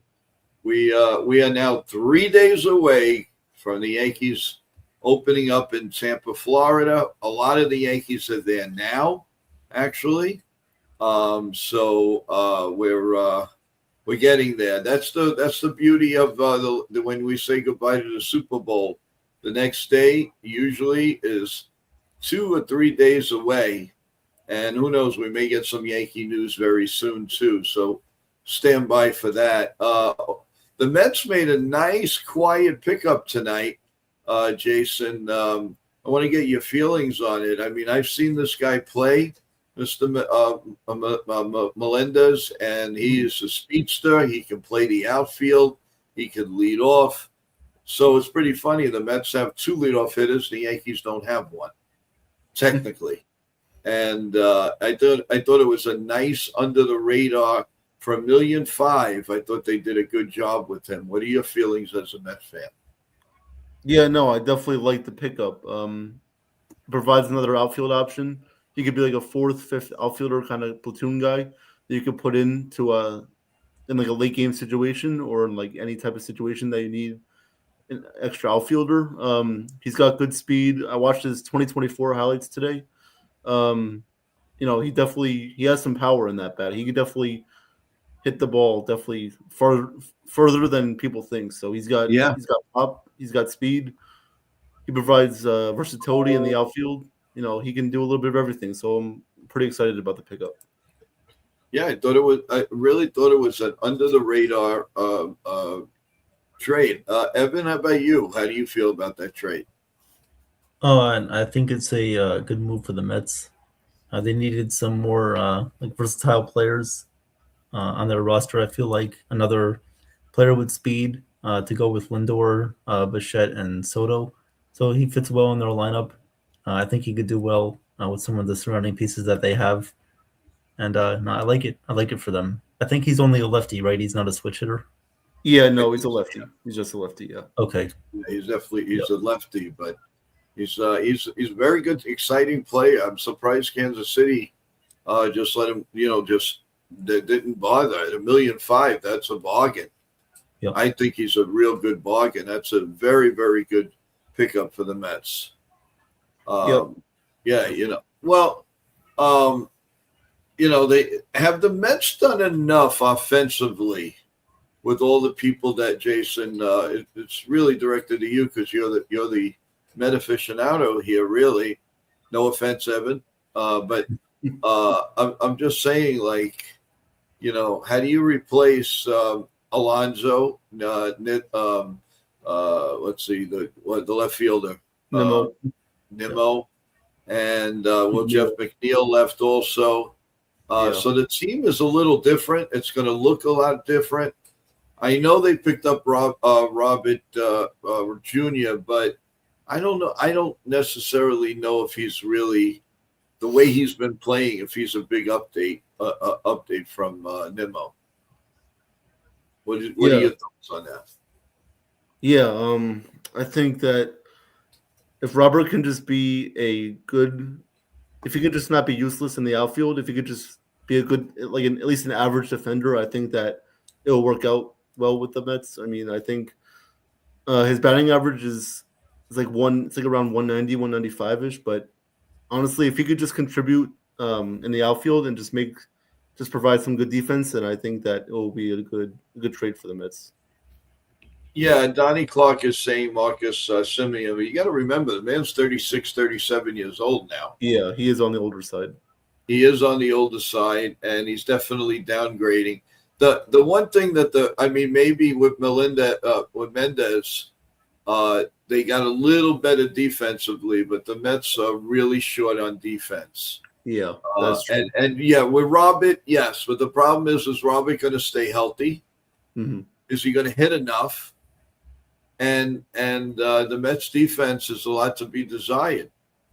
I know Semien, Lindor up the middle, not bad. Robert, I don't trust the catcher. I don't. I think he's sick. Yeah, I think he's the second coming of Gary Sanchez. Oh, okay. Yeah, I really do. With a lot less hoopla, Gary Sanchez started like a house on fire. He was right. awesome. Yeah, he had that great year in 2017. Yeah. Yeah, you couldn't stop him. I don't know if the Mets are better with Williams and Weaver, Donnie. That's a good point, Donnie. Yeah. It is, but is it really better? I mean, do you really trust Williams in the ninth inning? I mean, I know that your former closer there, he was virtually good. He had his moments. I don't trust Williams. I'm sorry. Not after what I saw. I think it's still in his head, that home run against Alonso, and I don't know if he's ever going to recover. Yeah, they did. The one thing the Mets did do also is they got a very, very good reliever with Peralta. That I give them credit. Starting pitcher. Yeah.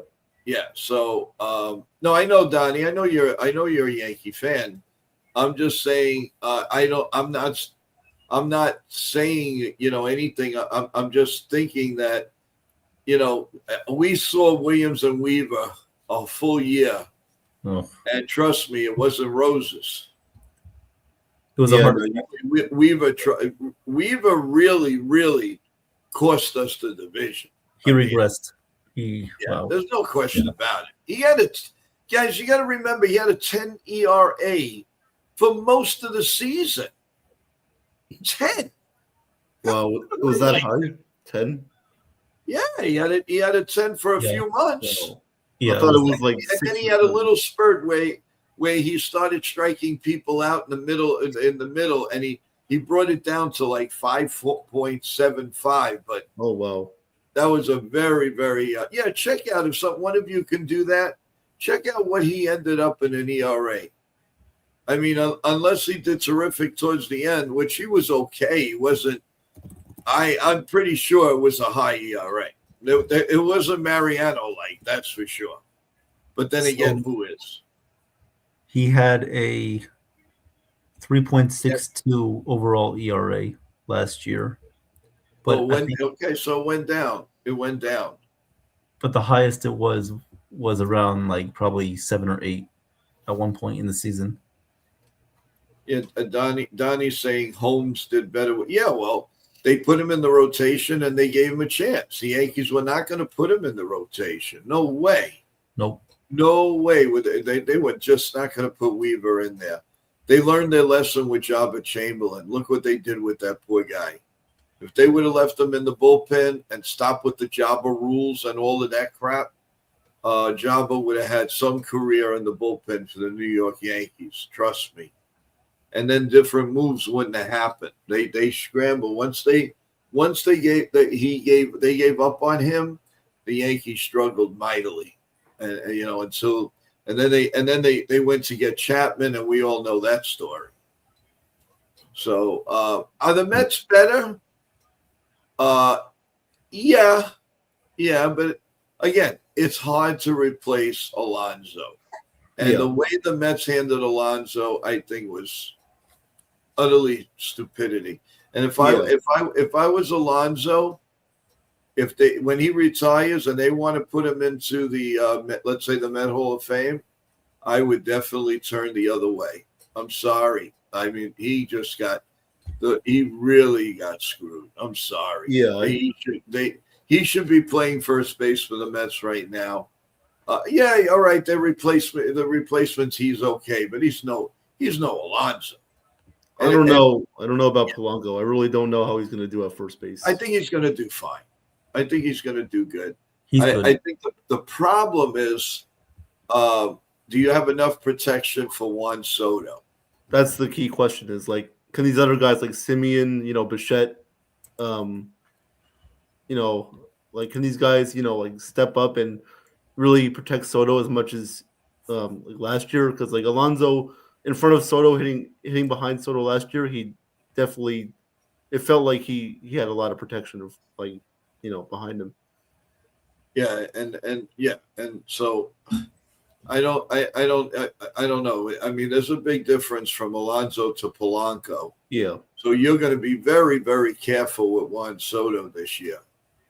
Do you think the Mets did enough pitching wise? Because last year that was the reason why they didn't make the postseason was because of their pitching. Do you think that they improved the rotation and bullpen enough to get into the postseason this year? I mean, I hope so. I mean, I'm just nervous about Devin Williams. I don't know if he could be as good enough as what Diaz was to us last year. I mean, yeah, I don't know if he's the 8th inning guy. Then who's the 9th inning guy? Is it Minter or is it going to be a guy like, I don't know, like Weaver? I just don't know how the rotation's going to how the bullpen. Well, that guy they picked up from Milwaukee, he's excellent. Oh yeah, Tobias Myers. Yeah, Tobias is he might be able to sneak in there too. So Definitely. That's not a bad thing. And by the way, everyone, properly, we did not really introduce Jason. Jason has joined our beautiful crew, and we want to really welcome him right now, actually. And Jason, I want to give you the proper hello to the station. I mean, really, we've seen you in the background, and we will add you to the team scrolling when we put on there. I will do that very shortly. And welcome to the team. There's a lot of hey, listen, it wouldn't be a bad idea for you to do a little Mets section. You can do obviously when we do the Mets the Mets around the league, you're going to be a driving force to that. So it would be great. I mean, obviously, the 40-man roster, basically, you know what's going on. You know the pitching. You watch game after game after game. Oh yeah. What better person than to have you, 100% in that Mets stream when we do the Mets, and we're gonna start. We're gonna do every team, everyone. While we have everybody who's watched the Hawks, the Seahawks, and the Patriot game, I want to mention everybody. We are gonna dissect every team. And every time we get to a team, we're going to try to have a guest on it. Not easy all the time because especially spring training, but we're going to try. So we may leave the Yankees and Mets for last. I don't know. We may do the Yankees in the day, or the Mets at night, or the Mets in the day. We may be doing two teams because we have a lot of shows, folks. We have our morning show, then we have a pregame show. Then we have a guest show. Then we have the ball game show. Then we have the post game show. I mean, it's a lot to handle. And I think Jason would be perfect for a Met update. I have a reporter who's been doing a Met game. I've been covering the Mets for a long time. He's a possibility, and I think Jason and him would work well on that particular stream. So, Jason, if you're up for it, I think that's one of the welcome calls for you, and we really appreciate. I mean, we take everything here, guys. It's not just Yankees; it's everything. You want to talk, even the living Dodgers? We will definitely, we're going to dissect that team too. And it might be the best talented team that we have out there right now. I don't know. Oh, yeah. Well, yeah, the Yankees have a lot of rookie guys that we could talk about. But the Dodgers are just loaded. They are just loaded. I'm so sick of the Dodgers. Yeah. So again, welcome to the team, Jason, and we're happy to have you. And by all means, who is this? I put the link in the chat if anybody wanted to come on. Oh no, but who is on the bottom here? Is it Donnie? It might be no, Donnie. It says Triple H. It can't be. I don't know. What? I don't know who this is. No. Okay, no. I would just not. Better not be Travis. Yeah, no. No, this. I would just not. If it's someone that we don't recognize, I just leave them out. No, well, how did they get the link? Oh, because I put it like in the chat. Oh. Because like Donnie said he wanted to come on, so if Donnie wants to come on, but nobody else. Well, we have Donnie. Oh, like Donnie said he wanted to come on. Hey, Donnie. Hey, Donnie. Wants to come on, but nobody else. How's it going, everybody? Sorry, I got to turn down the TV. Sorry. You're good. That's okay. What's going on? So, how you doing, Donnie? Good, gentlemen. Good. How's it going tonight? Good Super Bowl. I thought it would have been 28-18, but it was close. Good Super Bowl. Oh yeah, it was great. Yeah. You were close. You were close to the right score. Maybe if the Patriots would have scored a couple more touchdowns. Yeah, my score prediction was actually 30-13 Seahawks, so I was 1 point away. So, yeah. Good Seattle team, Joe, this year. Good defense, good offense, sir. Yeah, it's gonna really be a what do you call hold on, guys, hold on. Yeah. Hi, Wendy. How you doing? Wendy. Hey, Wendy. Hey, I don't have much of a voice, but hi. Hey, how's how are you? going? See you. Excited that we won. That's right. Congratulations to your Seahawks. Yeah, thank you. I'm really a Detroit fan, though. I just claimed them here because I live 3 hours from Seattle. Gotcha. Yep. I'm a transplant. Did you watch the whole game, Wendy? I did. I was on live the whole time when I watched it. Oh, So okay, cool. Well, that's good. I had a few people come in and out. So But you had a Super Bowl party. yeah, kind of. I wanted to say congratulations to Jason. Yep. Thank you. Thank you very much. Jason gets props. Very, very nice job. Hey, Jason. We really, really appreciate it. Let's go Yankees, huh? When does Yankee season start? Well, the Yankees go down. The Yankees open up spring training on Wednesday, and the first game that's going to be put on is on the 21st, and that'll be on here and on Yankees The Ugly Truths channel. So we're going to be simulcasting all year here on NY Yankee Mania. Go Yankees! Oh. Yeah. Oh, definitely. No, I appreciate you coming up, Wendy. That's very nice. Everybody go check out her channel. She does a little bit of everything on that channel. And we, rah-rah, press the like button, subscribe to all of these channels. Everybody does a great, wonderful job. So we really appreciate everything that everybody does here.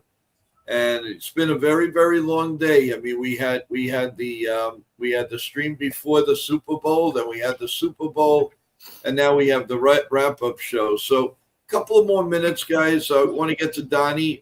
We didn't really talk to him all that much, Donnie. So your impressions on are you ready for this Yankee season? Very, very, very, very much so, Joe. I mean, I think we have goalie coming back. I think he's going to really make a better difference for Rice coming through. Big when Rice does go, like when he has his at-bats, stuff like that, I should say. Grissom, I was surprised to see Grissom. I wasn't surprised to see Grissom take the qualify offer. I was surprised with Catherine off him the qualify offer. And but we have a good bench, Joe. I think with Spencer Jones and Dominguez, we'll be fine. I agree. Yeah, no question. And you definitely can't put. I'm not thrilled that we're gonna have Spencer Jones and Dominguez possibly in the minors. It's one or the other that's got to stay up, and the other one has probably got to be traded, which I think would be really, really stupid because, Grisham is only staying one more year. That's all he's staying, and that's a big problem. That's a problem. I just can't see them after they gave him $22 million. That unless he hits 45 home runs, there's no way he's getting another contract. Joe, my opinion, sir, I wouldn't trade Dominguez or trade Spencer Jones. I wouldn't. You're right. Donnie, I've seen it too many times. I've said it sick amount of times on the show. I do not want to see a Fred McGriff type of deal or Jay Bruna or even Hal Morris or Willie McGee all over again. Or even, I don't want to see that anymore. I'm tired of it. I am tired of it. And they keep doing it and running it out. And then what? I can't. Because if I see they trade Dominguez and he turns out to be a bumbling star. I mean, really, it's disgusting. and I'm not going to stay. I will go crazy. I would really be annoyed. It can't happen again. It just can't happen again. So let's see how everything goes. But guys, we have a lot of shows coming up this week. We go back to our morning show tomorrow morning at 9:30, and then depending on what the Yankees do in the afternoon or whatever, we'll see about the evenings, guys. But going through the week, we're going to be on quite a bit. There's a lot of shows, and the 2 shows on Thursday night is unbelievable. And so actually some final thoughts now, because it is getting late. We are getting to the 11 o'clock hour. So guys, you have some final thoughts? Oh, ladies first, right, Joe? Yes. Ladies first. I hope that the Yankees make some kind of final move this week. I still don't think Yankees have a very strong team at this point, but who knows what they'll do. So that's my take. Okay, Wendy. Well, thank you so much. We really appreciate it. Thank you, Wendy. Thank you. I Thank appreciate you. that. Thank you. Thank you for having me. You got it, Wendy. Thank you, and have a great We'll night. see y'all. See y'all in the morning. You Thank got you, it. Wendy. Thank you, Wendy. Thank you Yeah, for bye-bye. everything. Take care. Joe, I just want to end my comments about thank you for doing a great show as usual, Evan. Great Super Bowl, and salute to everybody. Thank you, Donnie. Oh, thank you, Donnie. Thanks, I appreciate it. You're a big part of the show, and thank you so much. Salute, Joe. All right, man. You take care. Take care. Thank you. All right, guys. I think we're just going to end the stream. Let's just let's end this. right. Guys, 1, 2, 3. Your final thoughts, quickly. Jason, go first. Yeah. Again, thank you guys for welcoming me to the team. I'm glad to be a part of it. I'm just ready for baseball season, and everybody like and subscribe. Thank you. Awesome. Thanks for coming on, Jason. Welcome to the team. Thank you, and Evan, for the excellent job you did. Thank you so much. Oh yeah, no problem. It was awesome. The football game was great to call. A lot of fun. I love doing it. Do it for the people here. You guys want it, we do it. So I appreciate it. Have a great night. Please like and subscribe, and stay tuned for all the shows we have this week and for a lot more. Awesome. Well, guys, thanks so much. Have a great night. Great job. Congrats to the Seahawks. Congrats to Katie, who's rooting for this very hard. Congrats, and she's Katie. going to be coming on very, very soon, as she promised. So God bless you all. God bless America. Let's go Yankees, and we'll see you in the morning. Have a good night, everyone. We really appreciate all of you, and thank you for really rah-rahing Evan. And as you're going out or coming in, whatever, please press that like button. We really, really appreciate it. And, of course, subscribe. Thanks. Good night, everyone. Thanks, everybody.